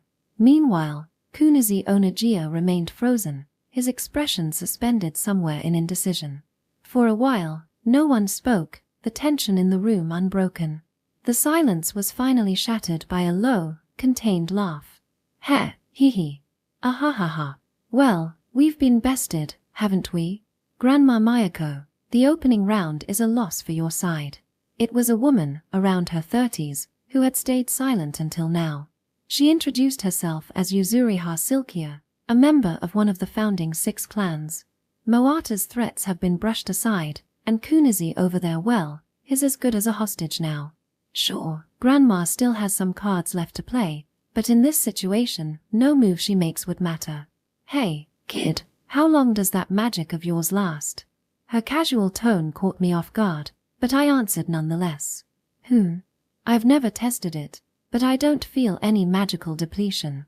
Unless I consciously dispel it, I imagine it'll last at least as long as I'm alive. Yeah, doesn't seem like you're bluffing or lying. Shrugging, Yuzuriha glanced around the room. We could file a complaint for harm against a state official, but once the circumstances are revealed, we'd only disgrace ourselves. It had just served to announce to the world, the son of all night is here. While Yuzuriha grew increasingly talkative, Mayako Veda remained silent, her eyes closed. Her great-nephew, I think his name was Izak, stood by her side like a dutiful butler, mirroring her stillness. Yuzuriha seemed to take their silence as agreement. Clapping her hands, she stood from her chair and approached me. With a faint smile, she said, "Though I hadn't expected you to reveal your abilities so quickly, it saves us some trouble. Maybe that's thanks to the old man." "What do you mean?" "Boy, no, Sway Hatano Dono." Straightening her back, she placed a hand on her chest and bowed to me. "Thank you for answering our call and coming here. The dark attribute magic, the power to stop time, is precisely what we've been waiting for. Please, lend us your strength to break through our stagnation." My eyes widened. Raising her head, she pointed to the far end of the room, toward the door. Chapter 51.4. It seemed the feeling was mutual. After giving an overly formal bow, Yuzuriha Silkia-san straightened up and flashed a broad grin. "Well, that's how it is. Sorry for causing you so much trouble." Her once detached and unreadable expression transformed into an oddly familiar, warm smile, like that of a neighborhood Onisan or maybe an Obasan. Did you just think something suspicious about me?" "Not at all." She raised an eyebrow at me. I deflected by reaching down to pet Chocola. "Bark. Thanks for keeping mother company, buddy. Bark." Yuzuriha gave us a quick glance before turning to Karen and mother. "It's been a while, Karen. Have you been well?" "I should ask you the same, Yuzuriha-san. I was surprised to see you on the Elder Council. And Viol, long time no see. Apologies for keeping you in the dark." "It doesn't matter." Emishi didn't say anything either. "Honestly, seeing you here without any prior notice or acknowledgement, I just assumed you were an enemy. That's all." Ouch, that's harsh.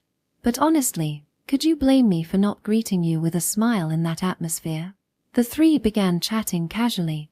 "Wait a second. That tone. Don't tell me. You all know each other?" "Oh, we do." Yuzuriha nodded. "Karen is from the same founding 6 clans as me. Viol and I go way back to the Great Outbreak. Yuzuriha, like Lewis and Exia, is one of my childhood friends." Emisha-san chimed in, his expression sour. Judging by his irritation, it seemed he disapproved of Yuzuriha's free-spirited behavior despite being part of the same Elder Council. So Karen and Mother both just pretended not to know her. Or rather, seeing her seated here without any prior explanation, they must have judged her as an uncertain ally or foe. Yuzuriha turned to Mayako Veda. "Anyway, Grandma Mayako, we're leaving Kunizi as he is, right?" To be blunt, his threats didn't sit well with me either. That was beyond unacceptable, it was downright despicable. As one of the elders, As the head of Silkia among the founding 6 clans, I can't let it slide. Yuzuriha's sharp, almost predatory gaze bore into Mayako. After a moment, the elderly woman shook her head slowly. It cannot be helped. That man has always been this way. He believes any vile tactic is justifiable if it serves his purpose. Well, I suppose this works out for the better. We have no need for allies who drag us down. Her tone was exasperated, but honestly, I was the one who wanted to complain. I wanted to call her out. Really badly. What about what you just said to me earlier? You can leave, but this country will fall apart. You're too much of a nice guy to let that happen, aren't you? Rephrased. How is that not a vile tactic? Quan. You know what, Chocola? I'm going to pet you and calm my mind too. I held back my urge to sigh and focused on ruffling Chocola's fur. It really was a blessing to have him with me. Once we get back, I'll let you drink milk until your belly is ready to burst. Isaac, step back. Wait in the west chamber. Understood. At Mayako Veda's command, the young man standing by turned on his heel and left. He walked past not only us but even Karen, as if he had no will of his own. It was unsettling. Now that I think about it, he greeted us politely, but he didn't seem infatuated with Karen or anything. I thought the same. His gaze was empty. I don't think he feels anything toward me at all. Honestly. What was supposed to be a light jab ended up striking deeper than I anticipated. Well then, shall we? Sway Hateno. Rising from her seat, Mayako announced this to everyone before she began walking in small, deliberate steps, her pace that of a young girl's. But then, wait. A low voice cut through the air, halting her. It came from Moata Pure, seated nearby. He had been silent since his failed attempt to intimidate me, but now he raised his voice. What is it? If you have business with me, it can wait until. No, it cannot. It must be now. Sway Hateno. He addressed me by name, despite interrupting a superior like Mayako, and his voice carried on. I acknowledge the immense power of your magic. I admit I am no match for you. But you said something, didn't you? About how there are lines one must never cross. His eyes burned with anger, swirling with frustration and humiliation. I did. Yes, I said that. Then take it back. His clenched fists were white, almost as if blood might drip from the tension, while his face was flushed red as though he was biting down on his own teeth hard enough to shatter them. And the words he spat out. There's no value in preserving a bloodline that's only lasted 2,000 years, those were your words. Retract them. If you don't, I cannot back down. Even if I am reviled by other nations or stripped of my elder council status, I cannot let such an insult stand. It wasn't as if he was truly asking for an apology from me. It felt like his anger wasn't directed at me but at himself, or perhaps something far greater. I have devoted my entire life to this country, to the 2,000-year-old bloodline. To protect the lineage of the founders is the very reason for my existence. If you claim there is no value in that, I cannot go on living while accepting those words. I see. I could have retorted. It wasn't my true opinion, it had been a spur-of-the-moment comeback. I could have pointed out that he had been the one to say plenty of offensive things to me first. But I swallowed all of that down. For some reason, I felt like outright rejecting this man wasn't the right thing to do. Just as I had acted toward Kunizi earlier, I realized that if I denied everything here, it would lead to conflict, perhaps even war. A fight to the death. He was likely prepared to go that far. So, I bowed my head. Understood. I will retract my statement. The bloodline of the founding 6 clans is not something to be taken lightly. I apologize for crossing a line that is sacred to you. However, as for the latter part, where I said that Karen's happiness is more important than preserving the bloodline of the founding 6 clans, this remains my honest belief, and it is something I cannot yield on, even now.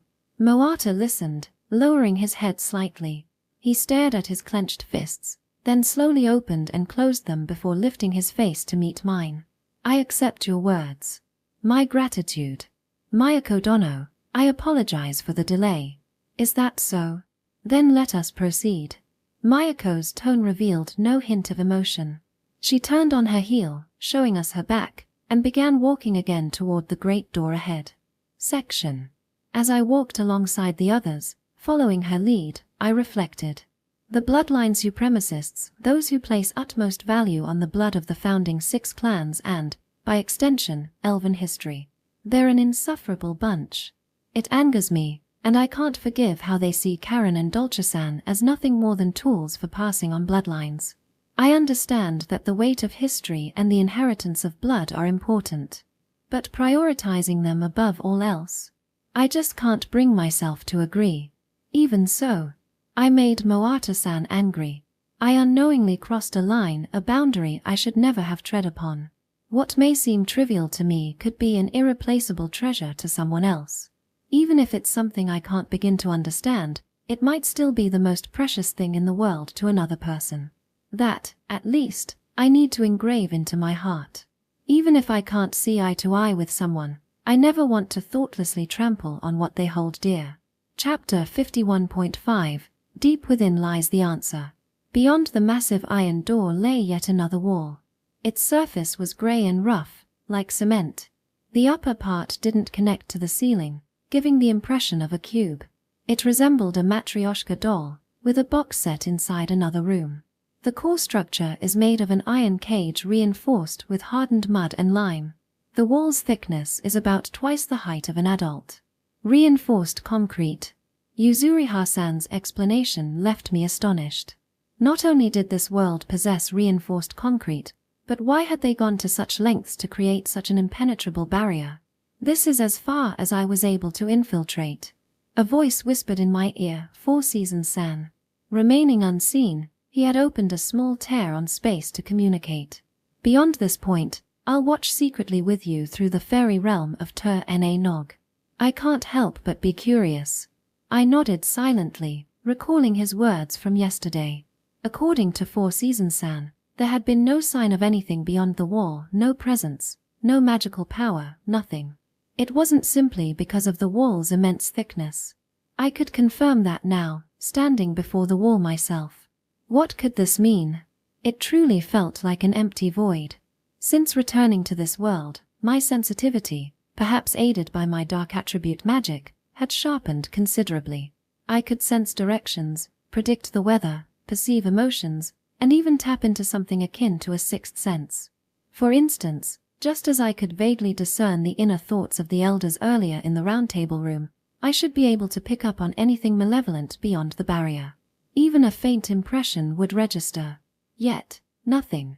It was as if I were grasping at empty air, unable to feel any presence at all. Chocola, how about your nose? Bark. I asked my loyal dog at my feet, but he only tilted his head in confusion. If even Chocola's keen sense of smell couldn't detect anything, it only added to my unease. I shifted my gaze back to the wall. In the bottom right corner was another door, sized just enough for a single person to pass through. It, too, was made of iron. I could sense not only a physical lock but also a magical seal. The enchantment, while much weaker than the ones I usually employed, bore a distinct quality. Indestructible enchantment. That one was done by Moata. His affinity with dark magic is exceptionally strong. Mayako Veda's reply carried an undertone of gravity. It's likely that even across this entire land, perhaps the world, there are few who can handle dark magic to his level. Normally, that alone would qualify him for the title of witch. Why didn't he apply for the title, then?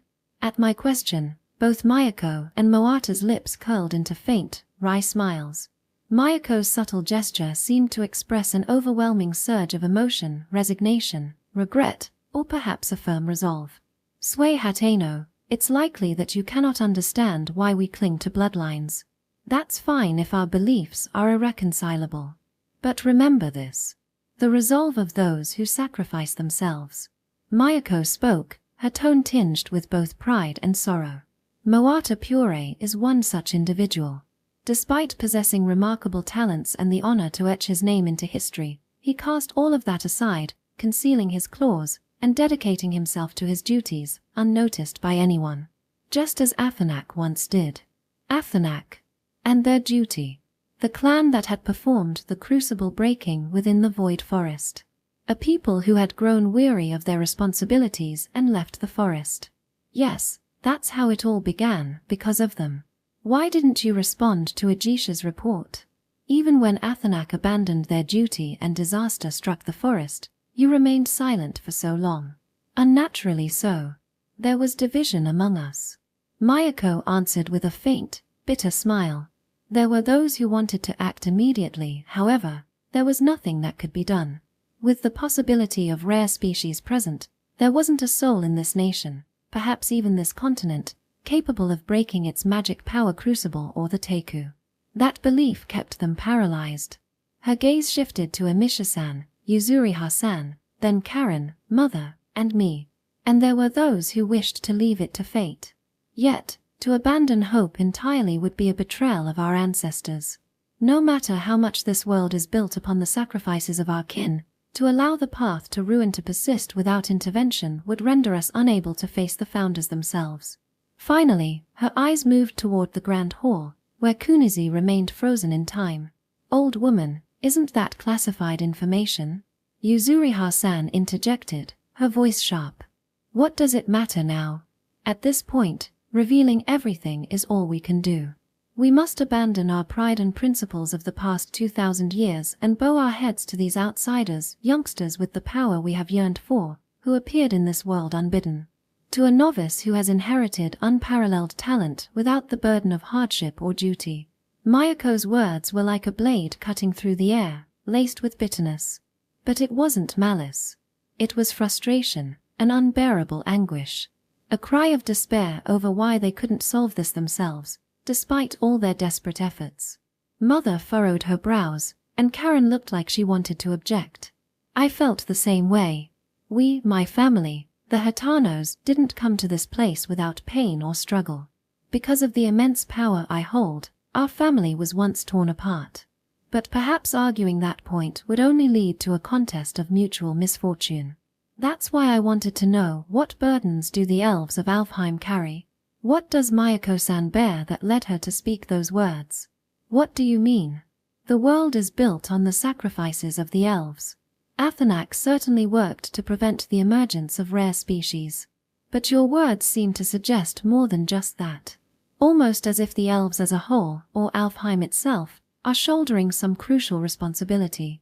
Mayako-san let out a soft sigh and gave an order to Moata Pure. Open the door, Moata. Let the guests inside. Understood. Then, turning back to us, she slowly closed her eyes and reopened them before speaking. Once you step inside, you'll understand what lies within and what is happening. You should be able to see it for yourself. Section. The property indestructible was released. First, the members of the Elder Council entered, with Amisha-san taking up the rear, and we followed between them as we passed through the door. A space opened up before us. It was about 40 meters in length, width, and height, slightly larger than a high school gymnasium. And within that space, there was a monster. This is, if I were to describe it, I'd call it a dragon-shaped insect. Its entire body was covered in a blackened, armor-like carapace. At the end of its long neck was a head resembling that of a centipede. Its back bore insect-like thin wings, similar in structure to a beetle's. Its thick torso resembled that of a dragon, but it had 6 legs, each jointed like those of an insect, with claws at the tips shaped like those of a beast. Its long tail was reminiscent of a scorpion's, tipped with a thick, sharp stinger. The creature was enormous, likely even larger than a full-grown dragon like Gila's. Even in this vast space, its sheer presence made me want to instinctively step back. Yet it didn't move a muscle. Like a photograph, a corpse, or a moment frozen in time, it remained utterly still, without a single sound. And it wasn't the only thing unmoving. Surrounding the monster, like its smaller offspring, were numerous small insects suspended in midair. There were about 20 of them. Each was roughly the size of a child's head. They resembled a hybrid of a cicada and a bee, and from their heads sprouted tiny crucible crystals. Those are... Mother murmured in shock. Amisha-san, sharing her astonishment, spoke in a low voice. That's right. They're the mutants that appeared during the Great Outbreak. Then, the Great Outbreak back then started here? Emisha-san nodded silently before continuing his inquiry. Suekuen, you and your companions faced a rare species in the Void Forest, didn't you? You should know what that monster is and why it's frozen in place. I forced my breathing to deepen, even as it threatened to grow ragged, and replied, that thing is a rare species, and a very dangerous one at that. It's far beyond the chimera we defeated in the forest. The surrounding mutated insects are probably its offspring. And what's stopping it? Is dark element magic. Most likely the same kind as my Shink-Tai-Tai, causal delay. The mystery of the Great Outbreak that struck Alfheim 20 years ago was solved. The insect-like mutations that suddenly appeared across the nation, all of the same form, had originated from within the country itself. Shink-Tai-Tai. Causal delay is a magic that mimics stopping time. But it's only a simulation. It merely stretches out the effects of causality. In other words, while it looks like their time is frozen, it's actually moving forward incredibly slowly. 1800 years. Yuzuriha-san's voice was heavy. That creature and its brood have been advancing for 1,800 years, ever since this nation was founded. 20 years ago, part of the swarm finally moved beyond the magic's effective range. Freed from its grasp, they broke through the walls and rampaged across the country. That's the truth behind the Great Outbreak. No way. 1800 years. If that thing, that insect-like, dragon-like monster is a rare species from prehistoric times. The very demon king that Four Seasons-san and the others fought? My hands trembled in shock. My body felt cold, yet sweat trickled down my back. This monstrous thing. Alfheim has been harboring it within its borders since the day it was founded. Sway, look. Karen pulled on my hand. Her voice was shaking, her fingers cold against mine. Despite her trembling tone, the urgency in her words hinted at an even greater shock. Over there, behind the monster's body. Look closely. Someone's there. What? I strained my eyes and saw it. A person. A woman stood beside the Demon King. She had black hair and looked like a young girl. Like the Demon King and its mutated brood, she didn't move a muscle. Her ponytail hung mid-sway, as if it had been caught in motion. Her expression was resolute, her right hand raised toward the Demon King, frozen in the midst of causal delay. An elf. Her pointed ears made that clear. Yet her features. Something about them felt different from the elves of today. Yuzuriha-san explained gravely. That is one of the progenitors. Her name has been lost to time, erased by the 1,800-year seal. She stopped time, placing even herself within it, and has been standing against that Demon King ever since. But more than her words, more than the heavy truth Yuzuriha-san revealed, what made my heart race was the voice of my friend from the underworld. It wavered, thin and strained, trembling as if about to break into tears. Four Seasons-san and Color-san's voices. Watanuki. No. Ariko, Alice. In that dream we'd seen. The girl who had embraced Color-san, crying as they parted. A distant ancestor of Athanak and of Dolce-san. Watanuki Alice. And now, 2 millennia later, transcending dreams, she appeared before us. Chapter 52. 2 millennia of solitude, and now an eternity unfolds. Chapter 52.1. Thus, the castle ascends to the sky. A remnant of a rare species from 2,000 years ago stood frozen in time. Beside it, equally motionless, was a black-haired elf. Watanuki Alice, once a girl who transmigrated here from Japan alongside Four Seasons-san and the others. Through the world-altering grand magic, she had transformed into an elf. She was one of the 6 founding clans, the progenitor of the Athanak, Watanuki, lineage. In my overwhelming astonishment, I barely restrained myself from uttering her name aloud. The knowledge I gained from Four Seasons-san was undoubtedly far more detailed than anything the current elf nation of Alfheim possessed, especially regarding her existence.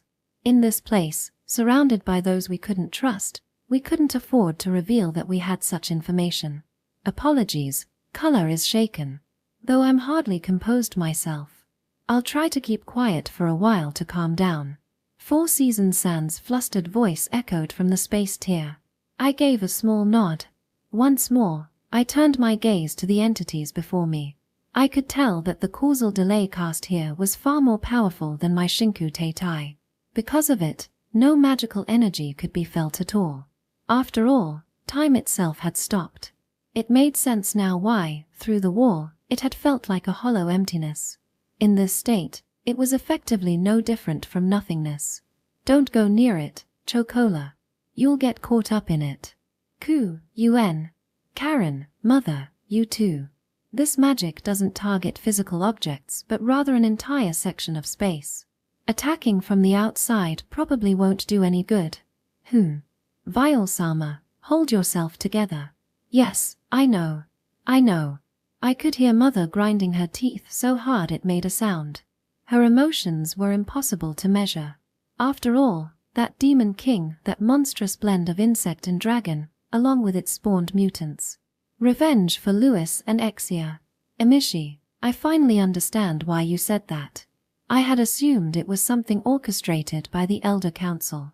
I told you, it wasn't a man-made disaster but an accident. However, I understand your anger. Both Yuzuriha and I felt the same when we learned the truth. I see. If I could, I'd crush them all right here and now. Every last one of them, along with their master. When Mother faced off against the Elder Council, her magic power had been calm. Now, it raged like a storm. Hot as magma, sharp as ice, this was the full power of the Heavenly Bell Witch, who wielded both flame and frost. I'm begging you, really, try to hold it back. Someone like me, with weak magic, might pass out from your pressure. Sorry, Emishi, but that's impossible. Just endure it as best you can. Mother, there's nothing we can do right now.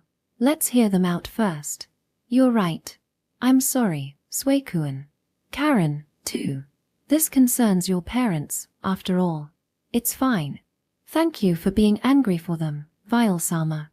At last, Mother calmed her magic and leaned against Karen. As she stroked Karen's head, she took a deep breath to compose herself. I made sure they were settled before turning back to the members of the Elder Council. Let me ask directly, your request to me is to defeat this remnant species. The Demon King from 2,000 years ago. Is that correct? If it's possible, yes. And if not, at least reinforce this barrier. That's what we're hoping for. The one who answered was Mayako-san. She, too, must have immense magical power. Despite appearing as a woman over a century old, her body looked like that of a young teenager. Though she avoided official recognition, she was likely of witch caliber. But in her eyes, there was resignation. This is not something any mortal should face. If it were to awaken by some terrible chance, the world would end. Even so, if you truly think you can defeat it, I wouldn't stop you. I'll reserve my judgment for now. But I won't say it's impossible. I see. You truly are that capable, then. That resignation wasn't just directed at herself.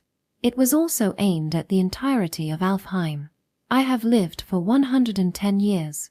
It was a century ago that I took my seat in the Elder Council and was told about the progenitor. During that time, I have seen countless elves. I've assessed their talents, nurtured those with potential. Even Moata over there was once my pupil. Yet, even now, no means to save the progenitor has been found. Did you allow me to take Karen in because she had opposing attributes? I won't lie and say that wasn't part of it. In response to Mother's sharp question, Mayako-san shook her head weakly. When I realized that Karen, the orphan of Kwaioi, had no aptitude for magic, I felt both disappointment and relief. But looking back now, it was foolish of me. Her attributes were healed, she learned under the Heavenly Bell Witch, and this child has become remarkable. At this, Karen stepped forward and spoke with dignity. It was Sui who healed my attribute conflict. And it was Vile-sama who taught me magic. Either way, if I had stayed in this country, I wouldn't have been able to use magic at all. But that's not what matters right now.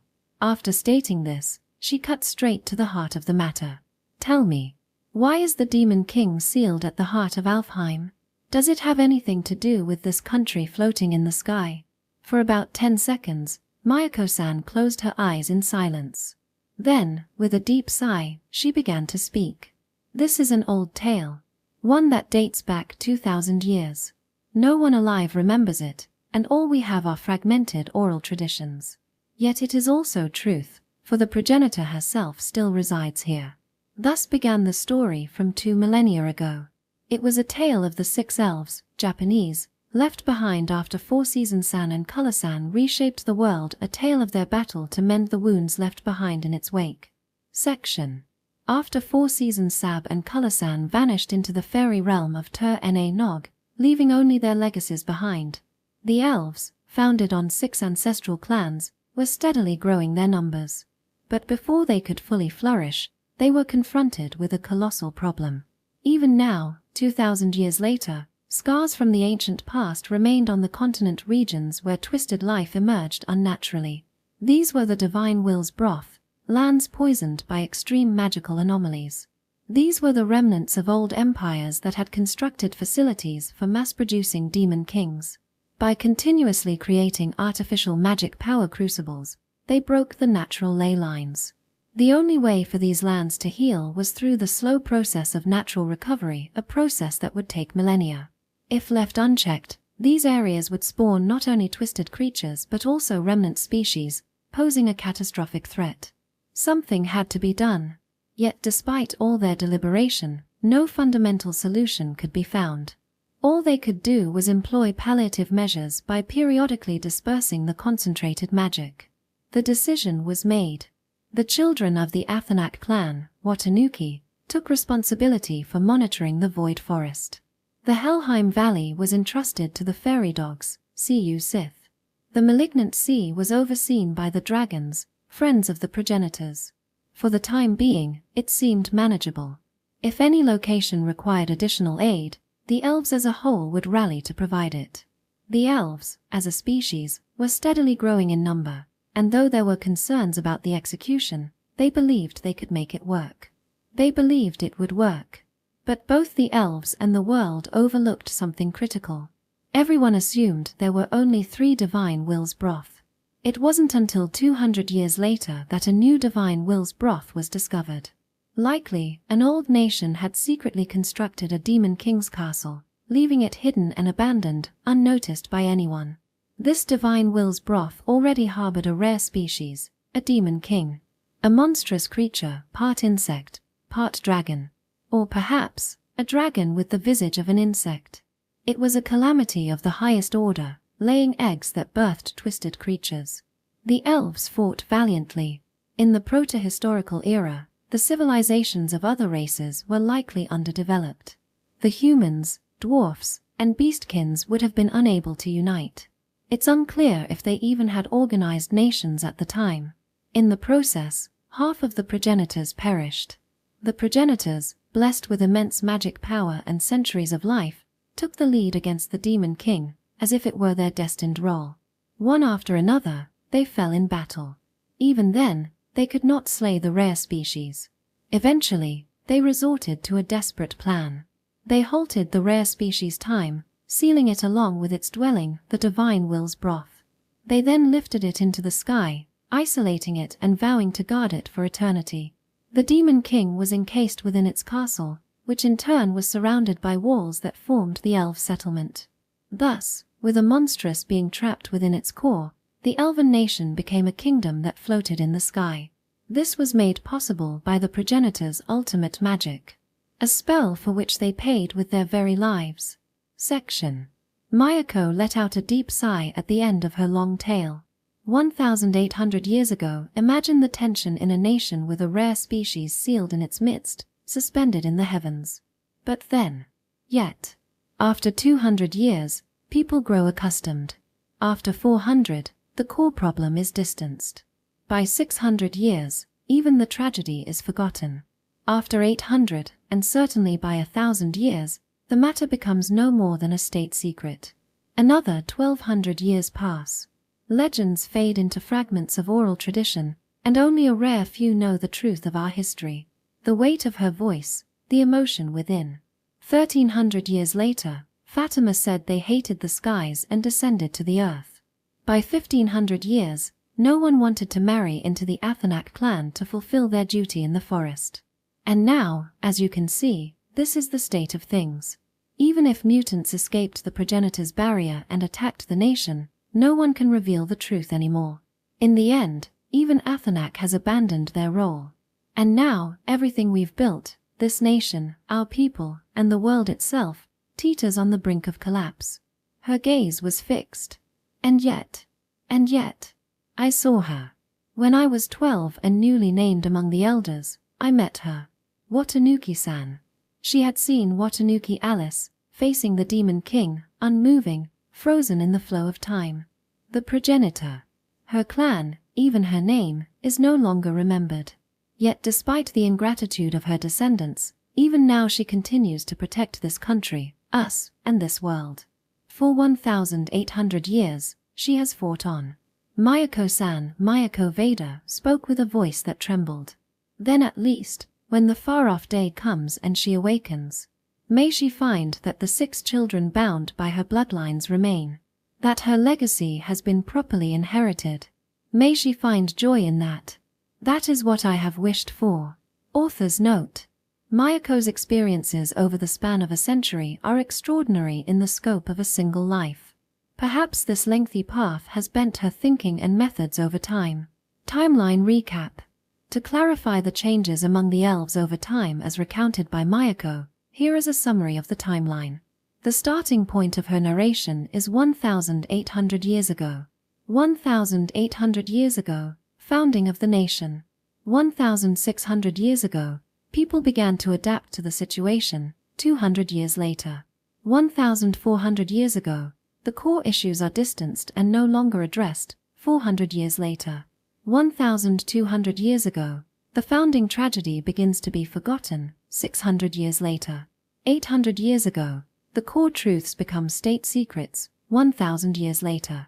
600 years ago, legends are reduced to fragmented oral traditions. 1,200 years later. 500 years ago, Fatima leaves the nation for the earth. 1,300 years later. 300 years ago, no one is willing to marry into the Athanak clan. 1,500 years later. Chapter 52.2. Facing the impending end of the world. If the 6 children who carry on the bloodline remain alive, if the hopes and dreams are properly inherited, I want this to bring joy.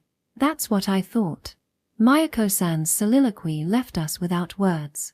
At the core of it, her methods fundamentally clash with ours. Forcing Karen to marry some stranger for the sake of continuing the bloodline is something we could never accept.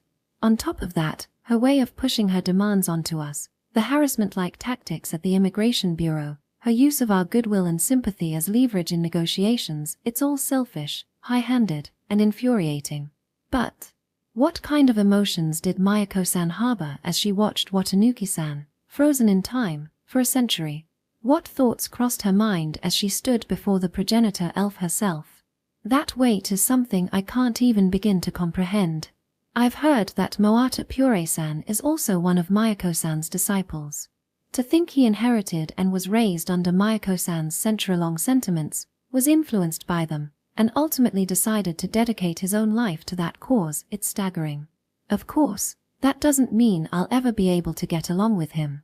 Naturally, we possess information that Mayako-san and her followers don't. That's why our feelings toward the progenitor elf, Watanuki-san, run deep, albeit along a different vector. 4 Seasons-san and Color-san. Are they okay? I was the one who brought back their old memories, so the responsibility weighs heavily on my chest. In any case, after giving it some thought, I decided not to delve deeper into that part of Mayako-san's story. When it comes to emotions and ideologies, our paths probably won't intersect. Sympathy or understanding won't benefit either side. So what can we do? What should we do? It's to acknowledge the problem surrounding the frozen Demon King and work toward resolving it. In this singular purpose, our paths align. Let me confirm. This barrier has been maintained for 1,800 years. But now you've come to me for help.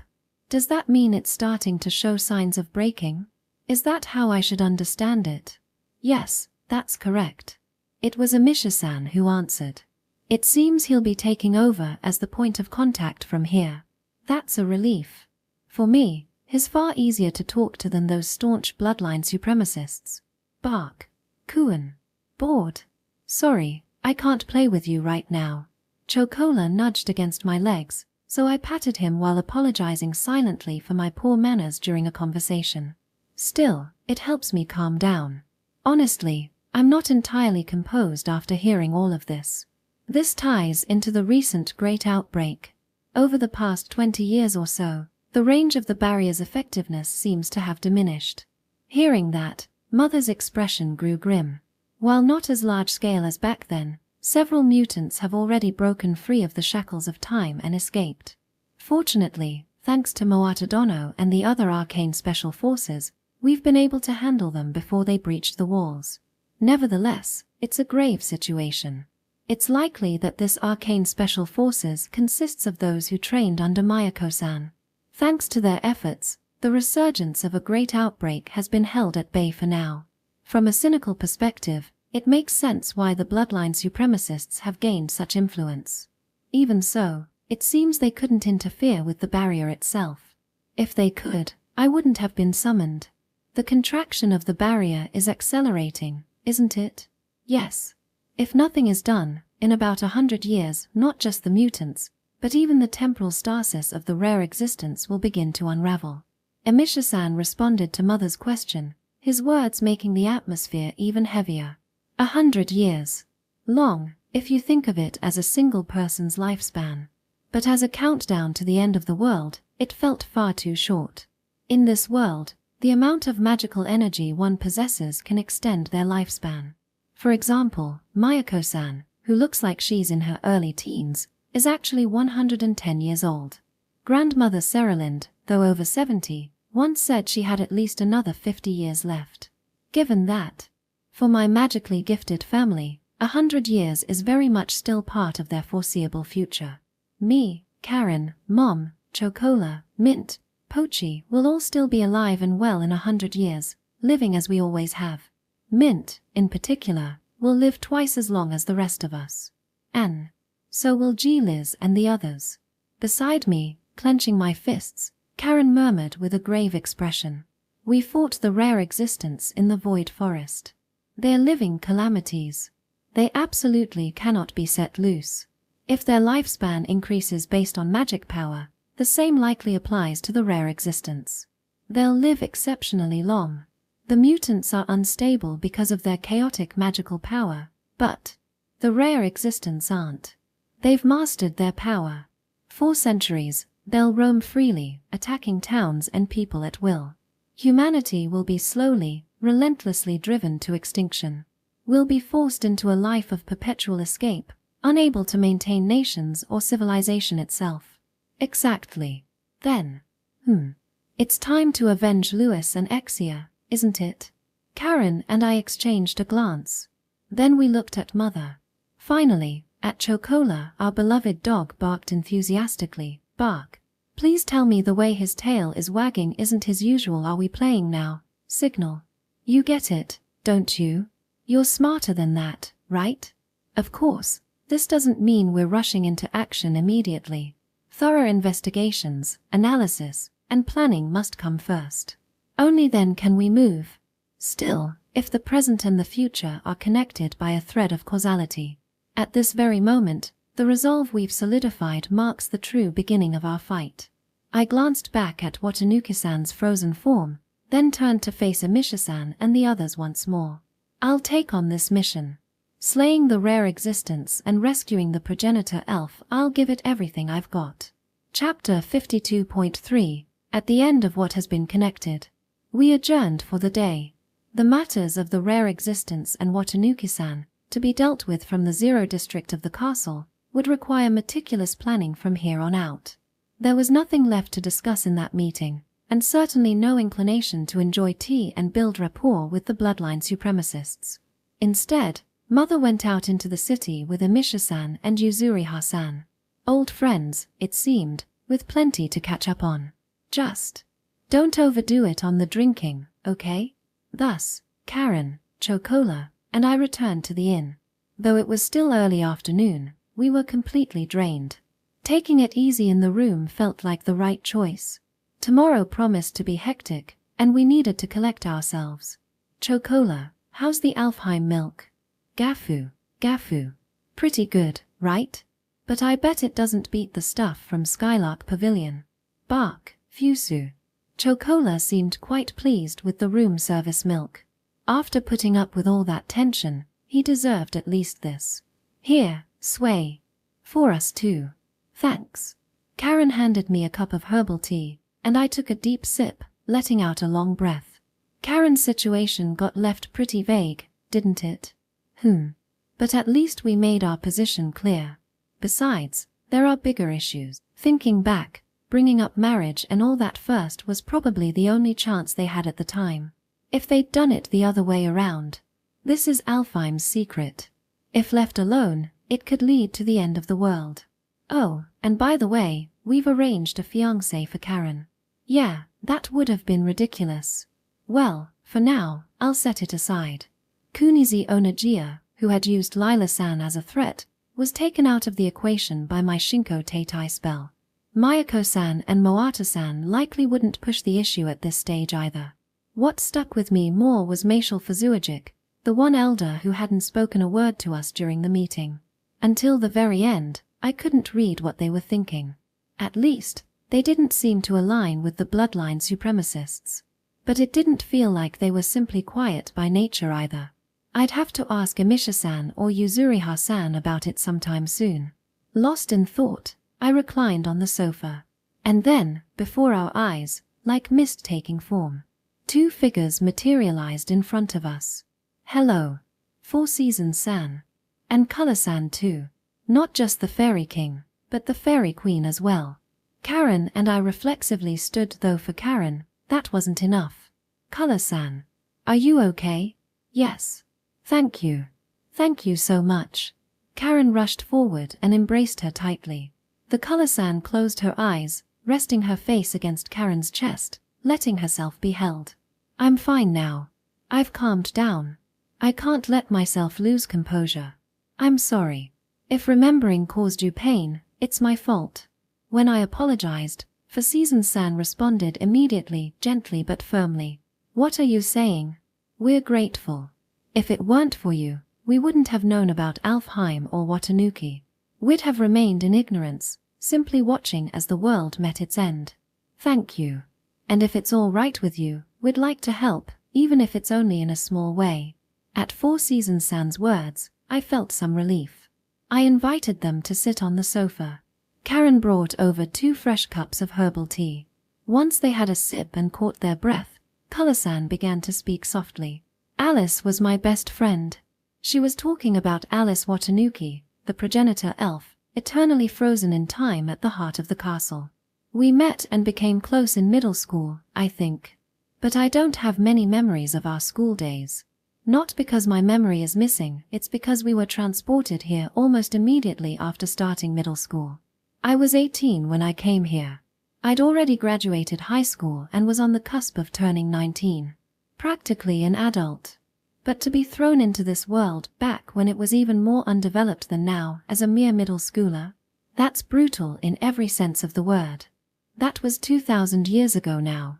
On top of that, we left everything behind when we crossed into another realm.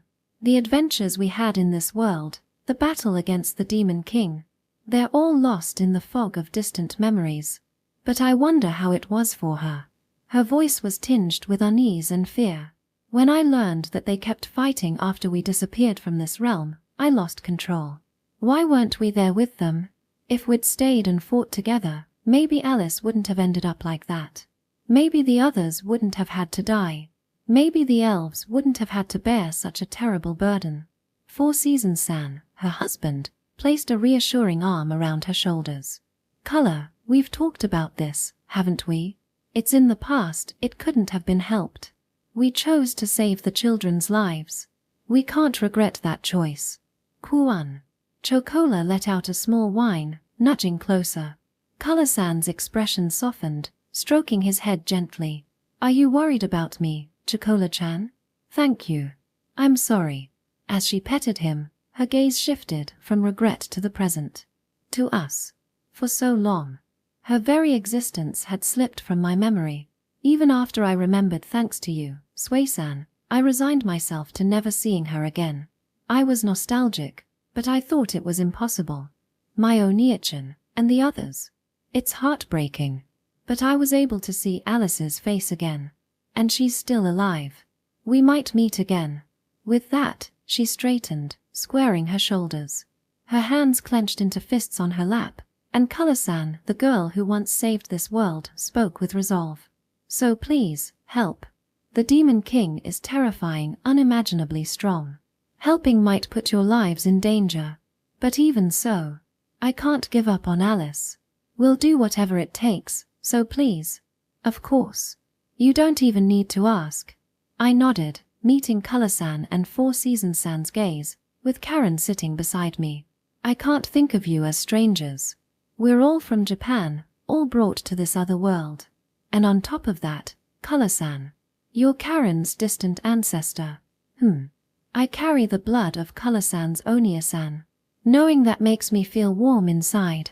I hate Alfheim's obsession with bloodlines, but I understand how it feels to be happy about sharing a connection with someone you care about. It's not just about blood. We met because of fate. Everything is connected, and that's why we want to protect it. This world thrives because Four Seasons-san and Color-san saved it. If not for Kinue-san, Karen wouldn't be here. If Mint hadn't been born, the fairies would have never been captured in photographs. There was an ancestor of Chocolas. The Alron species was created by Four Seasons-san and Color-san. The descendants of Japanese people lived in the skies, isolating the world's threats for 1,800 years. And most importantly, my father came to this world, met my mother, and I was born. My already remarkable magical power became absurdly extraordinary when I traveled to Japan and returned to this world. If my strength, my cheat, has any meaning, any purpose, then it must be for this moment. With determination, I squeezed Karen's hand. She is my beloved, the one I always want by my side. I'll never let us be separated again. There's no way I'll let some demon king from 2,000 years ago destroy the happiness we've built. Not just Karen. Mother, Chocola, Mint, Pochi, Grandma, everyone in Sidera, everything I've encountered and built in this world will not be destroyed. And so, we'll save this world. Afterward. And that was Volume 9, Castle in the Sky, Elf Child. This chapter revealed the secrets hidden by Alfheim. Next up is Volume 10, Child's Cry, The World's Tears. To save Watanuki-san and seize the future, Sway and the others will give it their all. End of Volume 9.